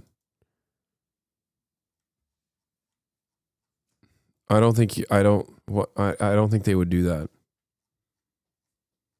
That's also insane. Play games about war to prepare for war. Some simple and physical that can be done in a day, some digital, built off software that take weeks. But what do we do with the results? What a war game allows you to do is a very flexible approach to try to explore that and then set up things to go and analyze and things to go and test and do. Back in the 1960s, the US military extensively gamed out what would happen if they joined the war in Vietnam. When they tested gradually bombing North Vietnam with air attacks, the conflict only escalated in the game, creating a prolonged conflict. In the game, the American public came out in opposition of this attack, and the communists gained support in the North. This all happened before the invasion, but the results were largely ignored, the assumptions questioned. And yet, when we ended up going into Vietnam, quote, the outcome of this game was eerily prophetic of what actually happened. In 1999, the US military gamed out what it would look like to overthrow Saddam Hussein. They gamed out assassination, an internal coup. They gamed out what it would look like to handle infighting in the Iraqi army, and even installing their own government. Every one of these resulted in some kind of chaos, ethnic conflict. Yeah, good thing that that didn't happen. Oh wait, literally all of that happened. And Iraq was launched into permanent chaos. Military infighting, the breakup of the country, mass violence, rival forces bidding for power, concluding that this is so funny because, like, you know, they predicted all this and then did it anyway, and then all of that happened. Would create, quote, a period of widespread bloodshed and might lead to the creation of a less than desirable post-Saddam state. But a few years later, there was a new president in the White House, and he was leading a country that had just been attacked by terrorists based in Afghanistan. But George Bush and the people around him were still obsessed with overthrowing Saddam Hussein, a country away in Iraq. So they designed the most expensive game in US history, a war game that simulated a war with a made-up country. But the Secretary of Defense wanted a report on how the learnings from this game could be applied to a potential invasion of Iraq. The US side immediately lost the game when the red team used a bunch of low-tech tactics to get ahead, sinking an American ship. The adjudicator stopped the game to reset it, refloating the ship and saying that such low-tech tactics would never really work against the US in a real war. He's talking about the famous, this is the famous Millennium Incident, right? And this was Iran. The fictional nation was Iran that they're talking about, not Iraq. The Millennium Challenge, where the American government got fucking rinsed and then turned around and were like, oh, we have to save scum and change the rules. New constraints were put on the red team, and critics say that these new constraints effectively guaranteed that the US would win. Now, the adjudicators could have had other reasonings for resetting the game like this, but in the end, this yeah, it was to protect the feelings of empire. Represented yet another forced validation that the administration was seeking to invade Iraq.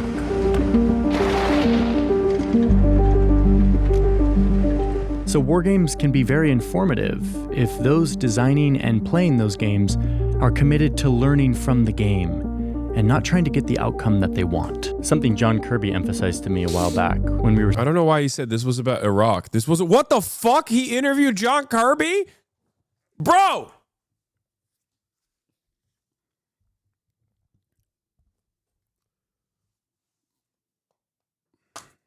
Okay, dude. I mean, every day I am more and more sure that this man is CIA. We're setting up for an interview in the White House. Only as good as the input.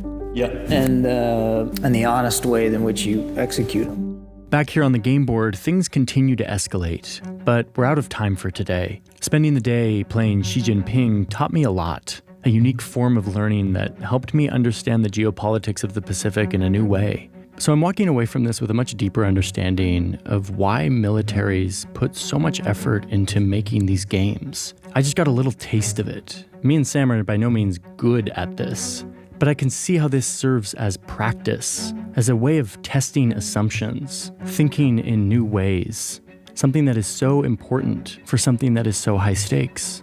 War is chaotic. It's emotional. It's reliant on humans making human decisions, and it's impossible to realistically practice. And as always, when we talk about war, there's a deep paradox here, one that military thinkers have been repeating for centuries, that if you want peace, you must prepare for war. So war is a common factor of history, and it's better to think about. Wait.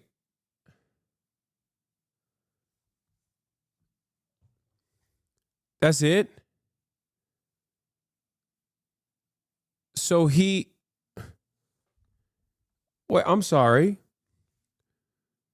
So he literally talked about how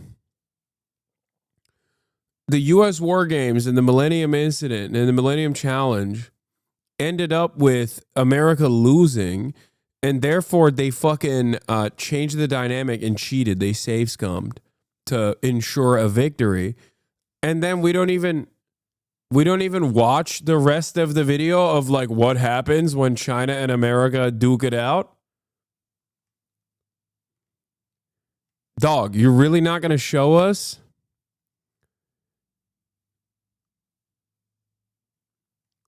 You're really not going to show us who won?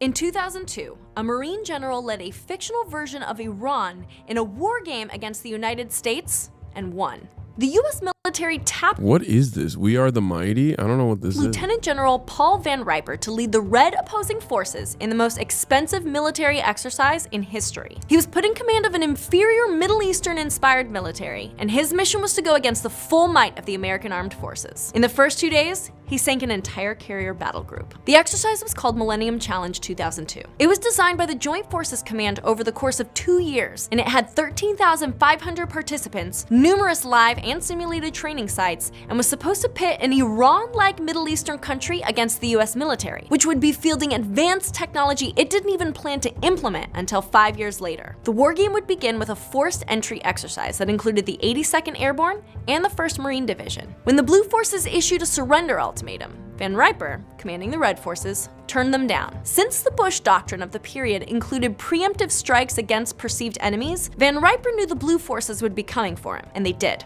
But the 3-star general didn't spend 41 years in the Marine Corps being timid. As soon as the US Navy was beyond the point of no return, he hit him. What's happening with the chat? I'm not paying attention. What, are they saying it's AI again or something? What?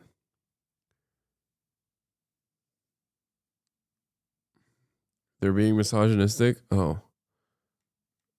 They're being pervs? Wait, why are they being... What are you being pervy about? You see one woman on screen and you fucking can't handle yourselves? Y'all are disgusting, dude.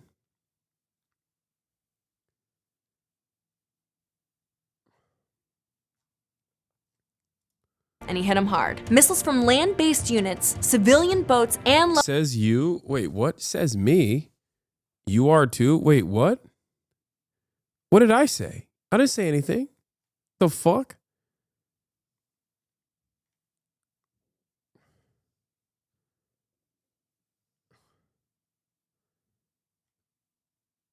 Low-flying planes tore through the fleet as explosives-laden speedboats decimated the Navy using suicide tactics. His signal to initiate the attack was a coded message sent from the minarets of mosques at the call to prayer. In under 10 minutes, the whole thing was over, and Lieutenant General Paul Van Riper was victorious. So, how did 19 ships and some 20,000 US troops end up at the bottom of the Persian Gulf? It started with the Op 4 leadership. Van Riper was If the Iraq War wasn't an absolute failure, I genuinely think neocons had their sights on Iran next. Like, what country is flanked by both Iraq and Afghanistan, and naval war games have always been set in Iran? America's low-key obsessed.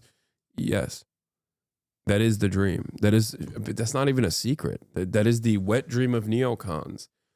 That's why back in the day, people used to say it's like neocon is like an anti-Semitic slur. Because that's also Israel's wet dream. But yes, neocons have openly said that they want to dismantle Iran piece by piece, no matter what the cost. That's like the whole Iraq war wasn't a failure. We got their oil and took out a strong Saddam. Iran is next as well. Yeah, no, definitely. Iraq war definitely wasn't a fucking failure, dude. You're so right. 12,000 dead Americans in the process. Look at the United States of America now. When I think of a successful hegemonic power, I think of the United States of America in 2025. That's, 1 million dead Iraqis, 12,000 dead American service members, and America is more destabilized than ever before. $6 trillion of expenditure. Yeah. Here, let me think of some other incredible successes real quick. Vietnam, Afghanistan. Basically everything that America has done post World War II is a resounding success. If Iraq was a success, was the epitome of the salty Marine Corps general officer. He was a 41-year veteran, both enlisted and commissioned, serving everywhere from Vietnam to Desert Storm. Van Riper attended the Marine Corps Amphibious Warfare School, the College of Naval Command and Staff, Army War College, and the Army's Airborne and Ranger Schools. That is not the ribbon rack of a timid individual. In fact, the 3-star general had been retired for some 5 years by the time he led the Red Forces of Millennium Challenge. He was an old-school Marine capable of some old-school tactics, and he insisted that technology cannot replace human intuition and the study of basic nature. Yeah, because he's right. Because America's gotten their shit pushed in over and over again for this reason. All right, let's watch this Bad Empanada video. Now we will discuss the most pressing issue of our time. Should Hasan Piker go to Gaza or not? This is the latest hot button topic among all the dumbest people in the world on both sides. Both sides. This is not even a thing that I have this is a thing that I barely mention, that the pro-Israel coalition of slop tubers have made into a talking point over and over again after both Hasan Piker for even bringing up this possibility in the first place. I didn't bring it up on my own. I didn't just magically decide one day, oh, I'm going to go to Gaza. I was talking to journalists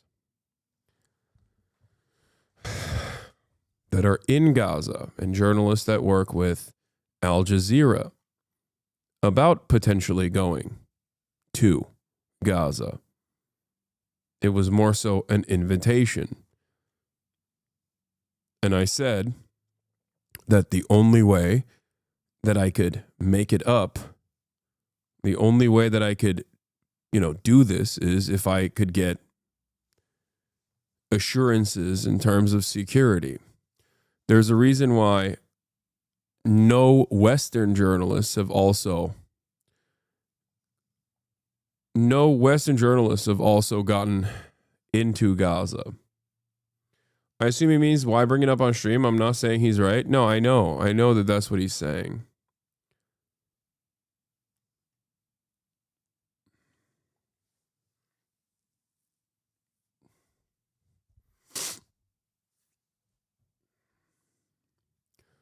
And in that process, I also maintain the position that it is virtually impossible to get guarantees from Israel, which is why it's most likely never going to happen.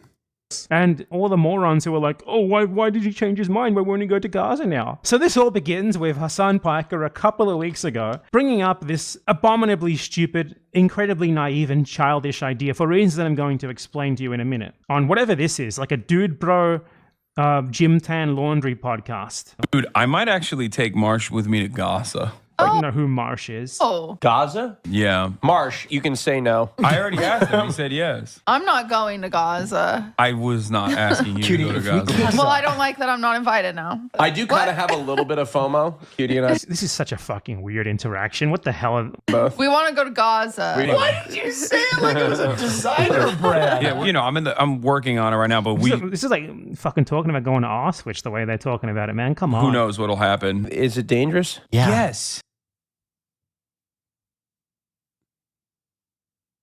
Comments want to cancel Cutie? Oh, God. Hasan, serious. The dangerous part isn't actually the reason why. 12,000 is the total of war on terror. Sorry, it's not just Iraq. The 12,000 service members is the total number of service members killed in Iraq and Afghanistan, I think. Not just Iraq. He can't go to Gaza, by the way. It has almost nothing to do with it. I'll explain why once we go after the detractors. So you should. Yeah, these are not detractors. Like, these are. Not everyone is as tapped in as Bad Empanada is. I like that you're the token woke. I support Bad Empanada as a leftist content creator, but he's a real asshole. Yeah, and also, he has the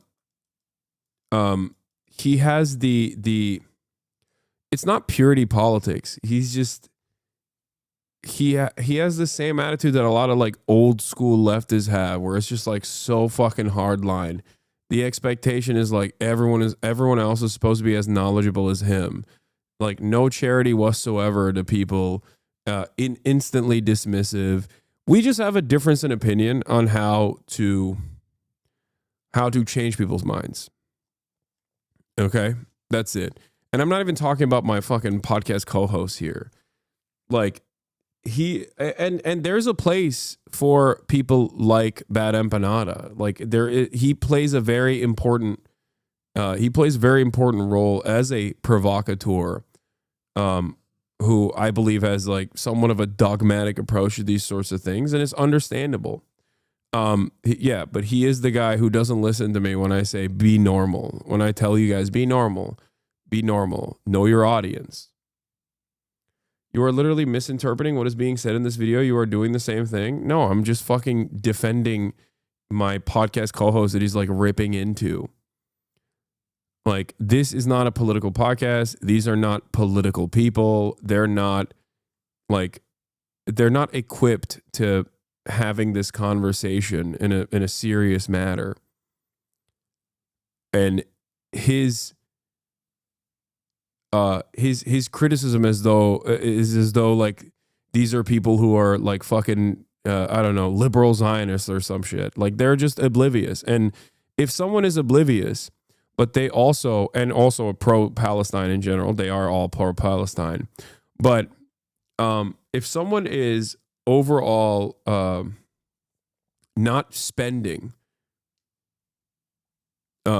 any amount of time like saying pro-Israeli shit or defending Israel and are otherwise pro-Palestine, like I don't consider anyone, not my friends, but just like any random individual, my enemy, my ideological enemy. Because I'm not a fucking insane person. That's not how you engage in any sort of like coalition building in general. Should consider. I'm worried about you. What an extremely weird interaction that was. That's just really weird. Anyway, so now Hasan's detractors have been responding to him because Hasan changed his mind. He doesn't want to go to Gaza anymore. So that's also not what happened. None of this is correct. A suggestion was made to me, and I was working on it at the time, and it did not work out for understandable reasons, because every single person I talked to about putting this together said that you have, complete security inside of Gaza. There will, you'll be fine with a political envoy, but there is just no way that we can assure you that Israel won't fucking drone strike you. That's it. Like this was the common take from every single person. This first clip from Slop YouTube, and that was my position from the jump anyway. That if I had any way of going in during the ceasefire period, yes, I absolutely would have, because I think it's important to have. It's important to showcase hands-on directly the atrocities that have taken place. And it's not just me. It's like any Western reporter going into Gaza would have been a good thing in the ceasefire period, which is precisely the reason why Israel said no.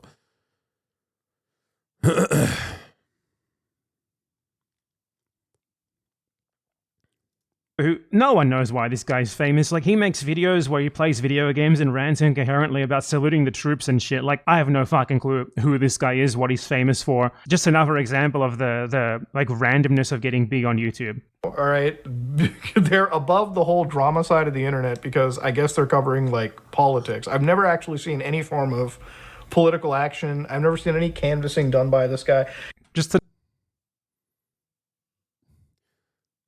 Okay, I'm going to repeat something that I've been saying quite a bit.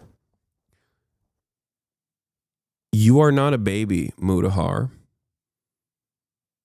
You have object permanence. Just because you haven't seen it doesn't mean that it is not happening. You can just search. You can just fucking look and see. And as a matter of fact, I think even scratching the surface a little bit would allow Mudahar to recognize that, no, this community, myself, we have done a bunch of direct political action, especially when you consider, like, even going to the pro-Palestinian encampments directly.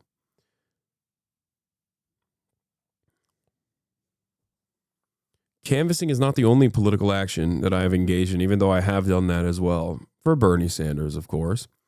But that was many years ago. Political action takes many forms, especially in a country that is like, especially in a country that's run by a duopoly. You have to be outside of that duopoly when you're engaging in political action.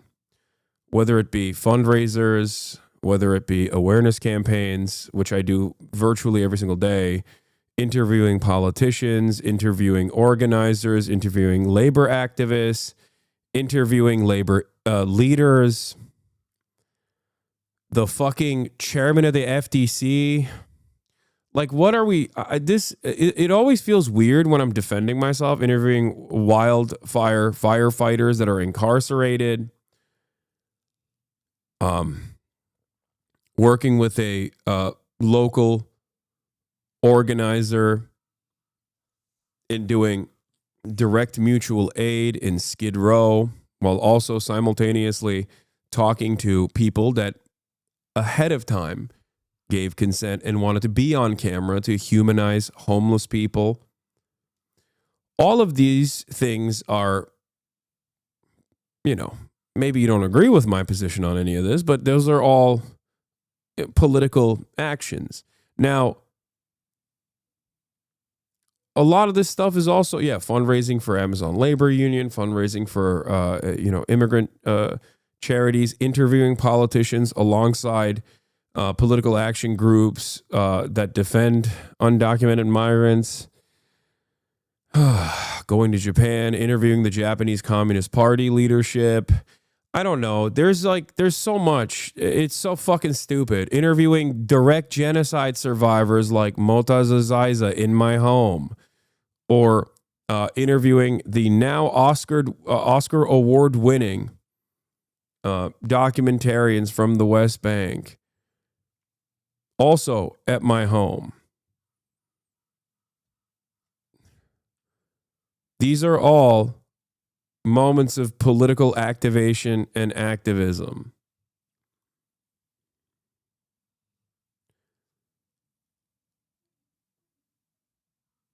Are they mad you don't take credit for everything you do? I don't know. It just feels very strange. Because even if I didn't do any of that and simply did political awareness campaigns from my fucking house, that would still be inherently a political act. Okay? Going to strikes, covering them. Like all this stuff is those are all political actions.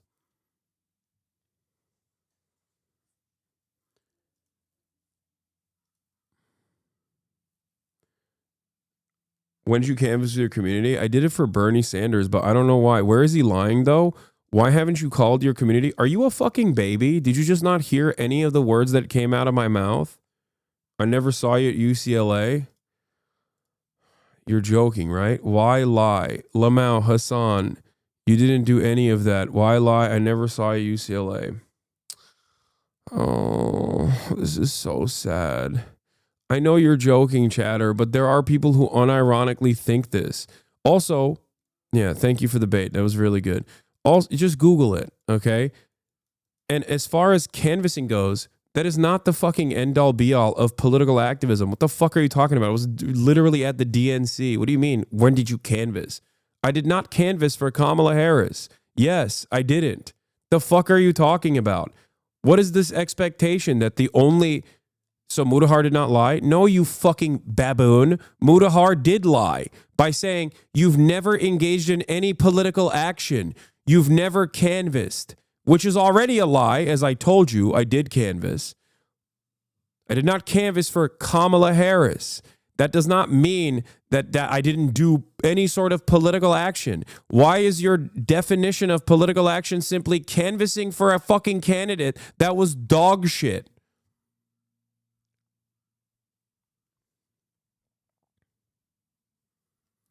Did you ever rally your community to canvass? As a matter of fact, this community did canvass for Kamala Harris. What the fuck are you talking about? Yes, we mobilize every election cycle, regardless.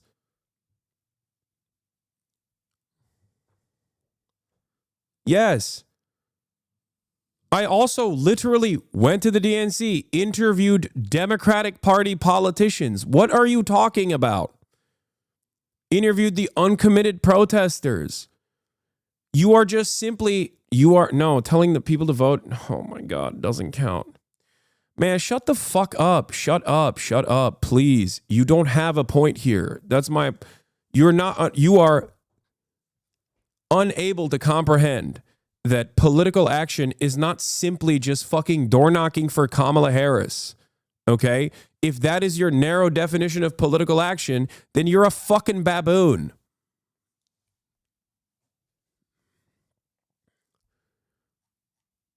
Just because you have not watched does not change the reality that it did not happen.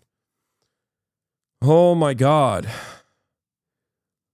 Even if I were to go out and canvass, you'd be like, well, you didn't knock on my fucking door.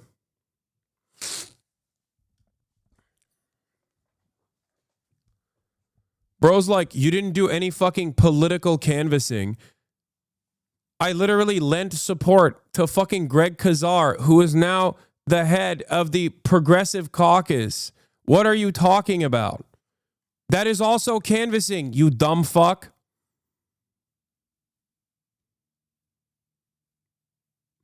I also voted on camera. Oh my God, why am I responding to this person? Why you ban? Why do I ban? Because I don't want to keep having a back and forth conversation with a person who has no interest in understanding the truth and is simply in here to talk shit over and over again. And because I'm so fucking autistic, I can't stop myself from constantly correcting this person's idiotic shit. And they know this, so they just keep fucking changing, moving the goalposts over and over again. Free speech? Now, what the fuck are you talking about? Free speech? Getting banned from a fucking Twitch chat for being a moron is not free speech.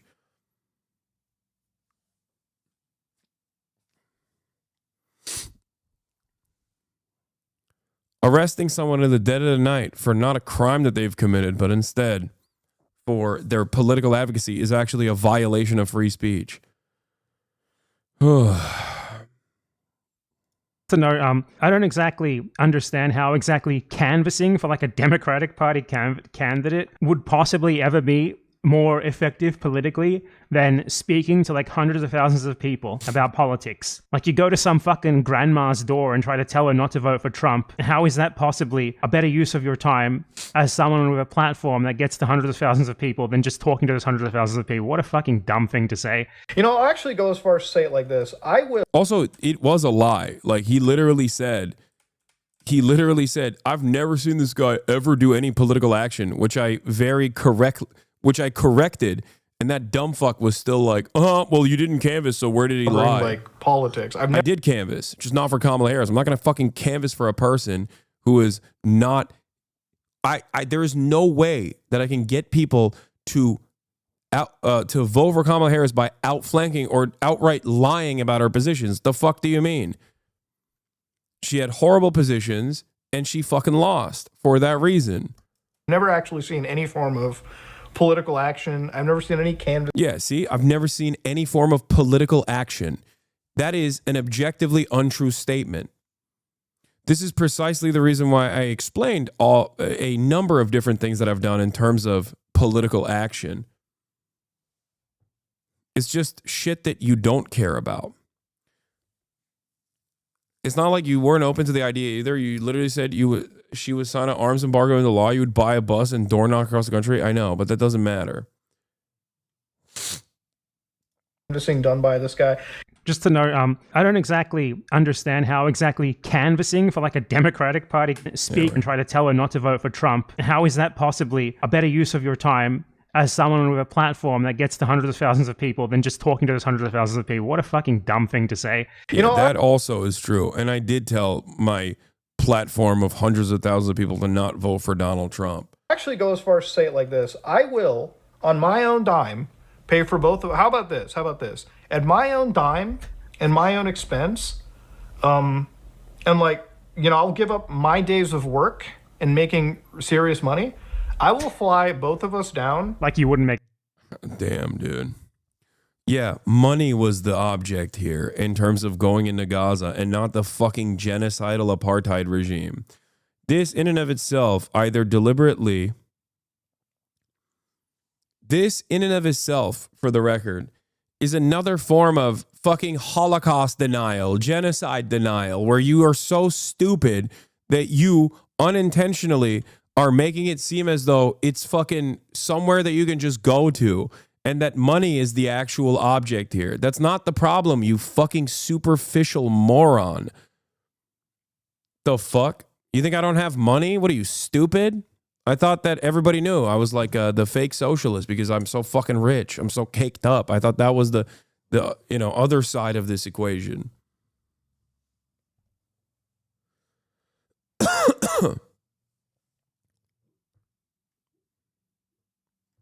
How about this, dude? I'll give Mudahar $100,000 on top of everything else, on top of covering his fucking entire expenses, if he straps himself with a camera and goes to Gaza and interviews people in my stead. How about that? Put a fucking press vest on it, too. Dumbass. As though that's the fucking hurdle here. Go ahead, dude. They're killing Western World Central Kitchen aid workers that literally were getting that were there with the Israeli government's go-ahead. Bro, why do you say such dumb shit like OMG? What do you mean? What? Yeet is gonna clip this? What are you talking about? If you understand that is like straight up a death sentence, then you understand the point that he's making. Or do you understand the point that I'm making? Sorry. The fuck are you guys talking about? Of course it's not going to happen. That's my point. Me saying exactly what Mudahar is saying in reverse is the exact thing that he's saying. It's just not going to happen. And it's not because of money. make a ton of money from something like this. Both me and him to Israel, and we will drive across. Yeah, we're going to go to Israel first, too. Not even through the Rafah border. We're not even through the border of Egypt. We're going to fly into Israel, and then we're going to be able to walk into Gaza. Like, you are so fucking delusional.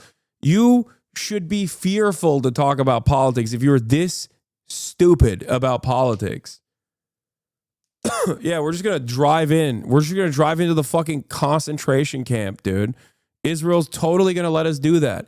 Like, if you knew anything about what the fuck is going on in the world, on that part of the world, in Israel, you could at least ask the question, I wonder why American journalists have not actually entered the Gaza Strip, with one notable exception. The only people that are allowed into Gaza from Western press can only go alongside onboarded IDF vessels, okay? You can't just fucking walk into Gaza. Israel will kill you. What are you saying? If you could just walk into Gaza, that means you could walk out of Gaza. If you could just walk out of Gaza, why aren't the Gazans walking out of Gaza? Oh my Lord. The border and like actually, do some real journalism on our own. It's crazy that this whole thing started in conversation with Jeremy Scale in which him as a journalist thanks you directly for all you do on your platform. Yeah.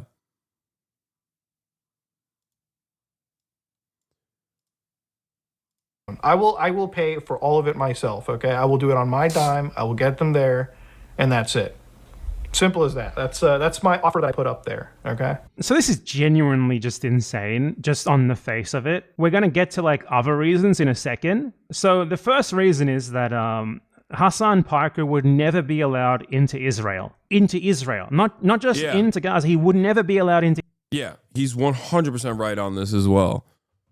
That's the other side of this. Like, what a fucking stupid ass statement, dude. Israel constantly refuses entry to anyone for the most banal of political reasons, even if they don't know who you are, and they do know who you are. If you are at all, like even slightly prominent on social media, they already do know who you are. We'll get to that in a minute. If I've been to Gaza and have friends that have went recently, I know the ins and outs. No chance you will be allowed to pass Rafah. Egyptians via the Israelis will not allow you. There is literally no way. The only way that I would be able to go in was with a humanitarian aid group. It's just not happening. It's not. If they have any reason to suspect you, like you have, say, an irregular beard, you look sort of Muslim, you have a Muslim-sounding name, they will take you aside and go through your phone for 12 hours to make sure you don't, like, follow anyone who they have on their list of no follows or anything. And if they find that... Ironically, I'm probably one of the motherfuckers that is on the no list of follows. If they find something there, you'll be refused entry. So someone like Hasan Piker, who is like a prominent streamer, millions of people know who he is, he would not be allowed entry into Israel, fucking obviously. Into Israel in the first place. Not even talking about Gaza, into Israel. You would very probably not be allowed into Israel because you're Muslim. Though given your pro-Israel propaganda videos that you've made lately, perhaps they would give you the grace of letting you in. You'd certainly at least get harassed at the border though, just for your name and for being brown. Israel even refuses entry to basically anyone. Like, look at, like, Norman Finkelstein was refused entry to Israel. Norman Finkelstein is a two-status, by the way. Jewish two-status, refuse entry to Israel. Not just refuse entry, but detained for like 24 hours before being deported. They don't just refuse you entry, they detain you and like psychologically torture you for a while before they deport you. Noam Chomsky was refused entry to Israel. Again, Chomsky is a two-statist. Recently, just like search denied entry to Israel. You'll find even EU lawmakers denied entry to Israel. Sent there as part of an official delegation by the EU, which is literally an Israel-supporting polity, denied entry for criticizing Israel. Now this is Israel proper. Israel proper is obviously, even aside from the fact it's obviously all occupied, it's an incredibly important tourism destination and religious destination because Israel occupies a ton of ancient religious heritage and stuff like that many people want to see for whatever reason, religious or tourism or otherwise. And they constantly deny people entry on purely political reasons. Now, Israel also controls the border to Gaza and the West Bank, and the conditions for entry there are even more stringent than those for Israel itself. Just last year, for example, a fairly unknown British activist of the Green Party was denied entry to the West Bank from Jordan. He was detained for 5 hours as border officials went through his phone, violating his privacy, like while he was in the room with them, by the way, like holding the phone up to him and screaming at him constantly. And he's actually not even Muslim. He's Hindu. He's not a part of any sort of anti-Israel organization. He's a part of an anti-Modi organization, that's all. And he was denied entry into the West Bank by Israel. This is not even someone who's very well known. None of you have ever heard of this person. He's not even a Green Party MP or anything. He's just a candidate. No one fucking knows who this guy is. He was denied entry into the West Bank by Israel. Hasan Piker is not going to be allowed into Israel or the West Bank. And I haven't even gotten to Gaza yet. We haven't even gotten to fucking Gaza. Israel has not let... Yeah, and also, Ayşenur Ezgi is was an American citizen of Turkish background, and she was in the West Bank, and the Israeli occupying force sniper shot her in the fucking head and killed her. An American citizen. One of many American citizens that Israel has directly killed, okay? And nothing came of that. The American government did not even criticize Israel over that. It's been a year. Or 6 months, I think, or not.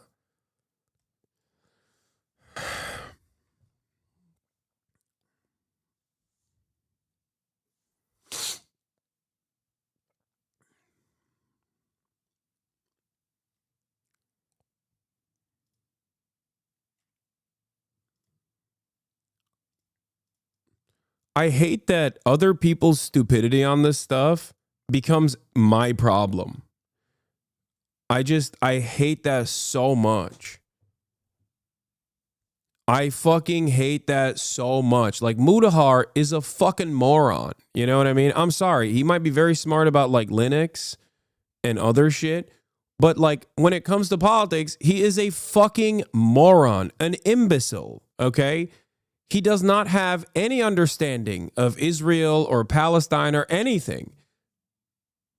And it's shocking that people have this confidence to talk about these issues in a way where they can present themselves seemingly to other morons that also don't know anything as though they fucking know some things, oh, the hypocrisy.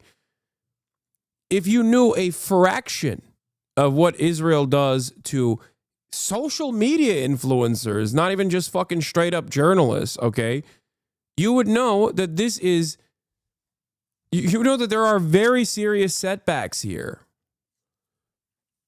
And the only reason why this became a much larger problem, or quote unquote drama, is because that other fucking moron that wants to defend Israel every step of the way has been using this as an opportunity to just crack jokes. That's his advocacy for, as the pro-Palestinian position, as the pro-Palestinian advocate that he is.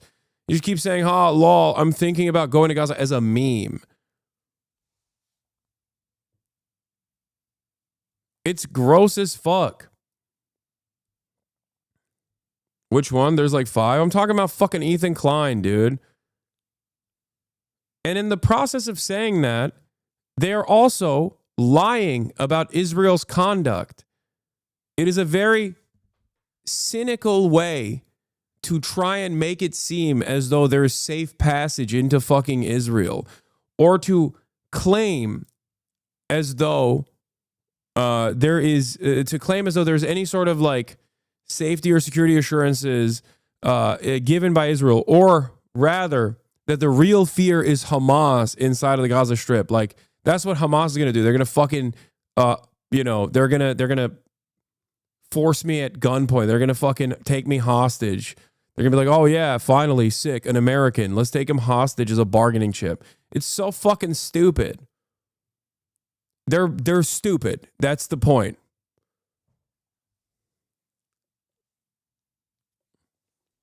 But in that stupidity, they're also doing propaganda for Israel.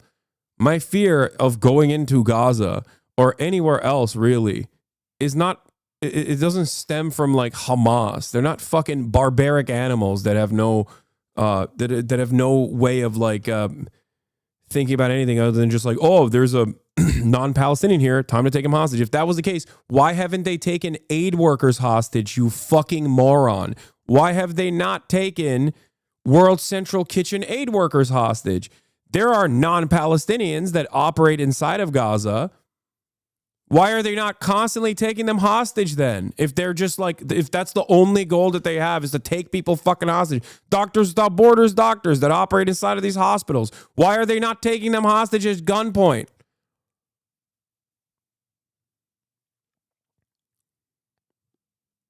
It's so fucking stupid. Why wouldn't Hamas take you hostage? Why the fuck would they take me hostage? What are you, stupid? Just like they wouldn't take journalists hostage either. What are you talking about?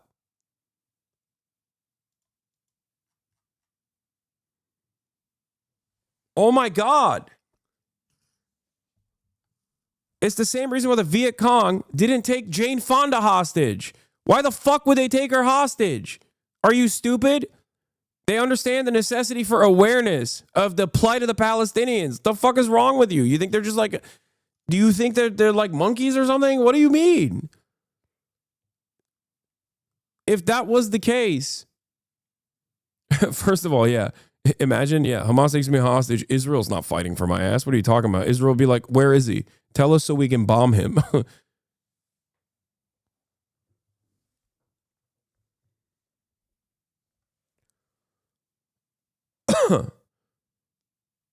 Bargain chip? I'm not well informed enough. I was just wondering. No, I'm not a fucking bargaining chip, dude. What are you talking about? There are far better bargaining chips that Hamas hasn't taken hostage. Think. Critical thinking. It's a great necessity.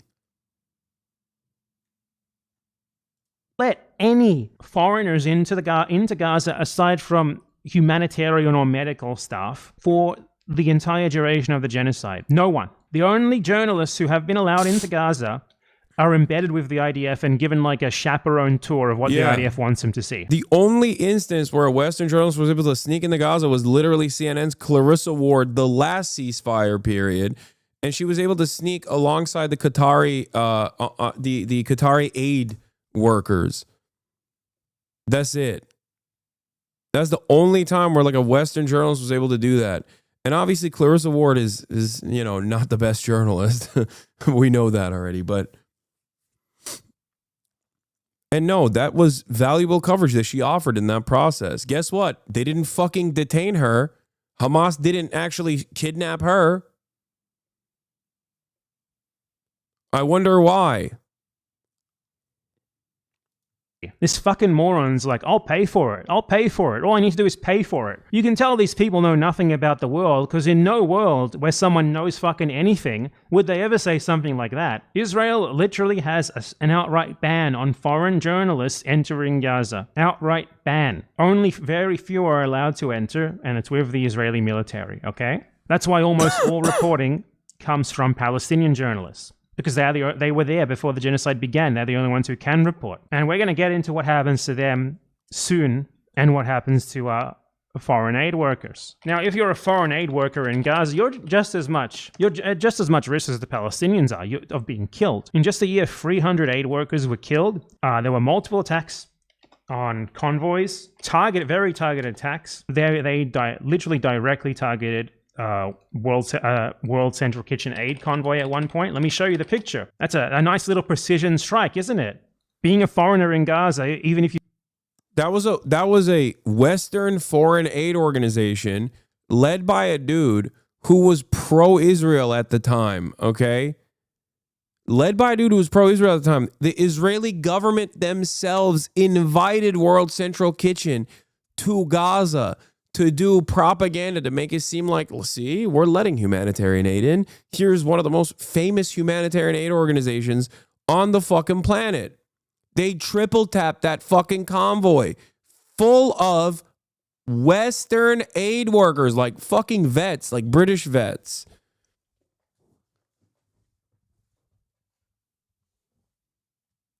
Notice the fucking bomb. Notice where the drone strike hit, right on top of the World Central Kitchen logo.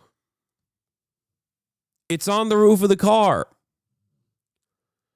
If you somehow manage to get in, does not protect you. Now, the notion of even being able to get in is impossibly naive. And Hasan, it's embarrassing for Hasan that he even put forward that possibility. He's not.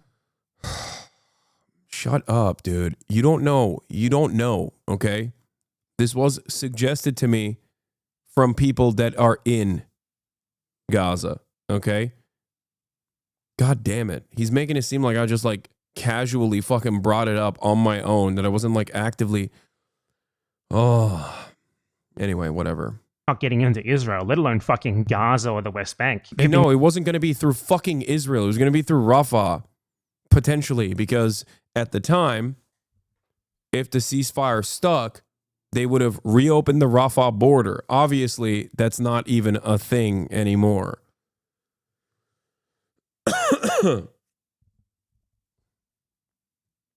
Been covering this shit for like 6 years now. You were like, what?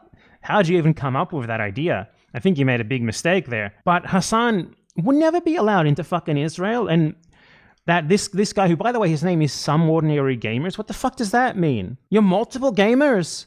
The framing is off. It's why this video is so irresponsible to do. No, it's just like he likes farming drama so that he can actually fucking make coherent points that are pro-Palestinian about like the conditions on the ground for dummies that don't know anything. And it's not the bad. It's not the worst way of doing things. He's just like he's trying to farm engagement while simultaneously fucking slam in slam in as much education as he possibly can. It's for a different audience. What? I mean, not necessarily. I also don't give a shit that he is uncharitable to me and, dare I say, objectively stupid in the way that he talks about some of the things that I do. Like, we can have a difference in tactics or a difference in opinion, okay?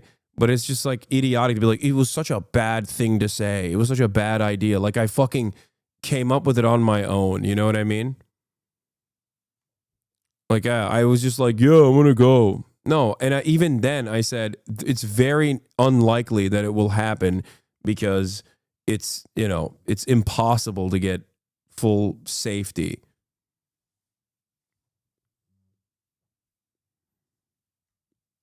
Some Ordinary Gamers? What the fuck kind of a name is that? I thought my name was bad.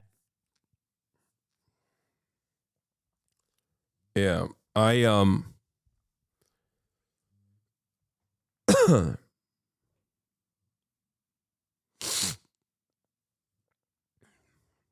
No, he's literally saying Hasan should know better because he's been covering this issue for 6 years, which is not, it's been longer than that.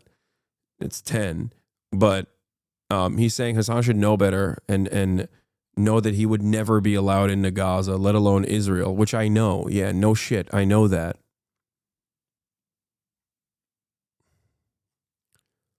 Anyway, that's like not the main point here at all. And it's unlikely that he would be as well. Though Israel keeps tabs on everyone's social media like usage and stuff. Basically, any prominent person, they know who you are. They have like notes on you, things that. He's right that you couldn't go to Israel. He just doesn't know about your personal connections. For example, Israel banned Representative Ilhan Omar and Representative Rashida Tlaib from visiting. He fucked up the point. Yeah.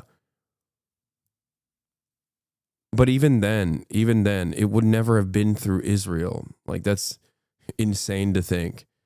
Like, it's insane and uncharitable to assume that I personally, as someone who has also been covering this for fucking a decade at this point, am oblivious to the realities of Gaza and also oblivious to how this would happen logistically. You know what I mean?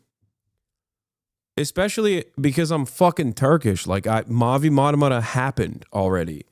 It was a humanitarian aid group organized to cut through the Israeli blockade to offer humanitarian aid into Gaza directly. And the Israeli occupying force literally slaughtered these humanitarian aid workers. That was decades prior. That was a decade prior to fucking...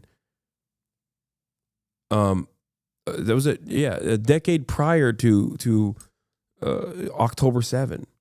That you've said about Israel, and if you try to enter, they go over those notes and they probably will deny you. If he said anything even remotely anti-Israel, he's gone. There's no chance, especially because he's Muslim. But there's people who go beyond that and who apparently don't even have the brain power to think about the fact that obviously he's not going to be allowed in ever, not just because he's not going to get into Israel, but also because they don't fucking let foreigners into Gaza. How would Bad Empanada know you were talking to someone behind the scenes? Did you reveal that at any point? Yes.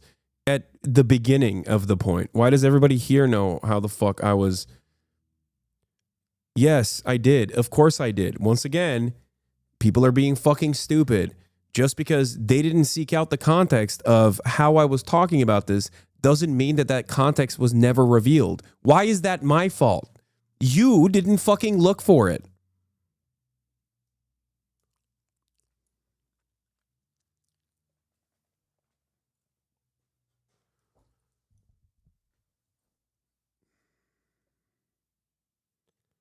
I don't like that it's just like, I don't like that the commentary here is just like so disparaging where it's just like, oh yeah, this fucking silly asshole influencer's like, oh, I want to go to Gaza and fucking film myself like meh.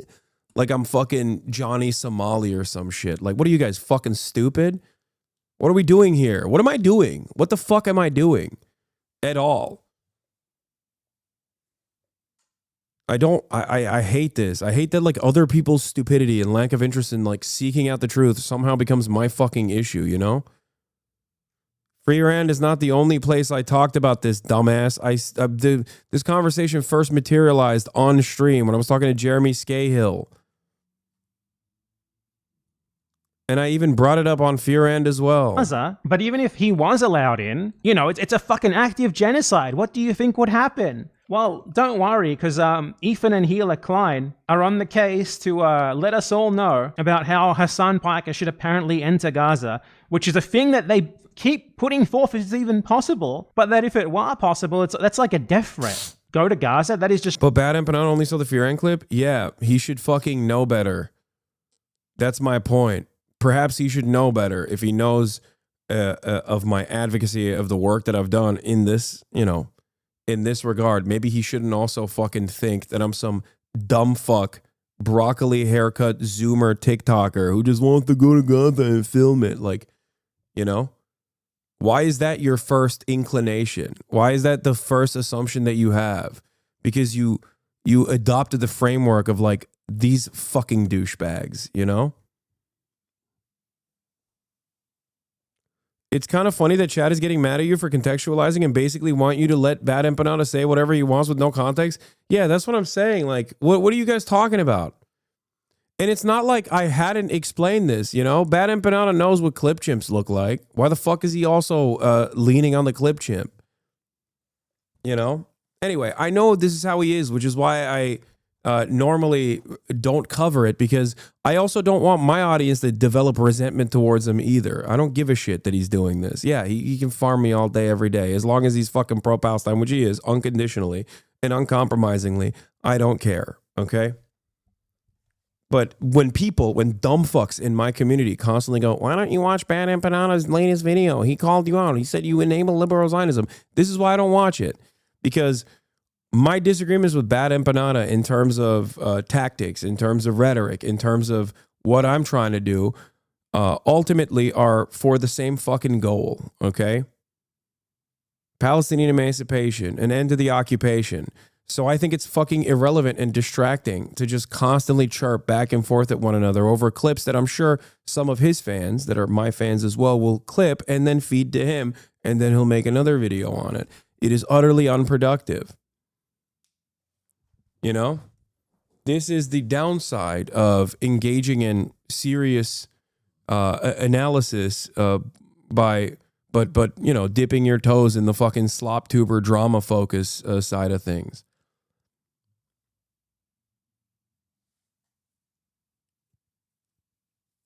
You know, that's it. Straight up a fucking death threat. But look at these fucking morons, what they say. Why does he look like this? What is this? You have more emotion, so is wild he critiques you on the subject? No, that's first of all, just because I have more emotion doesn't mean that like I'm infallible. Plenty of people critique me all the time. And it is valid. If I were to do something that is worthy of critique, then yeah.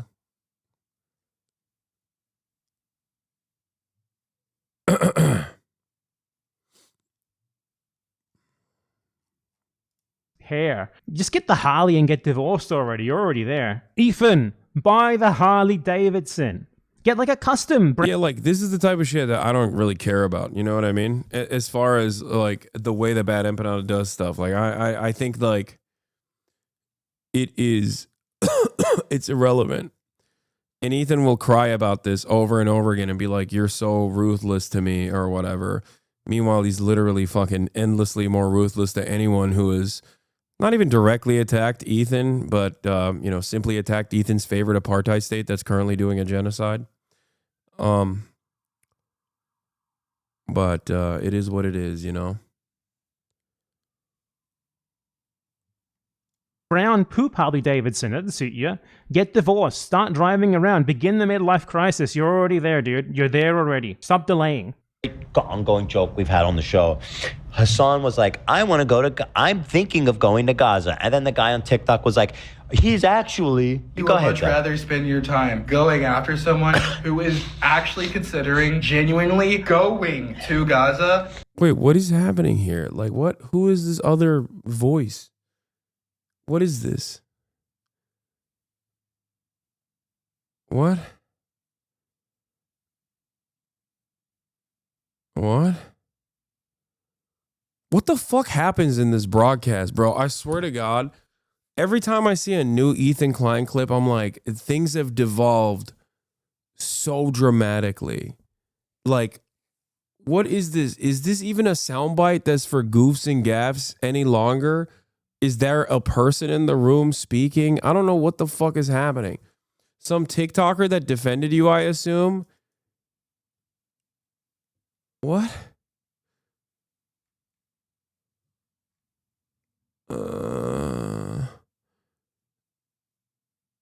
So he's just moved on from directly shitting on me, and now he's just like shitting on people who have defended me? Is that what it is?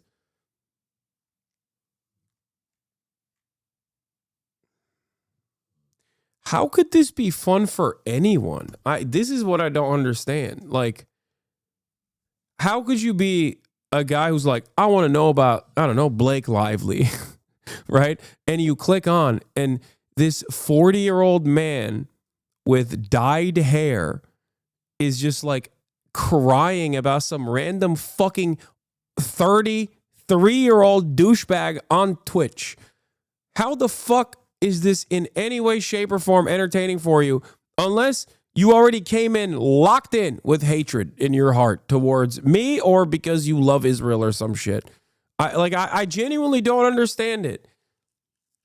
I know for a fact that if I spent as much time on Ethan Klein on this fucking broadcast, my numbers would plummet, because after the 14th day in a row of talking about Ethan Klein, my audience would be like, what the fuck are you doing? They already do that. Sometimes accidentally Ethan gets brought up. Okay? And people still get mad. They're like, bro, stop talking about Ethan. And you're right, I should. From podcast co-hosts debating your reply guys, truly a glow up from our GOAT. Yeah. I don't understand why he is so fucking terrified of talking to me, or talking to Bad Empanada, or talking to Matt Lieb, talking to any number of people, that he will resort to like clipping shit of TikTokers that have defended me. Like, what?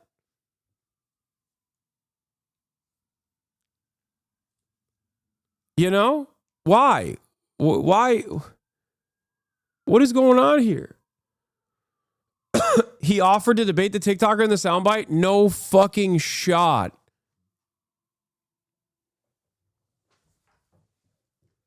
Oh.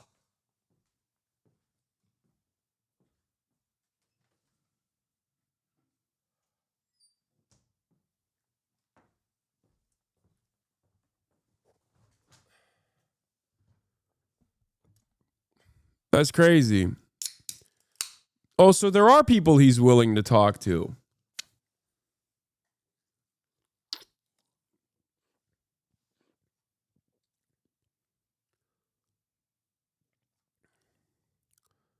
It's just not the people that he's routinely fucking trying to present in a false light.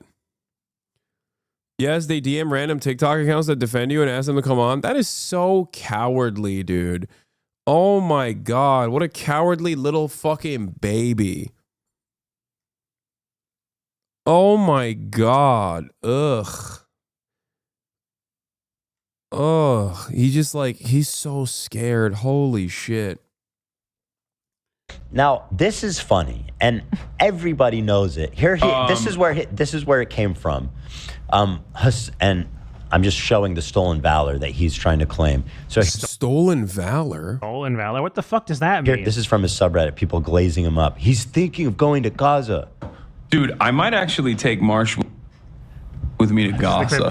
No. Gaza? But these people react to it in like a way that makes literally no fucking sense. Like, no one involved in this even thought of the fact that no one who is even remotely anti-Israel is ever going to be allowed to get into Gaza. Oh my God. Yes, you're right, Bad Empanada. I guess Ethan is correct in fucking, yelling about me saying this, considering that that's your position as well, isn't it? That I have not put any thought into this whatsoever.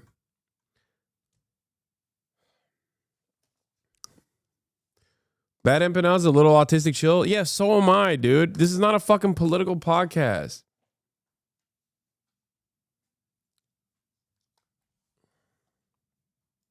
Ever. Let alone fucking Israel.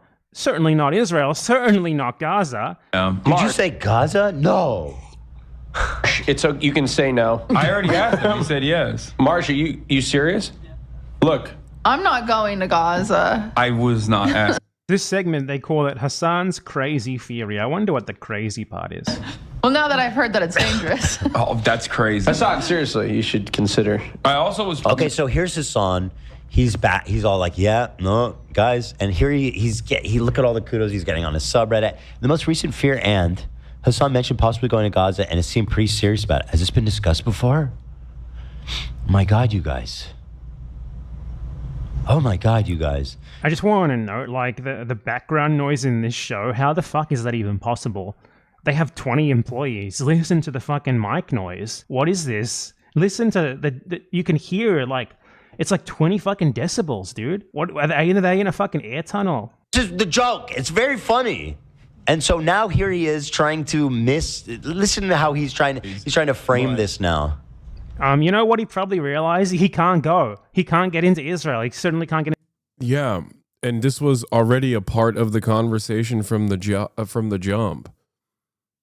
That was a thing that I had factored in when talking about it.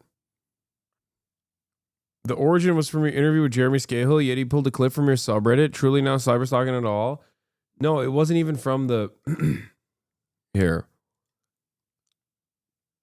I'll just say this. I'm talking to some journalists who have operated inside of Gaza, who are from Gaza, and I'm working already to potentially go in as well if there is ever an opportunity to do so. I'm just letting you guys know. In terms of going into Gaza, it is very dangerous, obviously, with how Israel operates in that area. But let's see if there's a way to safely do such a thing. Like I said, the key term here, the key phrase here is if it's safely. If it can be done safely, I will try to do it. All right, I'm going to call Jeremy now.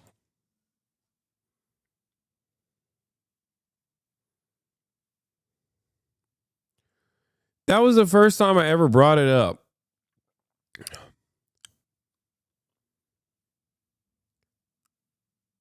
There were folks that thought if the ceasefire held and the Rafah crossing opened up, Bad Empanada is not watching the personal news segment, Hasan. I'll keep it 100. This is not a part of the personal news segment. This is just right before I interviewed Jeremy Scahill, I was talking about it.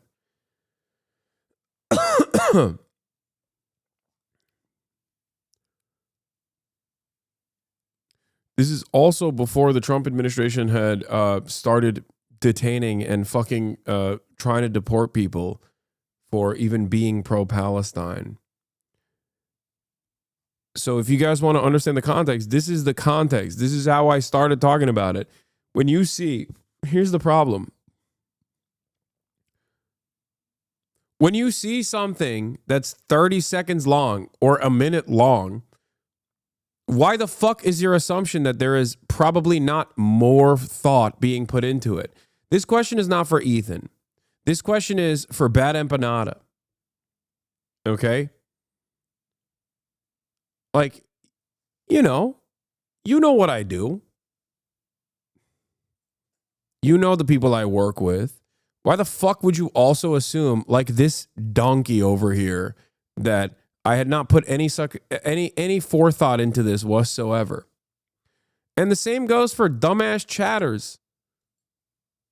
Like, I don't expect Bad Empanada to literally do his due diligence when covering slop in an effort to drive home the point that Israel is a mass murder machine of journalists, because that's the main point of this slop tuber adjacent commentary here. I get it. I understand what he's doing. He's trying to use, popular content creators and the stupid fucking drama that they try to cultivate, Ethan, in an effort to explain to people that are seeking out some context on this drama that the situation is impossible. Like, the situation is horrifying in Gaza, right? That's the point. That's the reason why Bad Empanada is covering this. But in the process of doing that, do you not have any critical thinking skills? Like, you didn't think for a moment that, like, this was one, on invitation, and two, something that I was working on, three, was completely aware of all the impossibilities, all of the hurdles,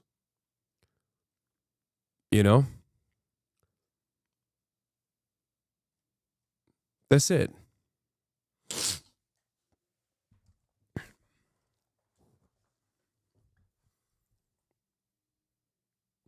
Be a little bit more charitable. He doesn't care, man. Why do you think he cares? Because he knows that I think because he does care about Palestine, because he does care about the things that I advocate for, and many of those things he also advocates for as well. He cares about the issues. He doesn't care about, like, the content creators. Content creators are disgusting in his eyes, and that's understandable. I totally get where he's coming from with that attitude. Is this what H3 does every podcast? I think so, yes. Get into fucking Gaza either. I think it's a pretty bad idea to put yourself at the mercy of Israeli border guards by flying to Israel for the off chance that There was never a moment where I would oh my God. There was never a moment where I would go into Gaza from Israel. Oh my God. It would be through Rafah. What the fuck? Why does he keep saying this? Watching the same mistake you made with E happening again? No, I think that I don't give a shit if he's gonna farm me off of fucking drama, okay? I don't care about that. He's not gonna magically turn into someone who's pro-Israel, okay? somehow won't know who you are as like a guy with 1 million followers and who's anti-Israel. Dark ass loser. Oh my god, how does this guy get Initially, up saying this shit? Ethan and Gila apparently have been talking about like sending me to Gaza. Okay, like, please give me a fucking break, bro. Okay, No, but that's this is what he does with everything. They have been obsessed with it. Like, they want him to go there because obviously they fucking know what happens to you if you go to Gaza. These people know what happens. If someone somehow was to get into Gaza, they would be the highest chance of dying in the least amount of time in the world. You go to Gaza because Israel bombs everything and everyone there. They don't care if you're a foreigner. They don't care if you're Palestinian. All they care is that you're there and they want you dead. So it's a death threat. With everything. We're joking about how... To go to Gaza is no different to saying go to Auschwitz in 1944. It's no different to saying get in the oven. That's what they're saying to him. Go and die with the other subhumans. That is what they're saying. He's a Why coward. does it say funded by Disney next to your name? I don't fucking know. I don't know what they're doing over there, dude. I don't watch. I don't know any of this shit. He got all the credit in the world for like he ever had a chance. He's a coward. Doesn't want to get bombed in a precision strike by Israel. I mean, do you? thinking of going to Gaza. Oh but then my when he God. found out he couldn't I get haven't seen this yet. well, it's new. Oh my God. It says literal war criminal terrorist Hila Klein. The baby terrorizer Hila Klein. This happened. March 17. It happened 4 days ago. I was excited he finally remembered my name, but then... Did he forget? Wow. Yeah, what's her name? What is happening, dude? This is so... It's so fucking weird, man. What do you mean?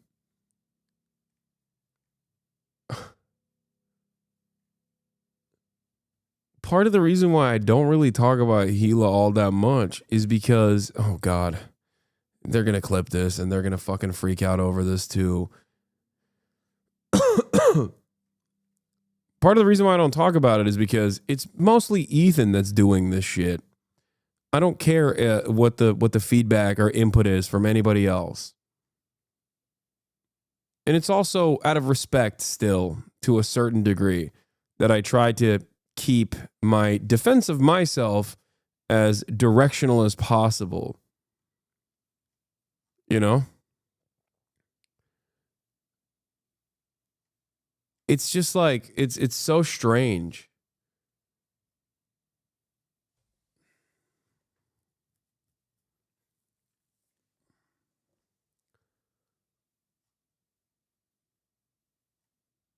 He never says my name. He should just call you the terrorist wife. That's what you are. But yeah, he doesn't like to. That's the most excited she's ever been in her life. Yeah. I don't like the what, Ethan? Constantly attack female content creators, call them bitches. You know? Yeah. Yeah, I don't. Especially because I understand that a fraction of my output, if it reflected what Ethan does on a fucking daily basis, if I gave back 10% of what Ethan has been doing, he fucking loses his mind, dude. This is one of those moments. This, most likely not this part, but the clip surrounding this will probably be heavily featured on Ethan's show once again. Because anytime I even remotely mention him in an effort to defend myself because he's just said something that is like so incredibly wrong, I get Instagram stories for a fucking week. Multiple segments every single fucking day. H3 subreddit fucking posts talking about like, oh my God, his merch can't possibly be unionized. His merch possibly can't be union made. Yeah, go after the fucking Teamsters now, dude. And the only reason why he does that is because he can't fucking take a fraction of the smoke in return, in person, man to man. He can't do that. I find it really funny, by the way, that he's like promoting my merchandise. That's been really funny because he's been just like trying to shit on my merch. It's like, bro, Teddy Fresh. Like, really? What's the saying? Don't cast stones from glass houses? Like, really? Really?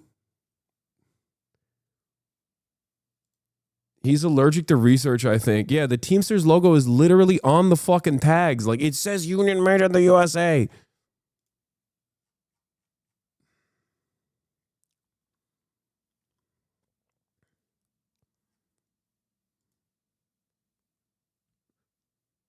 It's so wild, dude. It's so wild. He's like do people in Ethan's fan base not realize like when he does dumb shit like this, he opens himself to an endless faucet of attack. And the only reason why I don't do that is because I think it's irrelevant. Like, does he actually think that he is not worthy of criticism on this front? On the one hand, this motherfucker who makes his shit in China and upmarks it, okay, his shit is more expensive than mine, okay? Teddy Fresh is more expensive than the product that I put out, okay? Last time he talked about it, he couldn't even believe that it was union made. Last time he talked about it, he couldn't believe that it was USA made because he was like, it's $35. There's no way. He would be making no profit. Oh, that's crazy. Are my profit margins that narrow? Interesting. Maybe it's because the merch in and of itself is mostly for the fans because they want it and not because I can fucking farm them with products made in China that I upmarked to $70 fucking or whatever, you know. Like, how can you do that? How can you say this? How can you shit on this?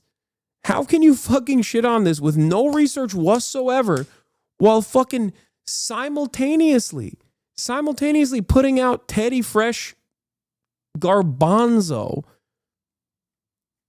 Like, what are we doing? What the fuck are we doing here?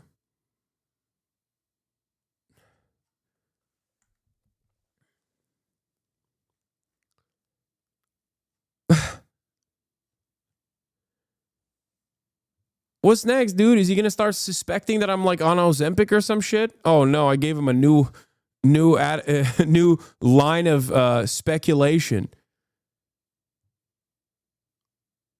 Instagram story incoming. Like, it just blows my mind. It truly blows my mind that he's talking about this and also trying to cast doubt. What's the name of the union? I don't know, man. Ask your producers. They have my merchandise. The tag is in the merch. What is this? Posting his own L's? We're done. I saw this kid. I wanted to say sorry for taking out your parents, but I don't speak terrorist, so I wanted to give the kid a lollipop, but then the kid pulled out a teddy bear. And what people don't know is bears are really dangerous. They have sharp claws and teeth. Yeah, bears are dangerous, dude. Bears kill what, like 80,000 people a year? Yeah. And yet Hasan and his fans want you to pick the bear over the man in the woods? Give me a break, dude. What a joke. Yeah, way to protect women over there, Hasan. What a bunch of fuck. Okay, are we back? So anyway, what'd you do? Right. And you know, I was scared. He even put the button in it? Hey, yo. Wait, why did he post this full fucking joke? For my Wait, why is this just a self-own at that point? Like, what are you? Ethan is just lolcowing himself.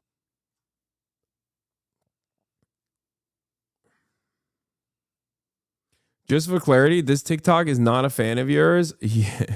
Yeah.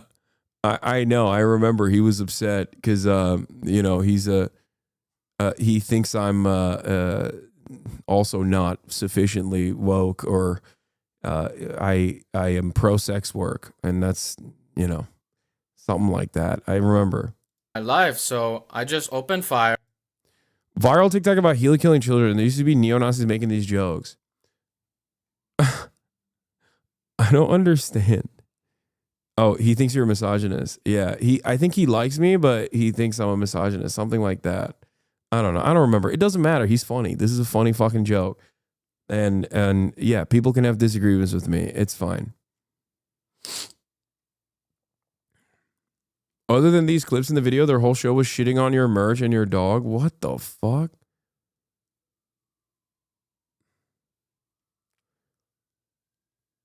Oh, yeah.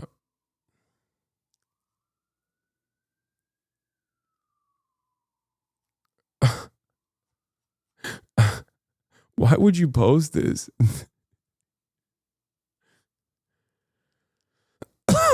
He said I was commercializing Kaya.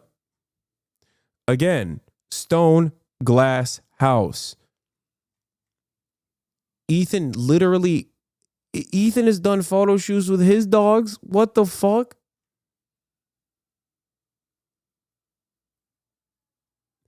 They said that you keep peddling Kaya for attention and that you need to respect her privacy. Okay, that's got to be a joke. Never mind. Yeah.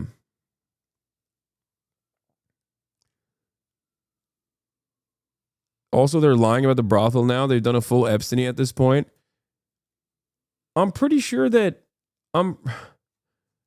wait, oh, what? I'm pretty sure that, again, like, Ethan himself also knew what the truth was about the brothel raid 6 years after I had gone to the brothel that is still in operation. It's a legal brothel in Germany. It's called Artemis. I guess he just like forgot. He forgot everything, every conversation that we had. Hasan Piker said my name. You said you'd pay for it last time we were talking about it. Who said they pay for it? I think he's referring to last He said it as well. They both made this same idiotic talking point. That's incredible. time. You were saying you would even pay for it to prove that he's lying. You'd pay for his trip. I don't think. Yeah, I would. First of all, I would. I don't think that's. In relation to Muda, because that's what he said. Muda said that, yeah. But anyway, the money doesn't matter. Obviously, he's fucking rich. He could afford to go there if he wanted. But the point is, he's like, they couldn't offer me security assurances, so I'm not going. It's like. Everyone here is just missing the forest for the fucking trees. You couldn't get in the first place. You couldn't get into Israel, which is a prerequisite for getting into the West Bank or Gaza. That's not true. The Rafah border was supposed to be fucking cleared out of Israeli troops. That was literally one of the conditions of the fucking ceasefire. Bad Empanada knows this. It is very odd that Bad Empanada is forgetting that there is a fucking border with the Gaza Strip and Egypt. Yes, Israel did not clear the Rafah border as they claimed they would. The Philadelphia corridor is still occupied by Israeli troops. That is the entire fucking point of the ceasefire. That was supposed to be the conditions, the basic conditions for the ceasefire to hold. I don't know why Bad Empanada, who is more knowledgeable on this issue than literally everyone else involved, with the exception of myself, is just forgetting this basic fact, or perhaps thinking that I am oblivious to this basic fact, which I think is so stupid. And then they certainly wouldn't fucking let you into either of those places. You wouldn't even get past the first hurdle. No one is even fucking bringing that up. But obviously, if he somehow got into Gaza, yes, he would get fucking bombed and killed by Israel. Israel does precision strikes on journalists fucking constantly. It's so funny. There's like two different Bad Empanadas, I swear to God. When he's doing like a well thought out, like well-sourced YouTube video, it's like an entirely separate person. I feel like he has like two different Bad Empanadas, you know? There's the Bad Empanada and then there is the fucking worse Empanada, okay? It's not good versus Bad Empanada because he's still a bad bitch even when he's on point. But I swear to God, you watch him on essays, you're like, wow, this person clearly cares about critical thinking and researching the subject matter that he covers. Look at all of the academic resources that he has linked in the bottom of the fucking channel. And then when he's talking about drama shit, he is, and I said this before when he's talking about like the loner box stuff too. Like when he's talking about drama shit, he's just like flying off the fucking handles. He does not give a shit about anything. He's just like, yeah. Yeah, everyone involved is stupid except for me. I think I'm sure Hasan is not. What is this? Germany trafficking? Mass police raid on Berlin. Mega brothel, 14 April 2016. Hundreds of police raided Artemis sauna. Yeah, you're right. Are you wrong or lying? Germany trafficking. I wonder if that's the last time that, I guess, cops raided the brothel and that's that, huh?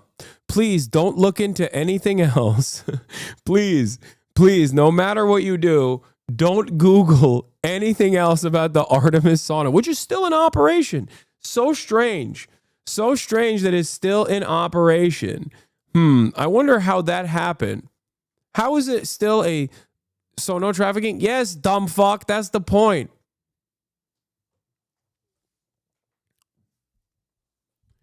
What is happening? Why are people, dude, every single argument that people get in with me revolves around them refusing to do like basic additional research. Just basic additional research. Here is apparently this is the clip of Ethan talking about it versus Ethan talking about it back in 2021. Let's see. Although I don't think people cheat on their wives because they're not. It's pretty. not about. Yeah. It's usually not about like looks or whatnot. It's. By the way, this is like him talking about a pedophile Republican. I don't know why the fuck he's bringing me up here. Deeper than that, like fucking psycho shit. It's like I don't know. It could be a control thing. Like why? Like Yeah. why would someone like Hasan go have sex with a prostitute at a brothel? Wait, why'd you ban this guy? He was on the verge of arriving at the truth. Oh, he just said kill yourself. wait, I'm unbanning this person. That's so funny. You got triple tap too. Wait, he went German trafficking. So no trafficking then? Then he goes, you are watching Bad Empanada Scumbag, which by the way, Bad Empanada is yelling at me in this fucking video that I'm watching as well. But I guess that he lost that, okay? Okay, but hold on. Immediately, he's corrected on the matter, and he goes, kill yourself. Oh, that's awesome. That's cool, man. That's a good point that you made, yeah. In Europe. That got later. Oh, that's not what I meant. I just meant the cheating part. No, what do you mean? Just personally, I meant the cheating and the like pedo part. But why would someone like Hasan, with people throwing themselves at his feet, find the need to have sex with a prostitute? I don't know. Wait, first of all, I was 19, dude. What are you talking about? That was later rated for human trafficking. He lies about that. It says it was tax. It was both. Interesting. It was human trafficking and tax. You are elevating Bad Empanada? Dog, you just told me to kill myself. What are you talking about? After being corrected on this information, just watch the rest of this clip. To me, that's kind of pathological for someone Hasan to go have a... So is Childen the rape at 19? Wait, what? Rape? What are you talking about? Now you're calling me a rapist. Like, are you okay?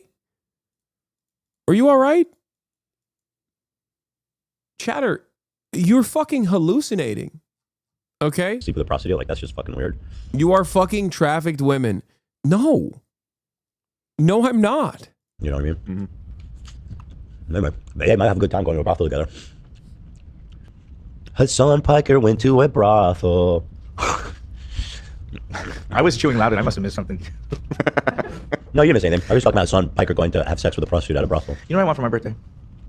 A prostitute? For us to enjoy the ice cream. And I believe the brothel is now suing the city of Berlin for damages too. On top of that, I actually have an excerpt here. It says the Berlin authorities. Wait a minute. That's Ethan is your favorite content creator, right? Lenigma. Huh. Wait. Here's Ethan himself. Wait, what? But this clip is from now.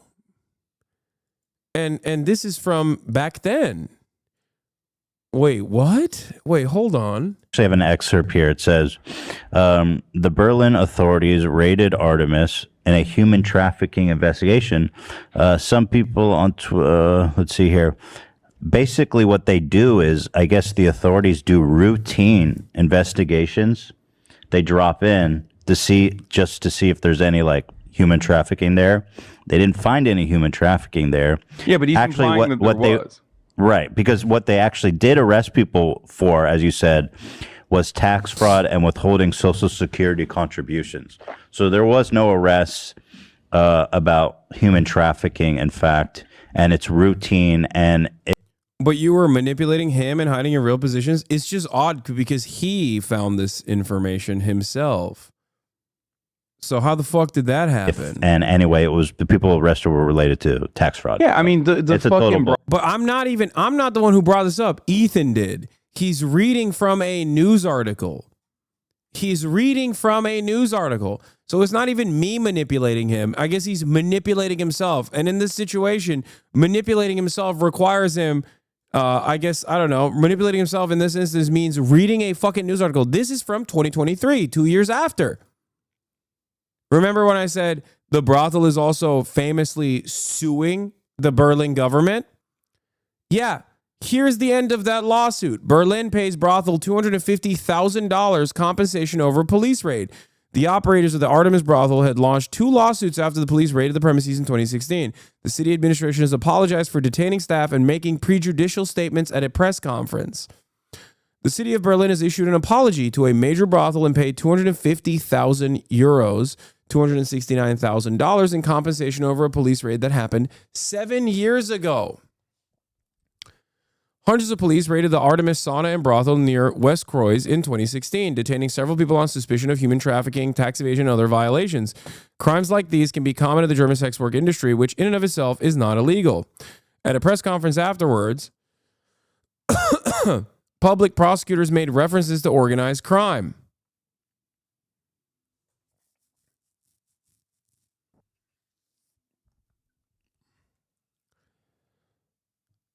But the accusations could not be proven, and the Berlin Regional Court would not admit the prosecution's case in 2018. The two operators of the brothel then took the city to court for wrongful detention before reaching a settlement with the administration. The state of Berlin apologized for pretrial detention and the considerable disadvantages suffered by those accused at the time as a result of the search, the pretrial detention, the indictment, and the statements made by the public prosecutor's office, the city's judicial administration said in a statement on Friday. A years-long legal battle. Last December, the Berlin Court of Appeal ruled that the comments made by the public prosecutor's office at a press conference were prejudicial, exaggerated, lurid, and culpably in breach of official duties. It ordered the city administration to pay 100,000 euros in damages, but the operators also had launched a second lawsuit for wrongful detention and demanded a considerably higher amount. The apology and 250,000 euros in compensation were a part of the settlement reached by the city to the brothel operators. The case is now closed.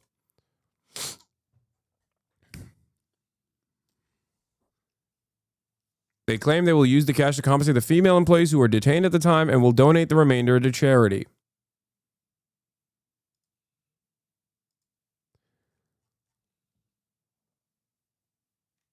What happened to the guy who was chirping at me earlier? What? I will come back to the for the nuke live. Cool, you aren't a rapist. Prove me wrong. Do it with the rest of the nuke. How hard is that? My bad, not a rapist. Now do the exact thing. Dude, what the fuck? My bad for accusing you as a rapist was uninformed. Dog, if you were this uninformed, but this fucking over the top with such a ridiculous claim, you said, kill yourself, you fake socialist scum. Okay? You said, kill yourself. You said, kill yourself, you fake socialist scum. Okay? The guy that you are doing this for has lied to you about this. The guy himself knew what the truth was, and he's still actively defaming me. And at no point do you go, hey, maybe that fucking dude is just lying to me because he's personally upset. Like, how are you still mad? You shouldn't be mad at me. You should be mad at him for fucking lying to you. For duping you. It doesn't make any sense. Oh, and now your account is fucking deactivated site-wide because you said kill yourself twice. I unbanned you and you said kill yourself again. I don't think there's any way that I can ever get people like this to just like see the truth, you know?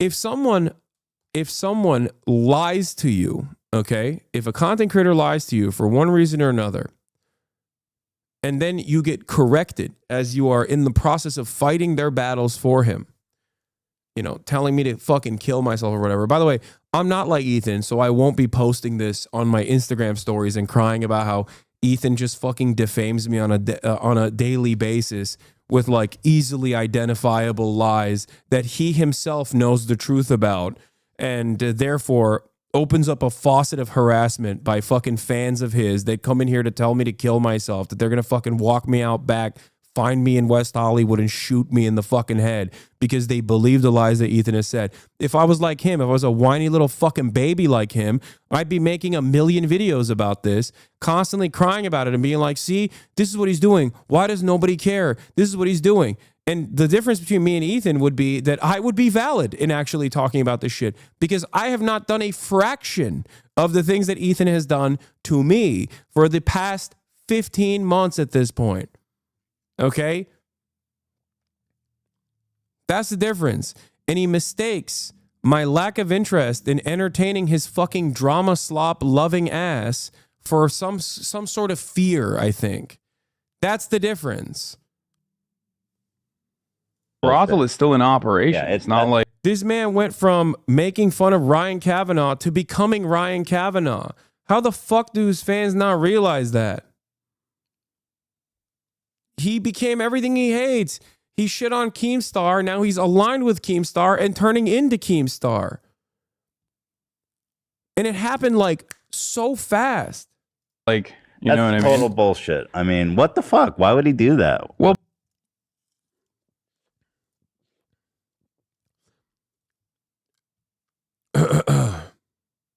yeah, why would people do that? Like, you know what I mean? Total bullshit. I mean, what the fuck? Why would he do that? Yeah, why would they do that? That's crazy. Why would Ethan do that? Is a question I ask myself all the time. Why would Ethan do this? What's the name of the union? Easily could figure it out so easy. Yeah. I've talked to Palestinian journalists and they've like wanted me to come out.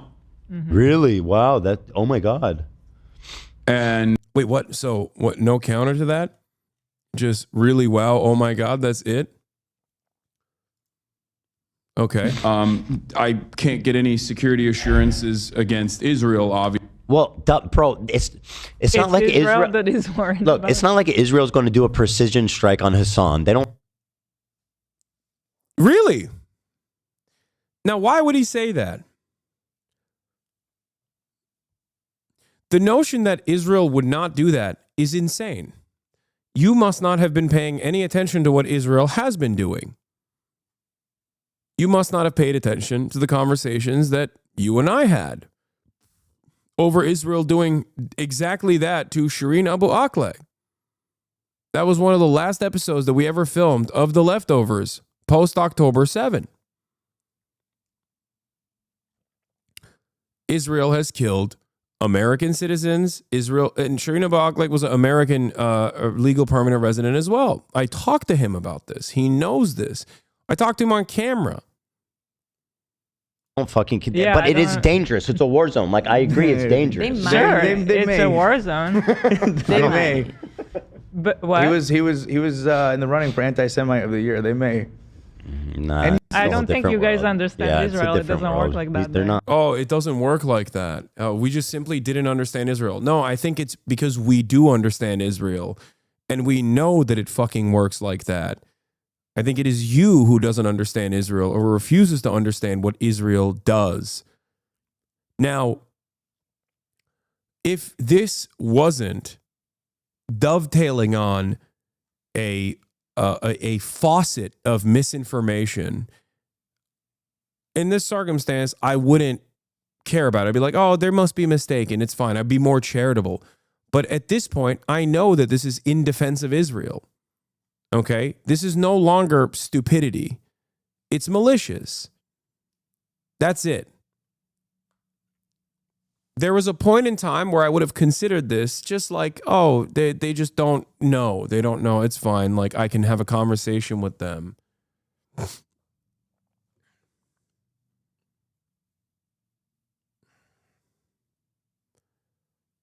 Also, this is textbook defamation by Ethan. He provably knows what he's saying about you is a lie, as shown in this 2021 clip, but he still parrots a known lie with the intent to try and ruin your image. I know. It's not. But regardless, I agree it's dangerous, right? Yeah. It's dangerous in a war zone. Right. Not because Israel will like target him. Yeah. It's dangerous in a war zone. Israel won't target him. It'll just be a casualty due to the oopsies that Israel does. Which they deny here as well. They do precision strikes on Palestinians who send mean things in English on... E doing this shit is what made me realize he's so wrong. I thought was about his defense of Israeli civilians, but no, he only cares about himself and is personally upset about what I really don't know. But is stupid and cowardly, and as a man who has 3 kids and a wife and 4 dogs, I can't respect anything he does as a grown 40-year-old man anymore. Is so sad. I mean, he's been doing this nonstop. He has not stopped doing this. And it's like it becomes like increasingly funnier ways in which he basically humiliates himself. That's the craziest aspect of it, is that it's becoming increasingly dumber shit, like saying that my fucking glasses are fake. Like, what the fuck? about Israel on social media as well. They literally target them in their house. Like, I think in this they talk about like Israel doesn't do that to journalists. Yeah, we just made watched a that joke clip. about it. Lots of like I've talked to Palestinian journalists and they've like wanted me to come out. Really? Wow. Oh my God. And that's your reaction to that. I can't. I mean, get any obviously they want people to come, but they can't. security assurances against Israel, obviously. Well, bro, it's not like Israel. that is worried Look, about. it's not like Israel's going to do a precision strike on Hasan. They don't fucking. Yeah, but I it is don't- dangerous. It's a war zone. Israel does precision strikes on people, like for basically anything. Israel, for example, they have a population registry. They know where everyone lives, or at least where they live before they destroyed their house. They did a precision strike on the family home, for example, of Refat Al-Arir, who was a Palestinian poet slash basically guy who spammed about how Israel is bad on social media during the genocide. They knew where he Refat Al-Arir was directly targeted, him and his family, because Barry Weiss put a fucking hit on him. lived. They targeted his house because he was posting tweets about Gaza, about what was happening in Gaza from Gaza. And he was literally deliberately targeted in his house. This is not one occurrence. They precisely target journalists. Gaza is like so. Yeah. Israeli military accused of targeting journalists and their families. This was a year ago, okay? This was when they had killed only 68 journalists. I say only because they've killed 100 now. They've killed almost 300 aid workers, I think 300. It might be a little bit more than that.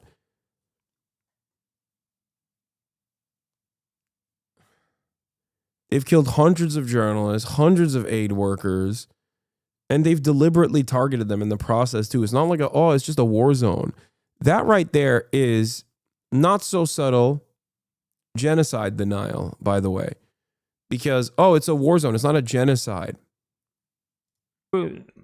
Impossibly dangerous for journalists compared to anywhere else in the world, that like more journalists have been killed there than have been killed in like 20 years of the Mexican drug war. It is completely unprecedented. They are very specifically targeted for their journalism. This is also not counting things like social media influencers, many of whom have been precisely targeted in their family homes. They are tracked, they are killed. Yeah, like Meadow, who was who was assassinated in an internet cafe. They killed him. He was in an internet cafe. He was also a member of this community as well. Like, these guys they're fucking insane. Anyone who defends them are insane. They are specifically killed when their family is there with them. To say that like they wouldn't target a foreigner, Israel does very much target anyone in Gaza who they think they can reasonably kill, because they never face any consequences for that, and they know it. They would 100% assassinate like a foreign anti-Israel journalist if they thought they could get away with it. And Gaza is the situation where they're most likely to get away with it. Like, I agree, it's dangerous. It's a war zone. It's dangerous because it's a war zone, says Hila Klein, the Raider Ramallah terrorist war criminal. But what? He was It's just a war zone, not because they target journalists, not because they massacre children. Anti-Semite of the year. They may. Nah, I don't think you guys understand Israel. It doesn't work like that. Israel doesn't work like that. Why not? Because the fucking genocidal Zionist terrorist said so. Well, that's a good source. I believe that. It's not. But regardless, I agree it's dangerous, right? Yeah. It's dangerous in a war zone. It's just dangerous in a war zone. I mean, this is genocide denial. Like, I think I don't think she's being stupid. Well, I think she's being malicious. And yeah, it's also extra fucked up that Ethan goes along with it because, as this user says, Hasan actually cried on their podcast explaining to them the intentional targeting and assassination of Shireen Abu Akleh, an American legal permanent resident as well, by the way. And here they are all laughing and joking about the exact same scenario. Before Shireen, it was Tom Herndal. If you're a journalist that supports Palestinians, even one with American or British citizenship, the IDF will shoot you in the head, be shielded from consequences by the U.S. and the Israeli government, and then laugh about your murder. Yeah, remember when all the people that Ethan is now aligned with made fun of me for crying there, by the way, and they said that it was fake. I was crying because Ethan was crying. I remember all those fucking animals. But hey, remember, they're just like apolitical. They're just apolitical guys. They're not pro-Israel, you know? That was the only thing that Destiny, the fucking Oreo guy, whatever the fuck his name is, like all of those orbiters, every single one of them was just basically laser focused on the conversation that me and Ethan were having, not even talking about the things that I was saying, but instead we're talking about my reactions. I was being too mean to Ethan when I certainly was not being mean to Ethan at all.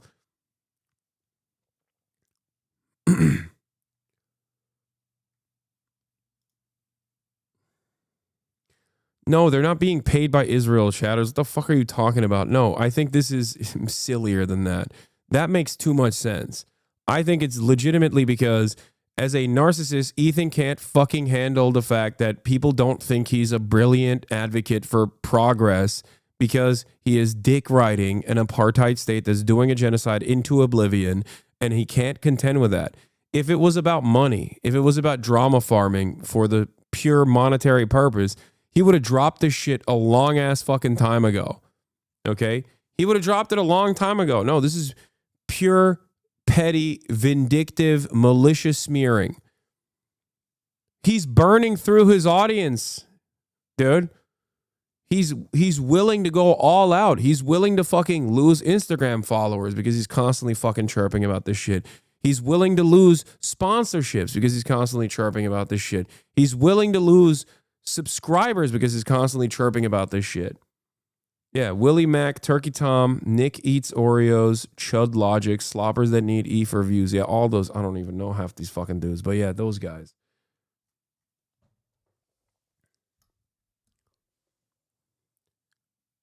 His employees are leaving. His view counts are down. Nothing will stop this man. He can have 30 people watching him and he'll still fucking do this. Because for him, it's just like, it's psychotic. Like, it's just not, you know, it's not about money, I think. Yeah, he's lost 170,000 subs. He lost subs with the fucking content nuke.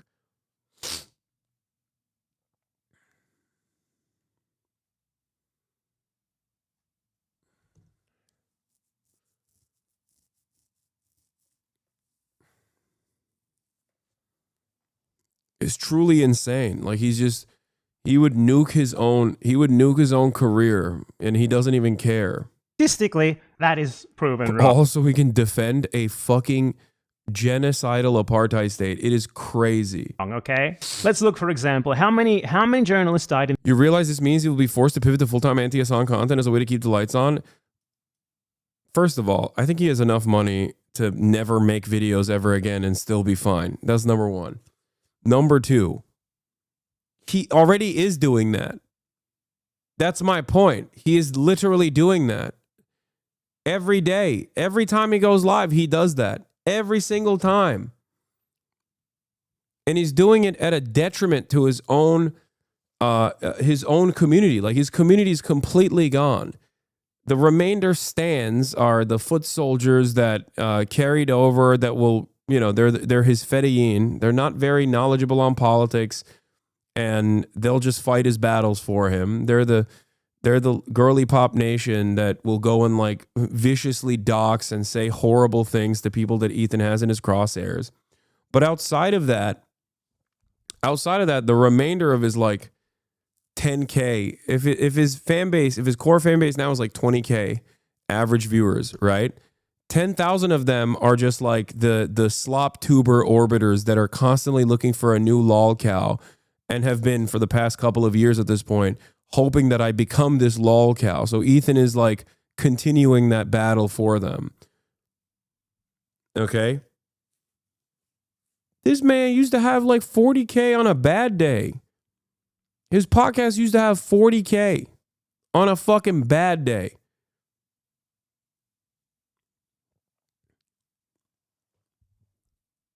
He's getting half of that now.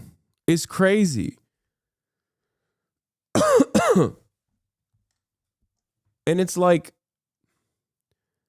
he's lost his core fan base because they were all progressive. They came in after frenemies and shit. Like, they liked that Ethan had progressive values. And many of them could not fucking contend with the fact that Ethan was just constantly saying stuff that was very suspicious about Israel, that didn't seem all too progressive. And now the mask is completely off. And I don't even know if it was like, I don't even know if he was I don't think he was pro-Israel before October 7 to this degree. I think this is like a new phenomena in his world.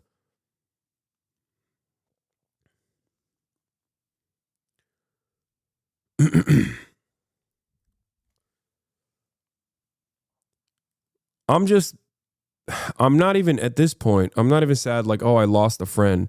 Like, that's sad, sure. But I think it's more sad that his community used to be a fairly robust, fairly large, progressive community. And at a time when Donald Trump is running his dick through the fucking federal agencies and ruining the goddamn country, now there's another, centrist, right-wing adjacent content creator. Like, this sucks.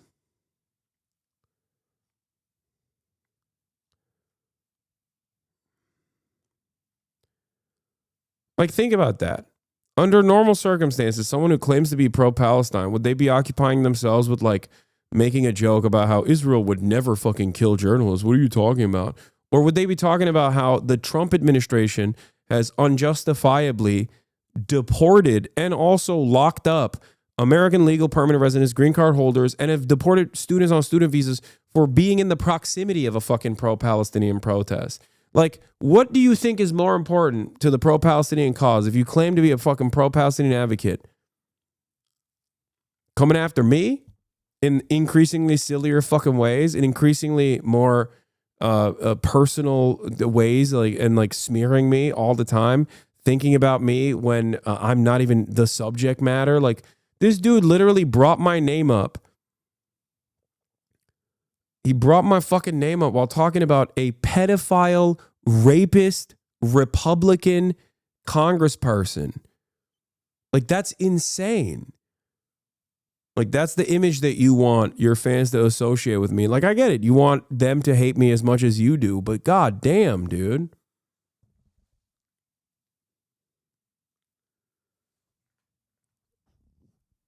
Trump agrees with him about his most important issue, supporting the Israeli genocide and targeting pro-Palestinian people. Yeah, I mean,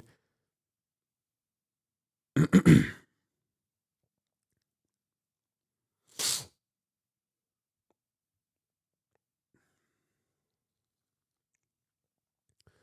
Trump admin is just locking up random people. He also said you probably called him the K-slur. That's insane.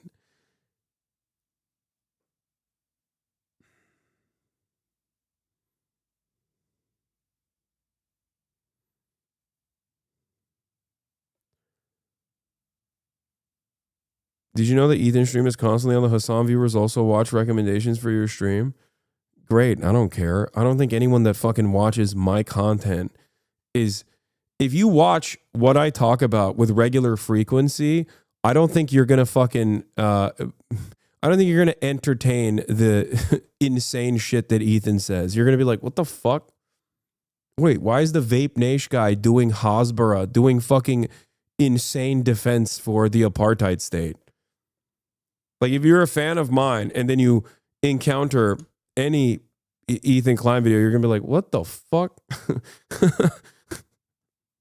The fuck is this? In the entire Iraq War, 282 journalists have been killed in Iraq in general in 20 years. In Gaza, 150 journalists were killed in less than a year. This is like by far the deadliest period of, and this is only journalists again. It doesn't count people like Refat Al-Arif. It doesn't count like the social media influencers who they've also targeted. It doesn't count the foreign aid workers. From Vape Nation to defending Rape Nation. Fuck. Has Ethan talked about the pro-rape riots, the pro-rape January 6th in Israel? I don't think so. Maybe he did. I don't know. Who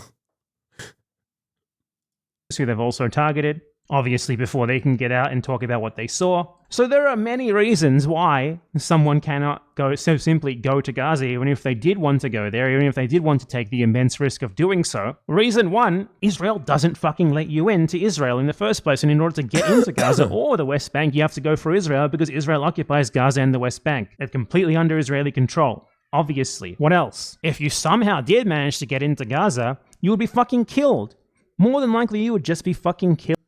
No, Ethan totally thinks Netanyahu's the agent of genocide. It's why he has no issue with the Dems giving him a standing ovation and infinite arms, still fully supports them, whilst he'll never forgive you for saying Nasrallah's smart for saying Jews don't control the U.S. government.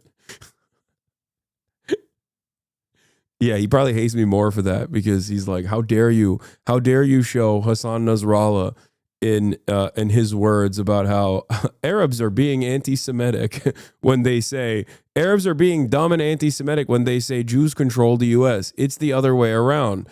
It's the U.S. that controls Israel. Israel's an agent of the United States and Western imperialism. Killed. Obviously, Israel carpet bombs the entire place. They're trying to eliminate the Palestinian people of Gaza. So yeah. You fucking go there, you probably get... Anyway, this is not an opportunity for you guys to just like fucking link every dumb thing that he has said, okay? I don't want you to do that.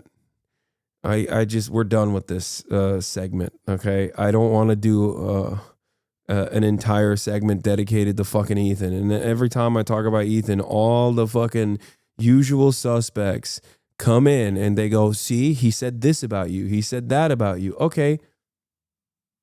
You know, Hasan tells people he's a commie, then proceeds to live in a multi-million-dollar house and indulging in material possessions. Go donate your entire bank account to charity. Go move to the CCP. All bark, no action. What a disgrace. Typical neo-communist liberal. Indulging in material possessions. This man is so honest about his stupidity. I respect it. He's like, communism literally means, first of all, I don't think I'm a communist, but he literally said communism means you can't own anything.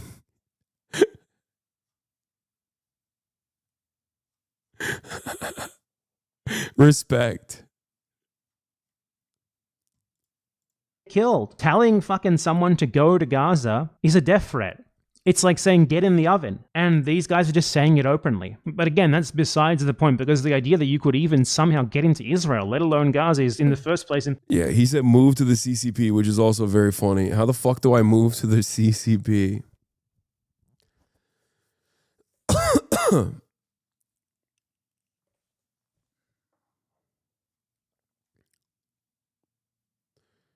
All right. My medication Let's get back to the hogs who are upset about voting for Donald Trump. They voted for Trump. They feel betrayed. I'm going to do a hog watch, but I got to pee first. $20,000 a month without insurance. I make $800 a month. Oh, that will kill me. That would kill my friends. That would kill millions of people in this country if they lose their health care. We're in California's District 22, a rural community in the state's Central Valley. This district voted for Trump for the first time in 2024, but now his policies threaten one of the benefits people here rely on the most. It bothers me when people like Elon Musk say that people on those programs are the parasite class. It's just cruel. Do you know anyone personally who voted for President Trump but depends on benefits like Medicaid? Oh yeah. I know a lot of people. Trump promised a lot of things. I thought it would be more family values and those programs that we really need here. One of those promises was to protect Medicaid, which 67% of people in this district rely on. It's the largest percentage of any district in the entire country. Can you guarantee that Medicare, Medicaid will not be touched? Yeah, I mean, I have said it so many times, we're not going to touch it. But his administration just proposed an $880 billion cut to Medicaid over the next 10 years. So we wanted to come here to find out how people are feeling about Trump and his administration's decision that could have a huge impact on one of the benefits they rely on the most. One resident who would be impacted by Medicaid cuts is 64-year-old Irma Arredondo, who voted for Trump in 2024. Irma has several chronic health issues, including type 1 diabetes. She's also a full-time caregiver for her daughter, who has cerebral palsy, and her sister, who has Turner syndrome. Valerie have her medication for her seizures. She needs care of everything. And I just give massage to her hands, to her legs. I stay with her until she falls asleep. Sounds like you take really good care of her. Oh, and my baby is my doll. So you, your sister Irene, and your daughter Valerie, you're all on Medicaid. And how important is Medicaid for your family? Wow, can you imagine? We live on a daily basis with sicknesses. This is for the cholesterol too. This is also for my blood pressure. So Medicaid pays for all of it? Yes. If you didn't have Medicaid, how much would this cost you? How much money? Oh, thousands maybe. Thousands. And that's just for you? That's for me. Not for your daughter? Not for your sister? No. The medicine that my daughter takes for seizures. Republicans are the most successful con artists. How the fuck do you convince this girl to vote for Trump?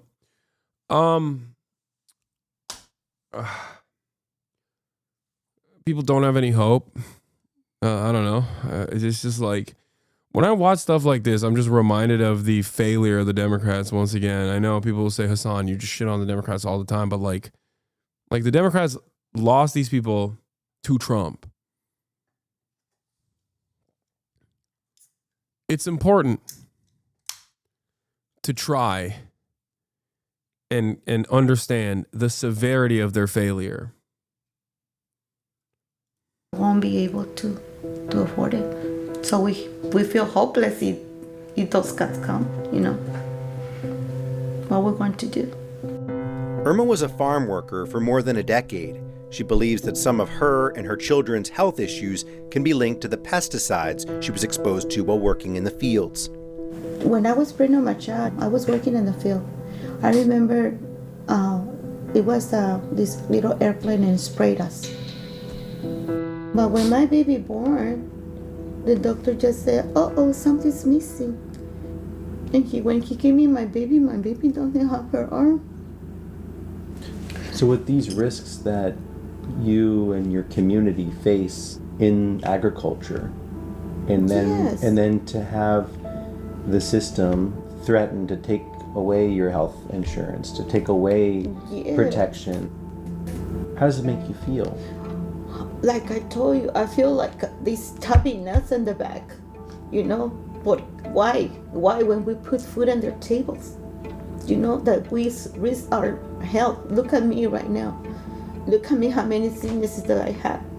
The COPD, I didn't have COPD at that time. We got all in the fields. Where else? We're seeking permanent income tax cuts all across the board. The $880 billion in Medicaid cuts proposed in President Trump's budget will help pay to permanently extend his 2017 tax cuts. The largest tax breaks would go to the wealthiest individuals. Are those your values? No, that's not right. ¿Por qué van a hacer tanto recorte? Sí, tanto recorte. ¿En dónde lo van a poner ese dinero? ¿Dónde? In the last election, who did you vote for? I feel embarrassed to tell you. Bro, I would never. Just don't admit it. You know what I'm saying? Like, you're suffering enough. You know what I mean? I would not admit it. You know? Just don't say it. Don't say it. But before, all the years back, since I got my citizenship, I said I was a Democrat. But then, in these last elections, I voted as a Republican. Why? Because I'm against abortion. Para mí, la palabra conservador es tener valores. I grew up with values, you know, con las enseñanzas de mis padres. Family values. Family values. Irma isn't the only one in District 22 who feels betrayed by the administration's plan to gut Medicaid. The only people they're hurting are the poor people, people that really need the stuff. Elon Musk doesn't need it, Trump doesn't need it, and billionaires don't need it. They're making out big time with this, but they're hurting people in the process. District 22's representative is David Valadeo, a Republican who voted in favor of the budget resolution to cut Medicaid, after initially voicing concerns about how potential cuts to social programs could affect his constituents. If just 2 Republicans vote no on the final legislation, they could stop Medicaid from being cut. The folks in this district have voted for him because he, in the past, has been. If you have supposed values, why would you back people that clearly don't support those values? I mean, yeah, she got duped. She got. She thought, family values isn't even a campaign talking point in Mexico. What is wrong with gringo Latinos? I don't know.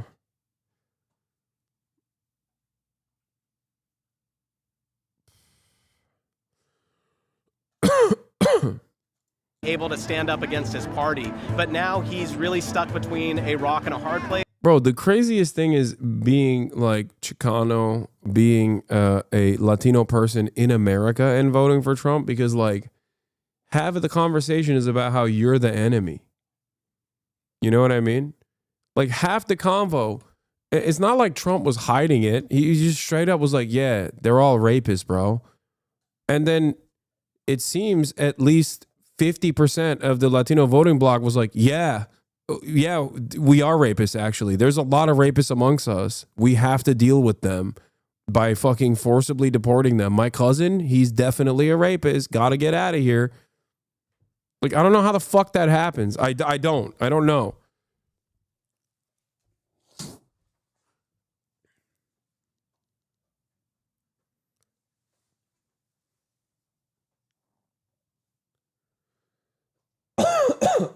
A lot of colorism, bro. I mean, yeah, the problem is people don't understand that is actually, they're talking about them too. Like, Trump is not discriminate.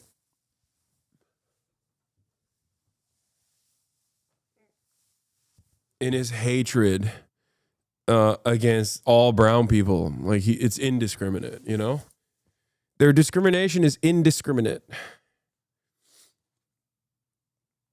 Ugh.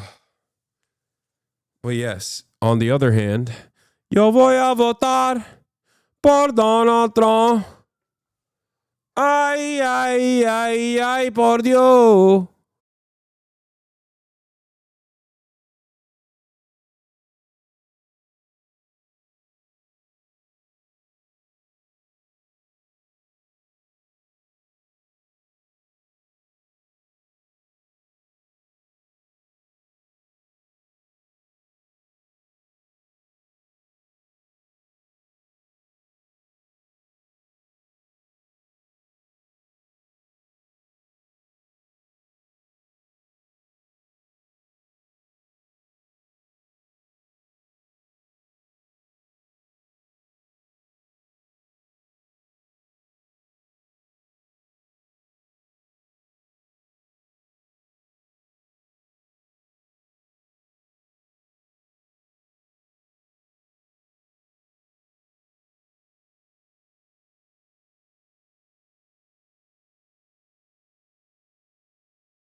Trying to get everyone who's brown out of the country, it seems. Yes.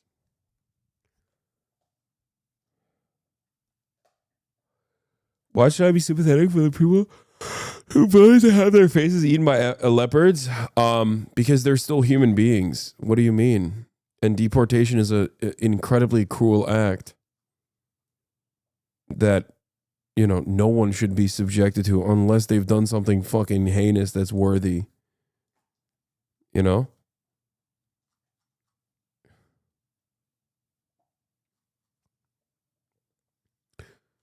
Yeah, these people are, they're being lied to. Anyway, let's look at the alt-right dressing like the radical left. On this video, or I'm gonna lose it.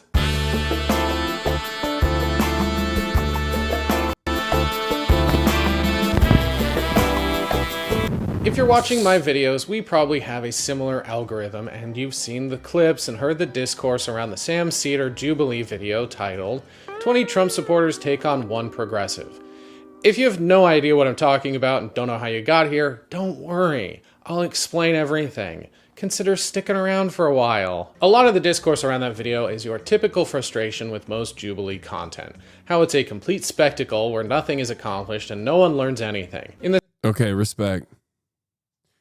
Respect. I like this guy already. Sam Seder video, people have mostly been clowning on Trump supporters, aka secret fascists in this case, as they go flying off the roller coaster tycoon death trap that is the Dunning-Kruger parabola.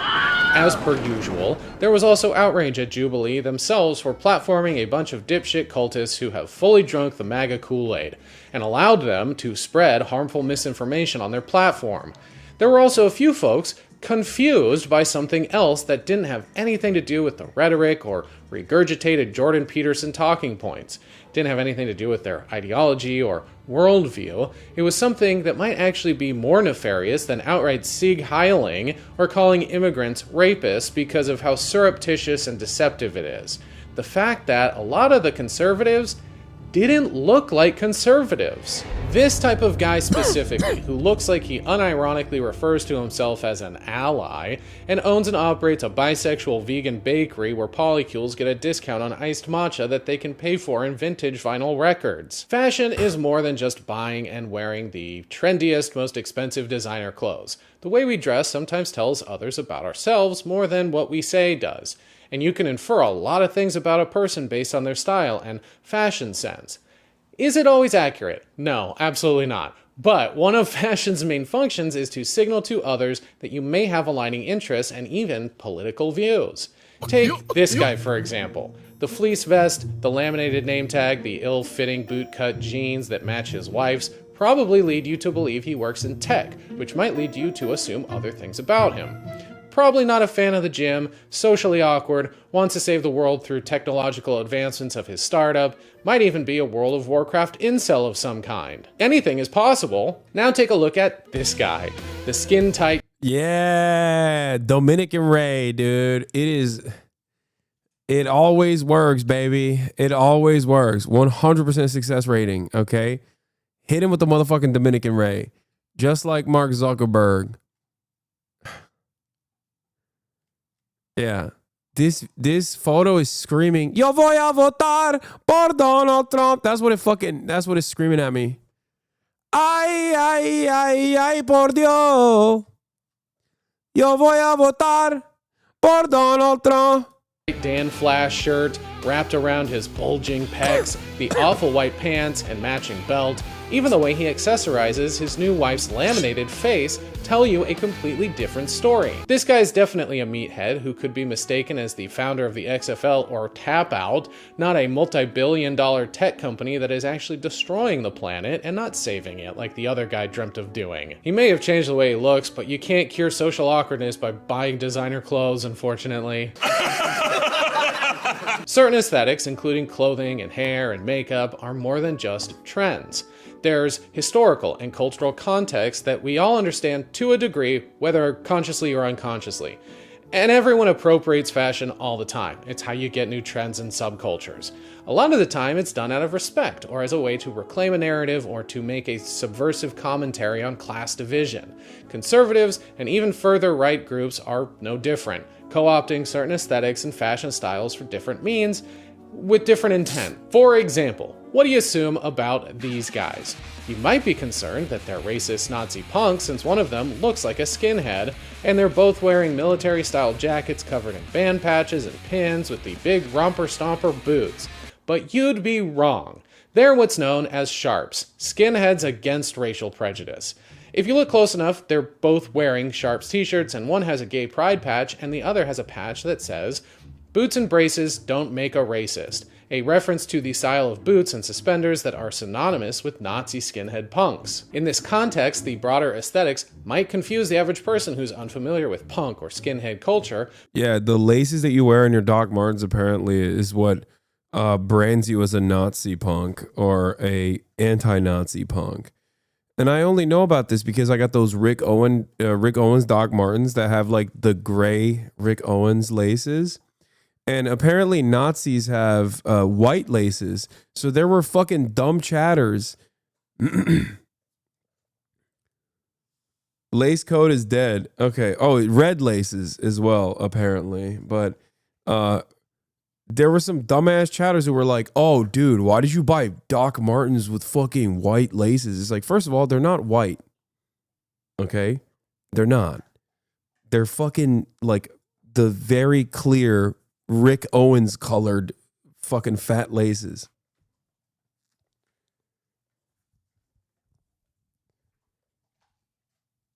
The lace code is different and regional, so just wear rainbow laces. What's the word on yellow? No, yellow laces are fine. I have Doc Martens. One of them has yellow laces because that was the only color that was available for, and it was only for one shoe that I actually tied yellow laces to because my black laces got ripped apart. But for those in the know, this is a massive difference that signals two wildly opposing ideologies despite sharing a few stylistic elements. Just like how this guy from the Jubilee video is not the same as this guy, even though they have the same general aesthetic. Oh my god, get fucked, Alex. And for anyone who is unfamiliar, that second guy is Alex Peter, aka Lol Overruled on TikTok, a pretty outspoken leftist and public defender in the state of New York. The opposite of that melted stick of butter wearing a merkin as a toupee. You see, the original skinheads were always sharps, they just didn't have to call themselves that. But over the years, the punk aesthetic was co-opted by racist pieces of shit to the point that society at large began associating the look solely with Nazi punks.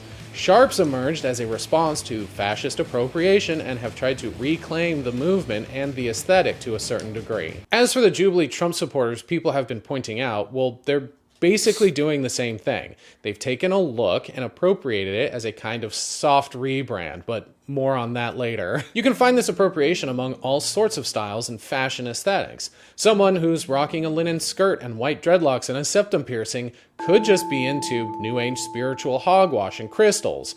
Or they could be an anti-vaxxer who thinks ivermectin and the power of positive. It's because they were the first thing, and then they became the second thing. Medicine. Someone wearing too tight synthetic gym clothes who's built like a bicycle seat could be a professional bodybuilder, or deeply into red pill manosphere 4chan boards. Even when someone's clothing is meant for function over fashion, you can probably still make some pretty logical assumptions about them. If someone is wearing $3,000 waterproof down-filled Gore-Tex ski gear, that might indicate their class, and thus their finances, and thus the industry they work in, and thus the associated priorities they might have in life. If they're wearing the hide of a bear they tracked, killed, field dressed, tanned, and then stitched into a set of matching pants and coat, that would certainly tell you something different. That guy isn't worried about fashion, but survival, who has a set of skills and values that the mammoth annual ski pass holder simply doesn't. I mean, either way, they're probably both xenophobic lunatics who tell indigenous people to go back to wherever they came from, though.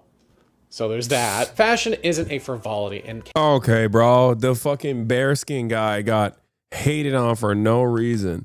That dude probably is indigenous. Or at least lies about being indigenous. can be very nuanced. Actually, I take it back. Both of them lie about being indigenous. That's like the most white trait you can get. That's the white people's favorite pastime, is to fucking lie and be like, oh, I'm, 17% Sioux. General is just another form of communication. language even. The thing about communication and language is that it evolves over time, where certain words or messaging gain new or multiple meanings depending on the dominant group who's using it or has appropriated. You dress like the right and left. You are the true centrist. No one is saying this. I know. People need to recognize. It. This can lead to the erasure of its origins, where the dominant users engage with the language of fashion and aesthetics to further some backwards regressive movement, and not out of respect for its founders or originators. Or like a sheep in wolf's clothing, sneak into the herd they were ostracized from because of those regressive archaic beliefs. Conservative groups from working class ignorant hicks all the way over to the Nazi youth have been appropriating the aesthetics and symbols of other cultures for hundreds of years. Those freedom-loving, gun-toting bootlickers that dress up like cowboys and sing Confederate rebel songs about owning human beings. Yeah, that entire look came from Mexican vaqueros and early Native American culture. For fuck's sake, the earliest cowboys were black, and now dipshits who have lost a foot to diabetes go around calling themselves cowboys because they think putting a giant American or Confederate flag on the back of their jazzy scooter is the same thing. They're not dressing up in cowboy garb because they work a farm or herd cattle or appreciate the Americana aesthetics as fashion first and foremost. They're cosplaying cartoonish patriotism where style is secondary to being an outspoken racist who has a twisted nationalist view of what America represents. And more recently, groups like the Proud Boys have adopted their uniform from punk aesthetics, thrusting the Fred Perry polo back into modern-day fascist ubiquity. Similar to the MA-1 bomber and Doc Martens, the Fred Perry polo has been an on-again, off-again marker among skinhead punks for decades. The Proud Boys just picked a specific colorway and instead of shaving their heads, paired it with a $60 high and tight, more reminiscent of 2000s straight-edge Boston beatdown hardcore than 1980s punk. The most embarrassing were the Boogaloo Boys appropriating tiki torches and cheap Hawaiian shirts because nothing says I'm a badass who's gonna burn a cross on your lawn like— Yeah, that was short-lived. Remember when people would say, I'm Boogaloo, I'm dressing up like a Boogaloo Boy because I never stopped wearing Hawaiian shirts? Yeah, I don't think people think about that anymore. That association is gone. Like wearing the wardrobe of an alcoholic retiree whose kids no longer speak to him. Very powerful. But why? Why can't they come up with their own unique thing? It's because they're fucking boring. When I think of conservative fashion, I think of a lot of things, but it's usually this. Sport coats, penny loafers, modest maxi dresses that have the very flattering shape of a sack of sorghum. But there are a myriad of other lazy, boring, unimaginative versions of conservative fashion as well. When I think of Trump supporting conservatives in 2025, I tend to think of this. And this. And whatever the fuck this is. As you can see, they are some of the most uncreative, unoriginal people on— Excuse me, that's a banger. On the planet. You don't understand art, sweetie. It's okay. When they're— Vaquero? Say it with me. Vaquero! Not using the American flag for every pattern on their clothing, they're stealing from others because they can't come up with a unique identity on their own. Like anything, though, conservative fashion does evolve. Usually just becomes more extreme, but only up to a certain point because their fashion sense is dictated by their conservative values, patriarchal modesty, and themes of authoritarianism. A pretty narrow set of creative pillars to work within. Fascist German and Italian military uniforms were designed with these ideals in mind, specifically to make anyone in an SS uniform look like the ideal Übermensch that drew inspiration from European aristocracy. It was the ultimate power suit, a white power suit that was ironically all black. Proud Boys fashion has followed a similar trend for a modern-day Call of Duty audience, and the tradwife aesthetic of recent years has admittedly embraced a less modest version of femininity with a pastoral twist, but to a fetishistic degree that is still ultimately controlled by men. So when this soft boy aesthetic of corduroy and moppet hair popped up in the Jubilee video, people had some questions. Mainly of confusion because this look has been washed for a few years, especially the undercut man bun, but never has it signified that someone was a conservative or even a fascist like the other examples. The look itself fell out of fashion because guys who had the mustache and the glasses and the flopped coif and the chunky sweater got memed and stereotyped as someone who gaslights women and refuses to have condom sex. Sure, there were problematic inferences being made shortly after its popularization, but it's not like people thought they were— Dude, look at this. Oh, God. I wanna interrupt this broadcast for a brief moment because I was peeking at Twitter and I couldn't fucking handle it. Joe Trusman works for Foundation for Defending Democracy. Okay.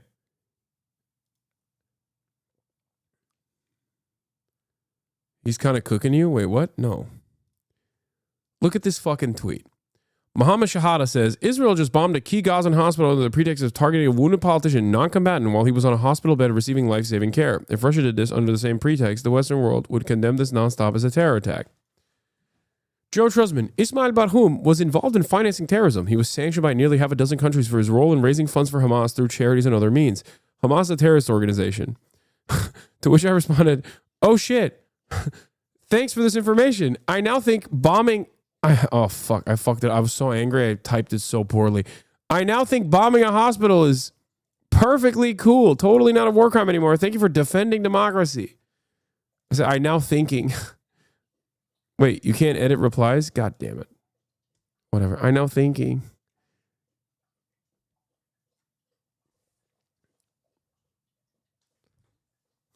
I've been there. Whatever. I know thinking. I know thinking. I know thinking. It's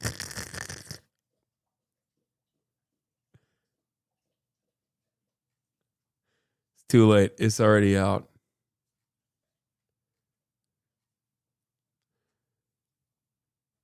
Oh shit, thanks for this information. I now thinking.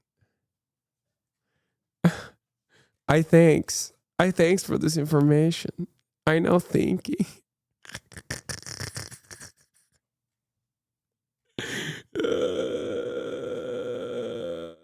It makes it better. I'm still on the vaquero. That's what happened. That's a real ESL moment. It's too late. I can't dirty delete. I'm keeping it. Fuck it. I'm still here. I'm still here. I was so angry. I was so fucking angry when I saw that tweet on the timeline that I just angrily typed it up without even looking at the fucking grammar and spelling mistakes. Were straight up Nazis, and obviously not every guy who looked like a Muppet that made a wish to be a human were all problematic. That's just what the internet was saying. Regardless, there was a cognitive dissonance based on our expectations of certain fashion choices when hearing conservative brain rot come from guys who dress in a way that aligns with more progressive or even just lived up thought. It's actually DEIA, sure. Right? You know that. Right. In government agencies. The A being for accessibility. Right. Yeah, and I think the attack on DEI isn't an attack on people's protections. It's on the other end of the spectrum, right? Wanting to end DEI doesn't want to end protections for someone being disabled, someone being inaccessible to get into a job. It rather wants to de-incentivize corporations to push them to hire these people on unfair bases. That's because this genre of guy could easily also be the emotionally intelligent, calls his mom every day kind of guy who understands that running a government is not equivalent to working at McDonald's. What does race have to do with running an effective government? What does race have to do? If let's say DEI on the micro level. I will tell you right now. DEI on the micro level at McDonald's. I'll tell you. Am I going to get better nuggets? Listen, I'll ask you a question. If the cashier is black or white, what does that have to do with anything? I'll tell you what it is. This style also fell out of fashion because it was no longer unique and cool in a broad sense and started to feel extremely contrived. There are two things that require something or someone in order to be considered cool: individualism and nonchalance. Once this style, or any style really, enters mainstream culture, it no longer embodies a sense of individualism or nonchalance. Not everyone, but a large portion of men started intentionally switching up their style and dressing like this, which is inherently chalant. You cannot be unconcerned or unbothered when you're going out of your way to dress in a certain style. If you do it because it's just trending, you're a corny poser. It's why everyone dunked on Zuckerberg when he got hit with the Dominican fuckboy ray. Okay, this guy's a HasanAbi head. All right, I'm sorry. He did a Lolo mention and okay, come on. What are we doing here? What are we doing here, dude? Going from looking like a wet Martian to elder millennial suffering a midlife crisis. The awareness of hopping on a trend is the antithesis of cool. When conservatives try and youngest fan, shut up, rebrand their image, it feels forced for this very reason. It's not cool anymore, especially when they're a multi-billionaire CEO whose image is inextricably tied to the authoritarian policies of their company. This is typically because they're about a decade late to whatever fashion trend they've adopted because they don't bother themselves with childish things like fashion and art. They've got coding to do. They're simply using personal optics to make spreading misinformation across their technocratic empires more palatable. They are incapable of being nonchalant or having any individual thought, which plays right back into how boring they are. You're not fooling anyone, Zuck. You've got no aura. And that right there is another explanation why this new breed of soft boy conservative / fascist looks like this. It's less threatening than a tailored Schutzstaffel uniform or a form-fitting Proud Boy polo and tactical vest. It's a form of subversion and manipulation meant to put others at ease, where they're less likely to react with hostility or revulsion when they start spouting fascist nonsense. Not only that, it's because the guys who aren't conservatives or alt-right weirdos who did dress like this were getting laid. I think I can confidently say most women don't want to fuck someone wearing a Klan hood or who's jacked up on HGH in a polo they bought in the kids section that represents Christian nationalism. I'm sure there are some women who are into that aesthetic and dress in a similar way. But even if they do, they're not putting out the same way a liberated, bra-burning leftist woman is. They're waiting until marriage and only having sex as a means to breed more offspring. This is especially true of young, lonely, white men, which I've already talked about once before. One of the reasons a lot of these incel fascists become incel fascists is because of a hatred of women and the idea that they are somehow owed sex for simply existing. When they struggle to participate in a little casual sex because they're socially awkward or lack emotional intelligence or just can't help themselves talk about their love of capital punishment among mixed company, they don't take that as a sign to work on themselves and reevaluate some of those opinions. They go down the easy route of resentment and are comforted by a worldview that tells them they should get to own women and that the trad wife is a woman's natural biological role in the family unit and that marital rape is a-okay. Basically, conservative ideology, from liberal and social conservatism all the way over to authoritarianism and fascism, is a bitchless ideology that preys on white male loneliness. People are saying dudes who look like this should be doing theater and making iced lattes, not arguing in favor of fascism, and the explanation for this is actually quite simple, okay? Fascists don't get bitches. These chuds think that if they, put on the wire rim glasses and do the floppy hair and the... I think so too. I mean, this one's gay, but I think he's just like a gay grifter and not very smart. So he just like couldn't cut it in Hollywood. So he just became like right wing, which is in many such cases. But yeah, I think a lot of other dudes that do this are doing it to adopt an aesthetic because conservative values and conservatism, reactionary ideology, requires you to put no fucking real thought into aesthetics in general. And you just kind of adopt the aesthetics of the people that previous generations conservatives would call the F slur. The mustache or the loneliness. People are saying dudes who look like this should be doing theater and making iced lattes, not okay?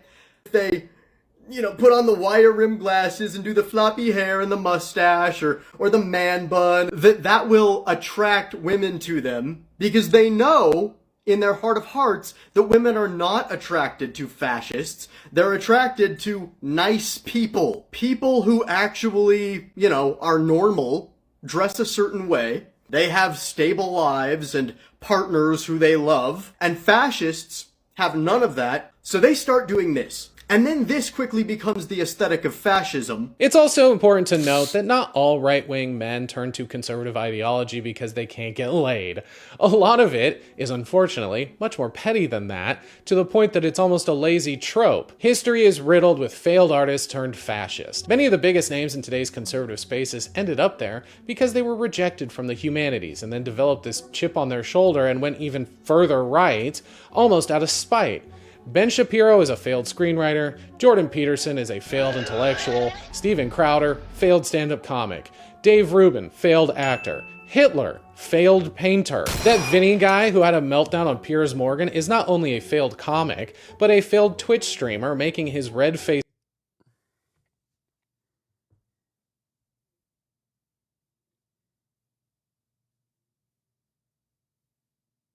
He's locked in. He made this video how many days ago? 3 days ago. Bro, that's from like 4 days ago. He's in here right now. This motherfucker's in here watching me watch him and is not even saying anything. That's crazy. Tirade even funnier because it was directed at Hasan Piker, a very successful leftist streamer. You know what? Everybody that's new gets to see my little nip real quick. Yeah. I'm a big fan of you, so I don't want you to die. I feel like your heart pressure is going up. You're turning red, Vinny. What a jealous little man. I wonder how tall he is, actually. There's no way he's over 6 feet. Vinny Oshana. 5'9".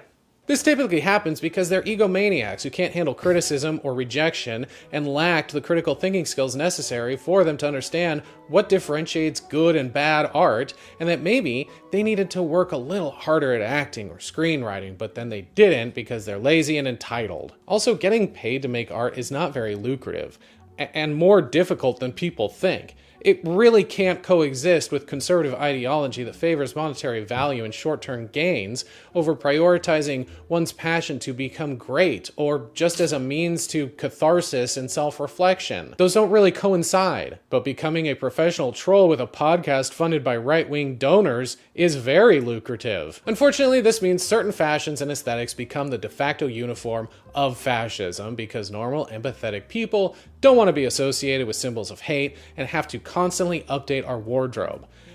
I mean, in some ways, we can thank fascists for constantly pushing fashion forward and involuntarily creating new aesthetics. We don't have to stop wearing Hawaiian shirts just because a group of white supremacists wore them that one time. And honestly, caving at the first instance is how they win, damn it! But it is annoying that we do have to be ever more vigilant about what styles and brands and symbols we put on our fucking bodies just because some ignorant potato-brained incel couldn't get laid. And one last thing, when Trump supporting conservatives do try their hand at fashion, you get the most gaudy, tactless, vulgar displays of phony patriotism that is an insult to pattern makers everywhere. Oh, say, can you see by the dawn's early light what so proudly we held at the twilight's last gleaming, whose broad stripes and bright stars through the perilous fight, o'er the ramparts we watched were so gallantly streaming, o'er the land of the free and the home of the brave. That's the video. Thanks so much for sticking around. If you made it this far, that means you're special. Now, make sure you follow the rules of the channel and like, share, comment, subscribe. If you don't know that by now, you might not be a fan of the channel. Genuinely, thank you, everybody. That was good. Dude, a lot of smaller channels that I've been watching have been putting out absolute bangers recently. you know? Did you miss the NPR segment? No, but I'm too tired and too sick. So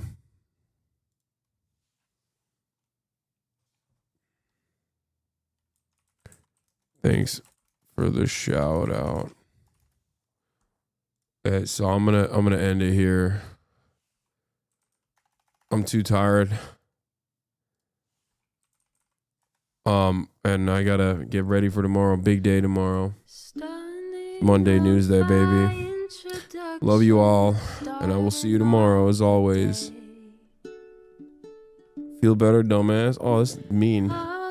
Anyway, bye everybody. I'm gonna go watch the new episode of Solo Leveling.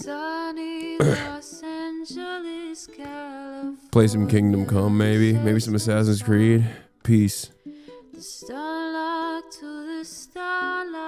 to the topic just begun. There he is again, Hasan is streaming. Hasan is streaming. There he is again, Hasan is streaming. Hasan is streaming. Reviewing the P.O. box, Uncle Uger's face. Sat in Discord at your prop, great names take embrace. Tiny Bernie Sanders, LGBTQ Air Force. The whole left at your fingertips, Ane at your door. H3 crowded debate, the Young Turks online show. 3 full fucking years of this, plenty more to go. 90-day fiance talks of champagne bourgeoisie. A Trump rally live reaction on mass riot at DC. There he is again, Hasan is streaming. Hasan is streaming. There he is again, Hasan is streaming. Hasan is streaming. Reading live stream fair comments, Austin show chat advice. And all the ways the right-wing pipeline can suck you in online. JCS react, Lord frame gets broken, cover blown. A full-blown mass pandemic, monster streaming at your home. Total radicalization coming out to find. The system you were taught to trust in was broken the whole time. All these daily streams, whether big or whether small, have helped me and so many find the meaning through it all. There he is again, Hasan is streaming. Hasan is streaming. There he is again, Hasan is streaming. Hasan is streaming.